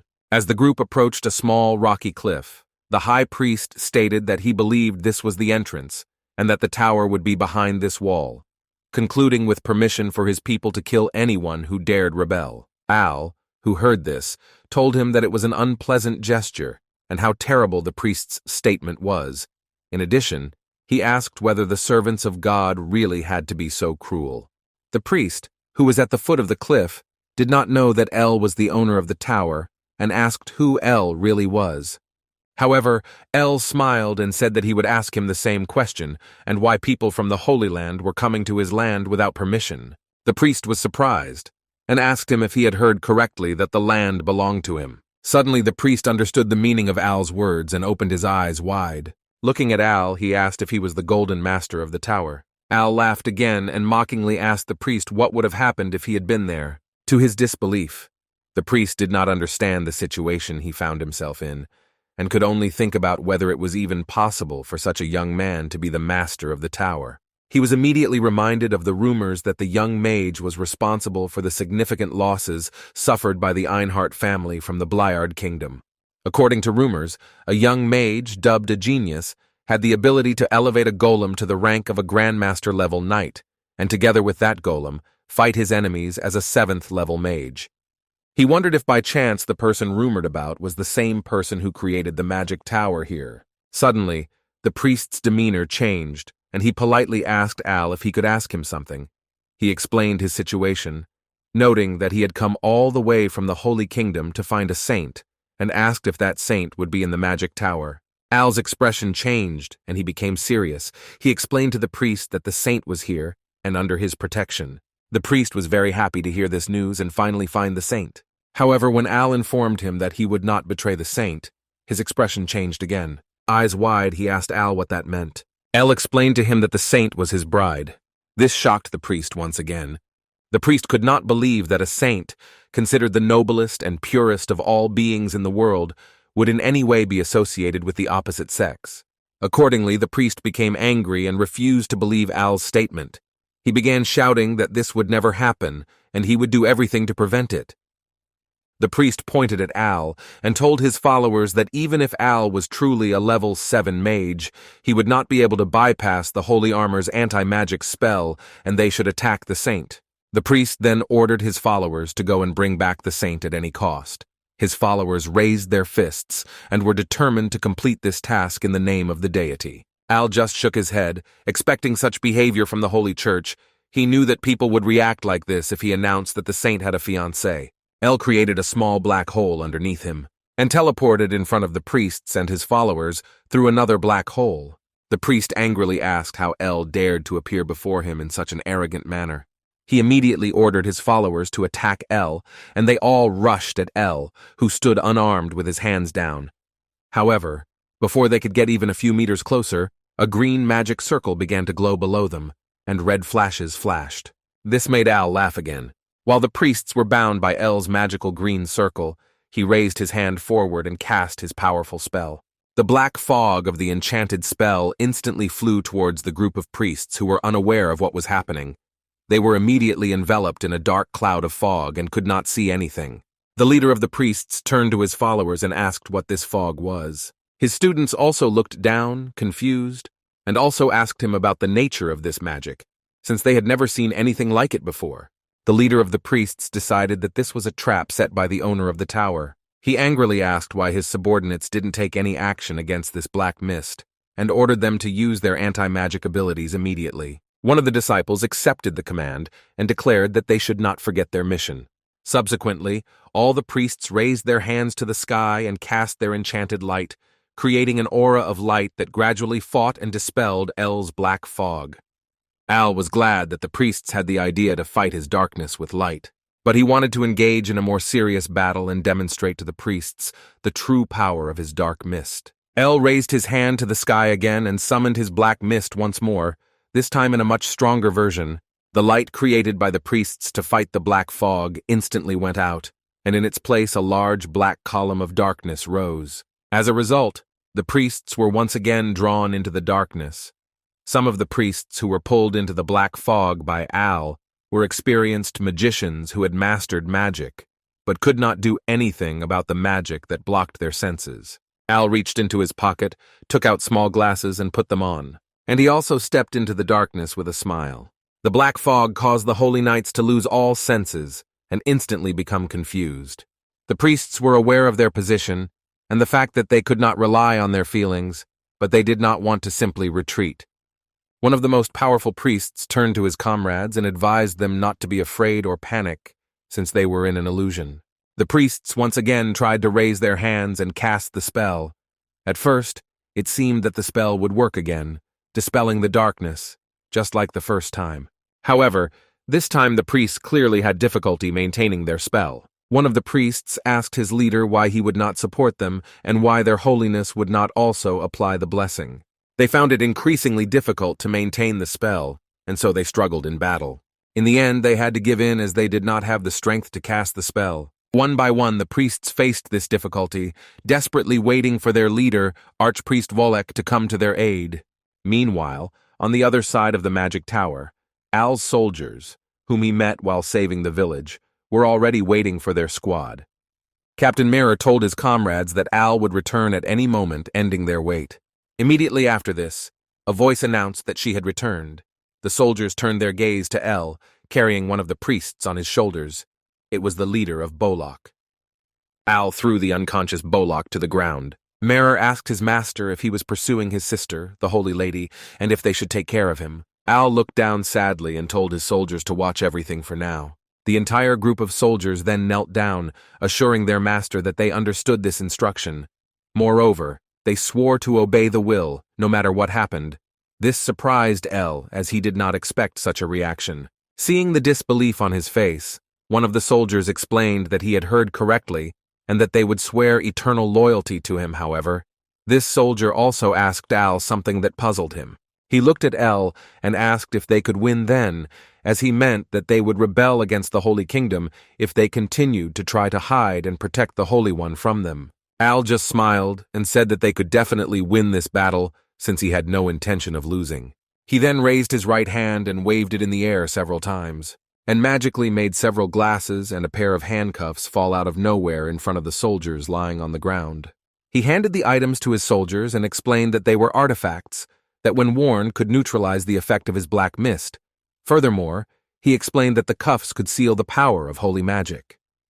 When Captain Mera received the bag of artifacts and explanations, he was completely surprised. El tasked him with using these items to capture the remaining Holy Kingdom knights still trapped in his black mist. Armed with El's artifacts, the soldiers set out and prepared to carry out the mission. Everyone was highly motivated and walked into the thick of the black fog. Among the fog, the soldiers saw the silhouettes of enemy knights. They were completely exhausted on the ground and had no idea where they were. It came as a complete surprise to the enemy soldiers when they were suddenly detained by soldiers on El's side. They argued but still could not do anything, being in the middle of the fog. The desperate enemy soldier gathered all his remaining strength and tried to launch an attack, rushing forward blindly. He was immediately stopped by Captain Mera's knee. He fell, visibly angry, biting his teeth and cursing. He could barely keep his eyes open and saw Captain Mera handcuff his hands. He knew he couldn't give up, but he didn't have the strength to keep his eyes open. When Captain Mera and his soldiers finished capturing all the people of the Holy Kingdom, he handed them over to El. Al explained to Captain Mera that he was simply glad that there were no further complications, and that Al also instructed Captain Mera to handle the captured knights as carefully and gently as possible, making sure that they did not get injured. Al knew that a real war was about to begin, and he knew that the Holy Kingdom would not remain inactive if its soldiers were captured.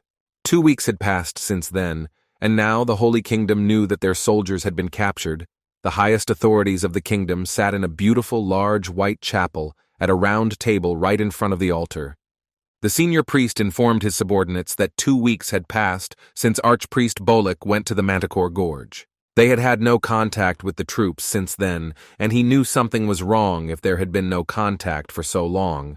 The rest of the priests at the table were whispering and speculating about what could have happened. One of them openly stated that due to his worries, he could hardly rest, much less sleep, and hoped that nothing terrible had happened to his friend. The senior priest said that according to the last message he received, a new magic tower had appeared on the territory. He wanted to scout, and it seemed that the owner of the tower had taken the saint into custody. The rest of the priests at the table were suddenly amazed and repeated the words of their leader in despair.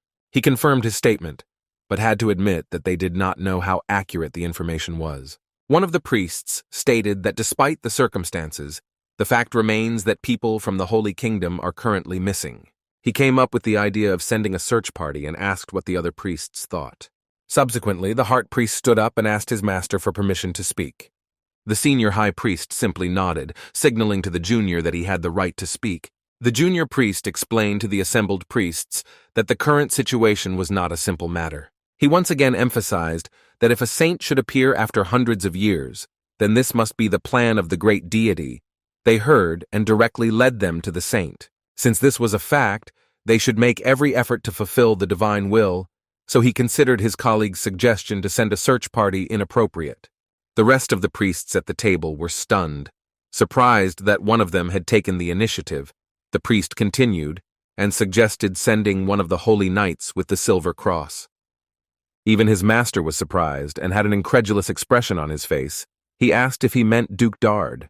Duke Dard and the Silver Cross Knights made up about 30% of the Holy Kingdom's royal army and possessed enormous strength. In addition, Dard was one of the great masters on the continent, capable of defeating dozens of sword masters in a single battle. After the senior chief priest came to his senses, he asked what the others thought about the idea of sending Duke Dard. Several priests immediately agreed. wanting to set an example. They intended to demonstrate the strength of their kingdom and show that they were not worth fighting against. Once the senior high priest had received agreement from the others, he slammed both hands on the table and gave the command to gather Duke Dard and the Knights of the Silver Cross and set them in motion. However, not content with this, he also declared that the Duke should be accompanied by various priests of the heart to support him. 98. This statement once again shocked some of the priests at the table, who did not understand why they would send all the military force at once.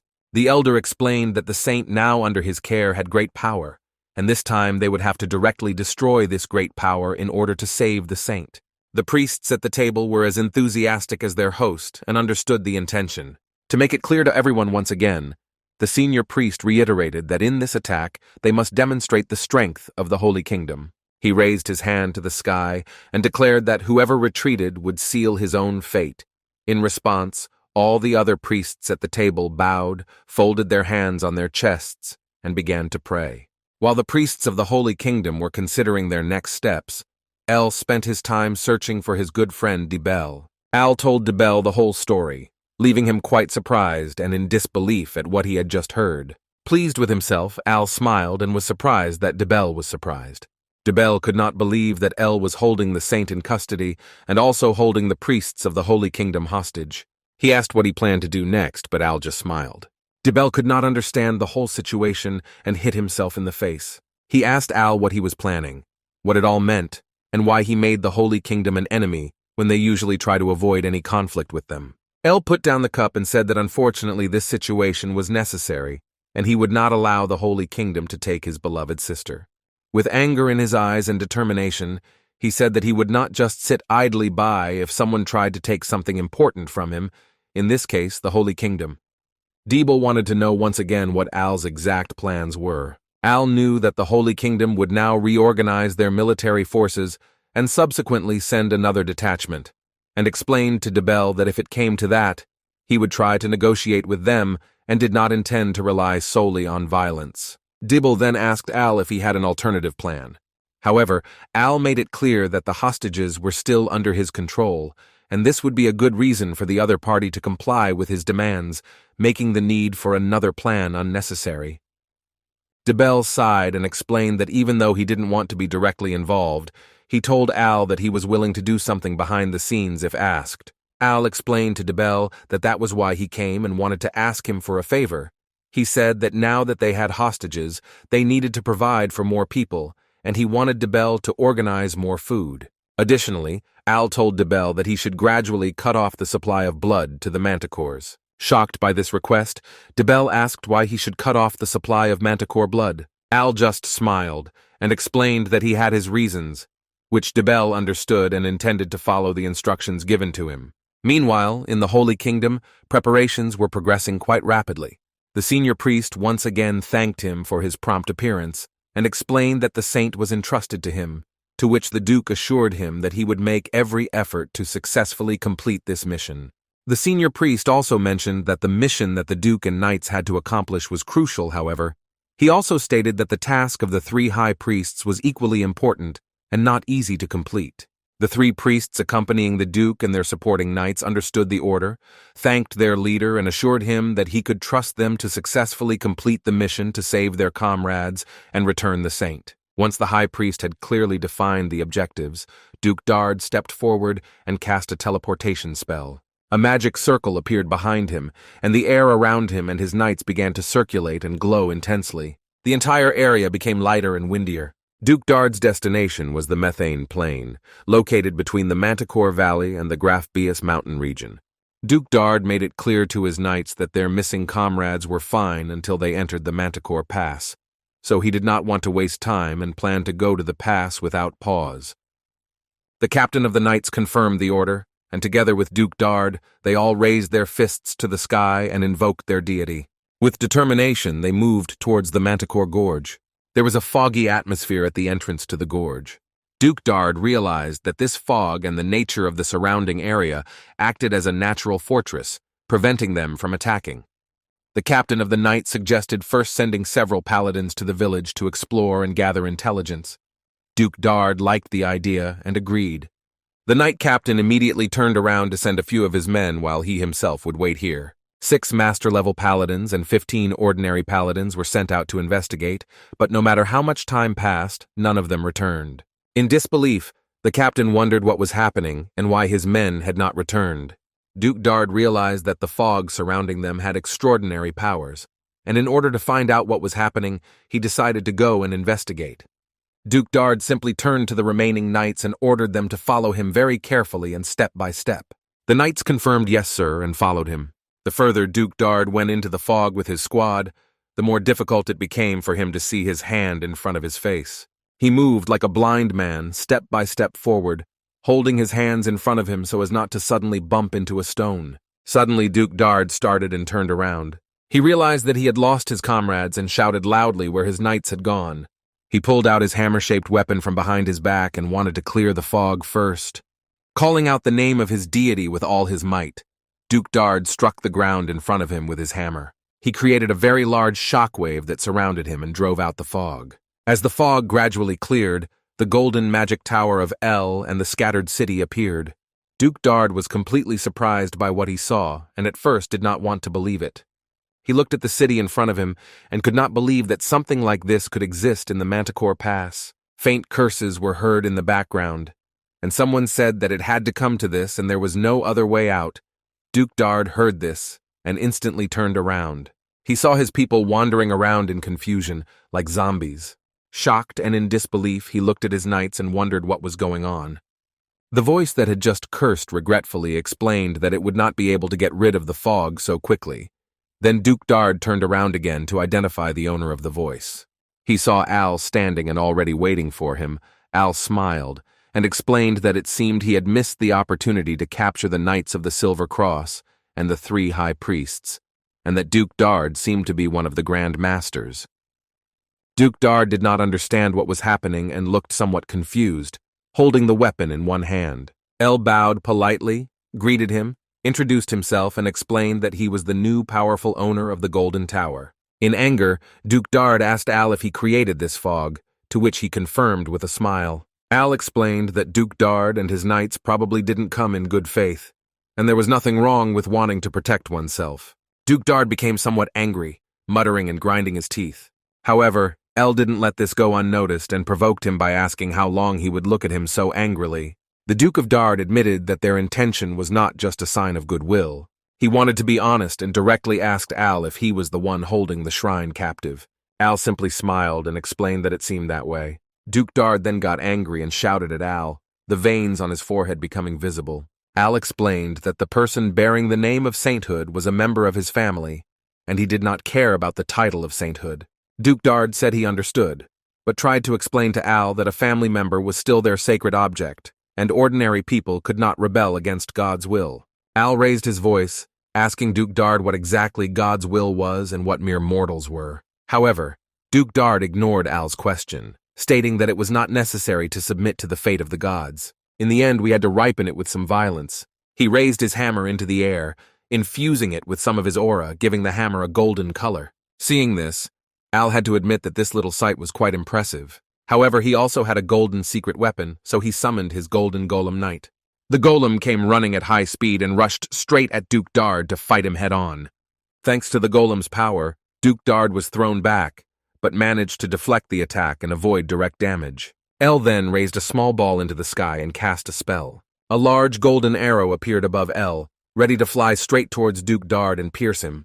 The arrow that El had summoned immediately flew towards Duke Dard. However, the Duke saw the attack coming and at the last moment managed to swing his golden hammer, deflecting El's arrow. He knocked her down at the very last moment, and she fell to the ground at his feet. Even though Duke Dard successfully defended himself against El's attack, he had to admit that there was a huge force behind the attack. However, Al just stood there and arrogantly stated that he only intended to scare the Duke a little, and didn't expect him to be so scared by a simple attack. Duke Darda turned to his knights and asked if they were just going to stand there, or if they were going to join the battle. The knights, grouped in a blue formation, explained that they could no longer move, as there seemed to be a barrier around them. This surprised Duke Dard, who had not noticed this before, and angered him even more. but Al explained to him that this barrier was intended to prevent accidental injury. In addition, Al pointed to a rock outcropping and told Duke Dard that the 50 knights he sent earlier also did not receive a single scratch. An enraged Duke Dard turned to Al and complained about his insolence, to which Al replied that he was talking like an old man. When Duke Dard heard Al call him an old man, he became even more angry, his eyes turned red, and the vein on his forehead became more visible. Grumbling at the knights behind him, he simply looked at Al, who explained that, as Duke Dard could see, there was no one around to help him. Al also mentioned that the panic that Duke Dard was feeling was blatantly obvious, and that this panic would upset him. He explained that it was a price, a reaction to the actions the Holy Kingdom brought with it. Duke Dard repeated the question of what he meant by the price and said that Al would pay it soon.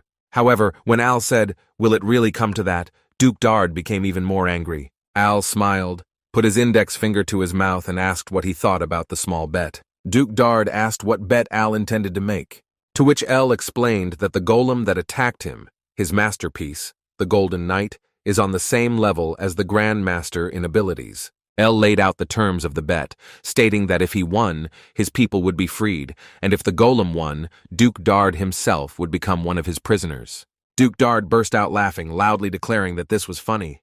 Filled with confidence and arrogance, he found the thought of becoming a prisoner himself amusing, and asked if he was allowed to smash the golem that Al was so proud of into 1,000 pieces. Al just smiled and said that Duke Dard should worry about his life first before thinking about it. Duke Dard, not wanting to waste any time, immediately launched an attack. He raised his golden hammer again, spinning it in the air, releasing such enormous energy. Even Al had to cover his face with his hand because of this. Duke Dard could no longer contain his bloodlust and lust for battle, and a noticeable smile of joy and thirst for revenge appeared on his face. Al raised his hand forward and ordered Tanya to destroy the target. Tana identified the target and confirmed the destruction order. Without wasting any time, she drew her sword and took the fight seriously. Tana slashed her sword straight forward, interrupting Duke Dard's rotation, the two intense attacks colliding, raising a lot of dust. Tanya managed to dodge subsequent attacks, but her own attacks were also repeatedly blocked. Duke Dard wanted to launch another massive attack, and once again the Duke's hammer and Tana's sword collided. The knights in El's blue barrier couldn't believe what they were seeing. They were extremely surprised that their leader was fighting someone so strong. Even Duke Dard had to admit that El's golem was extremely impressive, and that the golem's power was indeed comparable to that of a grandmaster. However, this only angered Duke Dard, and he tightened his grip on the weapon. He threw his golden hammer upward again, letting out a loud scream. This caused his golden hammer to shine brightly. Even the soldiers wondered what had suddenly happened. The hammer began to shed its outer layer of gold. El, also blinded by the light, wondered what was going on. When the golden layer of the hammer fell, a slightly darker black hammer appeared. It was a sacred relic called the Divine Evil Slaying Hammer. Al was speechless and, for the first time, genuinely surprised by the unexpected turn of events. Duke Dard was surprised that Al immediately recognized his weapon and praised him for his keen eyes. He also explained that he did not want to use this weapon unless absolutely necessary. Al realized the critical situation he was in and had to quickly come up with a new plan. Even the Knights of the Silver Cross had never seen this weapon, or rather this sacred divine relic, and were amazed by the enormous power it emitted. There are 3 types of sacred relics, 5 great sacred swords, and 5 great demons on the continent, considered the strongest forces on the continent. This includes the Divine Hammer, which destroys evil and has great power to eradicate all that is undivine. El realized that this hammer was created to neutralize the aura blade and make the magic of a 7th-class mage disappear without a trace. Duke Dard swung his hammer in the air again and told Al that the fact that he forced him to use the weapon was an acknowledgement of his power. However, Duke Dard also said as he approached Al and his golem that this was the end now. He attacked Tana with his hammer, but she managed to dodge at the last moment, avoiding a direct blow. Yet it could be clearly felt that although there was no direct hit, the hammer's aura had changed, and the hammer had released its true power. Duke Dard's attack left a small crater on the battlefield, and Al had to once again acknowledge the incredible power of Duke Dard and the hammer. However, Duke Dard did not allow El's golem to rest. It screamed and went straight into the next attack. As a precaution, Tana instinctively retreated when she heard Duke Dard's cry. He was clearly pleased that the golem showed such fear and retreated with a simple cry. Duke Dard found it commendable to believe that Tana could still fight him in battle, and asked what he would do now since this was the last chance he had. Once again, Duke Dard prepared to attack, jumped into the air and was about to deal Tanya the final blow. El ordered Tanya to dodge, and she did so, narrowly avoiding the devastating attack. Duke Dard's attack knocked down many small rocks nearby, sending them flying amid the chaos with the golem still in a defensive position. Al gave the command to increase the distance. Tana went into long-range mode and Al confirmed the command. Volleys of green energy from Tana were now aimed at Duke Dard, who easily blocked them. The Duke of Dard then prepared to counterattack. With his hammer, he swung it hard once and threw it at Al. Seeing this, Al had to admit that he had once again underestimated Duke Dard. He closed his eyes and reluctantly declared that since the Duke had played dirty, he would do the same. Al extended his hand forward, causing Tana to disappear. Duke Dard turned around, diverting attention from Al, and asked where the golden golem had gone. However, Tana reappeared behind Duke Dard, who turned around again. He wondered if it was magic. Al explained that this was his trump card. He never expected the Duke to take out the divine warhammer. This angered Duke Dard again, and he wanted to go all out and strike directly this time. However, Al suggested that they end this fight here, since there was no point in continuing. El thought that defeating the Duke would not be easy, considering that he possessed a sacred relic and seemed to be able to easily keep up with Tana and even suppress her despite her being in her final mode. Duke Dard remarked to Al that he remained arrogant to the end. In response, Al showed goodwill, declaring that he would free Duke Dard's men and ensure that they would not suffer any serious injury. He also released the second barrier holding the first 50 people he captured. Duke Dard immediately ordered the leader of the Knights of the Silver Cross to take care of everything, which the leader promptly carried out. Subsequently, Duke Dard asked Al if he had another priest named Bolok. However, Al, having already shown goodwill for the release, this time stated that he would not reveal this fact. Duke Dard then expressed his disappointment, stating that he would curse the sly grin on Al's face. Al casually asked why the Duke was so angry over a simple smile. To which Duke Dard shouted in Al's face that although he might go home empty-handed this time, next time he would be sure to take the saint with him. As Duke Dard turned away, Al noted that this would not be an easy task. As Duke Dard and the Knights of the Silver Cross slowly walked away, Al watched them and came to the conclusion that he needed a weapon that could match the saint. At the rest of the Knights of the Silver Cross, they took a short break, and everyone looked noticeably tired. The leader of the Knights admitted that his subordinates were physically healthy, but they lacked strength and were probably suffering from internal injuries. Duke Dard admitted that he was dealing with a formidable enemy, at which time the commander of the Knights explained that it would take at least a month to heal the internal damage and return to its original strength. This news infuriated Duke Dard. He ground his teeth again and personally now feared that they might explode in his head. Meanwhile, in the Deek Desert Realm, one of the 5 great realms, the goddess Reynard's Sect Temple, the largest holy place, recently experienced a significant incident. The Temple of Reynard received a huge supply of manticore blood through the Jabal trading post. The priests processed this blood into potions, bringing huge profits. Archbishop Virek, who ordered this, received massive support within the sect. But now, with the regular supply of local blood suddenly drying up, Archbishop Virek found himself faced with an unexpected dilemma. He wanted to know why his blood supply was reaching its limit and urgently wanted to talk to Debel about it. When he arrived at the store, they both sat down at the table and drank tea. However, the Archbishop did not want to waste time and directly wanted to find out the reasons for the sharp reduction in the local blood supply. D remained calm, telling the Archbishop that there was no need to panic and that he needed to drink tea to calm down. The Archbishop tried to recover and took a sip of his tea, blowing on it as it was still very hot. He again asked if Debel could explain to him the reason for the delivery failures.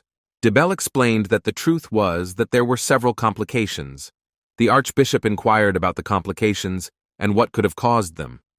Debel adjusted his glasses, which hung on a gold chain around his neck, and said that it was a secret that could not be easily revealed, and said that if the Archbishop could promise to keep the secret, he would tell him. Since the Archbishop was naturally driven into a corner, he said that of course he could keep the secret and wanted to hear the secret. Debel said that Reynard's temple would never receive manticore blood again if he revealed the secret. However, The archbishop considered this impossible and begged Dibel to tell the secret. He clarified that the blood he was selling came from the Manticore Gorge, which belonged to a 7th-class magician who settled there. Dibel further explained that he captured a manticore there and extracted its blood. The archbishop listened attentively. Dibel clarified that he had a contract with the Tower Master, who was responsible for the blood supply of the entire continent. In addition, Dibel told the archbishop that this tower owner had recently encountered some problems. Naturally, the archbishop wanted to know what problems the tower owner was facing. Leaning towards the archbishop, Dibel whispered in his ear that the owner of the tower, having settled there, accepted the patronage of the Holy Virgin. When the archbishop learned about the protection that the owner of the tower had taken, he was shocked. Even though he explained that the conflict between the Tower Master and the Holy Kingdom could escalate further, the archbishop had to swallow hard and did not know what to do. Dibel asked if this event was not so unusual that it seemed almost incredible. The archbishop also found it incredible and could not believe it. Dibel explained that it is normal to be shocked and that he himself was very shocked to learn everything. The will of the Holy Kingdom is akin to the will of the goddess Gaia, and when the Holy Kingdom is set in motion, many other nations who believe in the goddess Gaia will follow, so the archbishop was understandably very tense. Once the archbishop had regained some control, he turned his gaze back to Dibel and asked what would happen to the blood supply, emphasizing that it was a serious problem. However, Dibel just smiled and said that he understood perfectly well that this was a problem. He explained that there was no reason to worry and mentioned that the master of the tower was more powerful than the archbishop might have thought. The archbishop drank his cup of tea completely. He rubbed his temples, trying to calm down and relax. Dibel expressed confusion as to why the archbishop feared the Holy Kingdom so much and wondered if his deity's church was also a powerful force. The archbishop, while stating that he did not fully understand the situation due to the lack of details, emphasized that the Holy Kingdom is much more powerful than his church. Dibel clapped his hands and proposed the idea of joining the forces of the archbishop's church with them. The archbishop's gaze shifted to him, who then wondered if Reynard's church was one of many. Raising his hand, D asked if there were 5 large churches in the vast kingdom. The archbishop recognized this, and at this point wondered whether the unification of the churches could be an opportunity to resist the Holy Kingdom. Dibel realized that his plan to introduce the idea of uniting churches was a success. The archbishop stated that he understood everything and would immediately report to the Grand Chancellor to initiate the plan. Dibel added that if everything went smoothly, he would provide Reynard with 150,000 bottles of blood over the next 3 months. Hearing this, the archbishop beamed and expressed gratitude to D. Meanwhile, in the Holy Kingdom of Gaia, the oldest priest slammed his hand on the table again. He asked what happened in the world. They were holding a meeting with the other priests, all sitting around a large round table, some priests wondering how this could happen, while others were wondering what they could do now.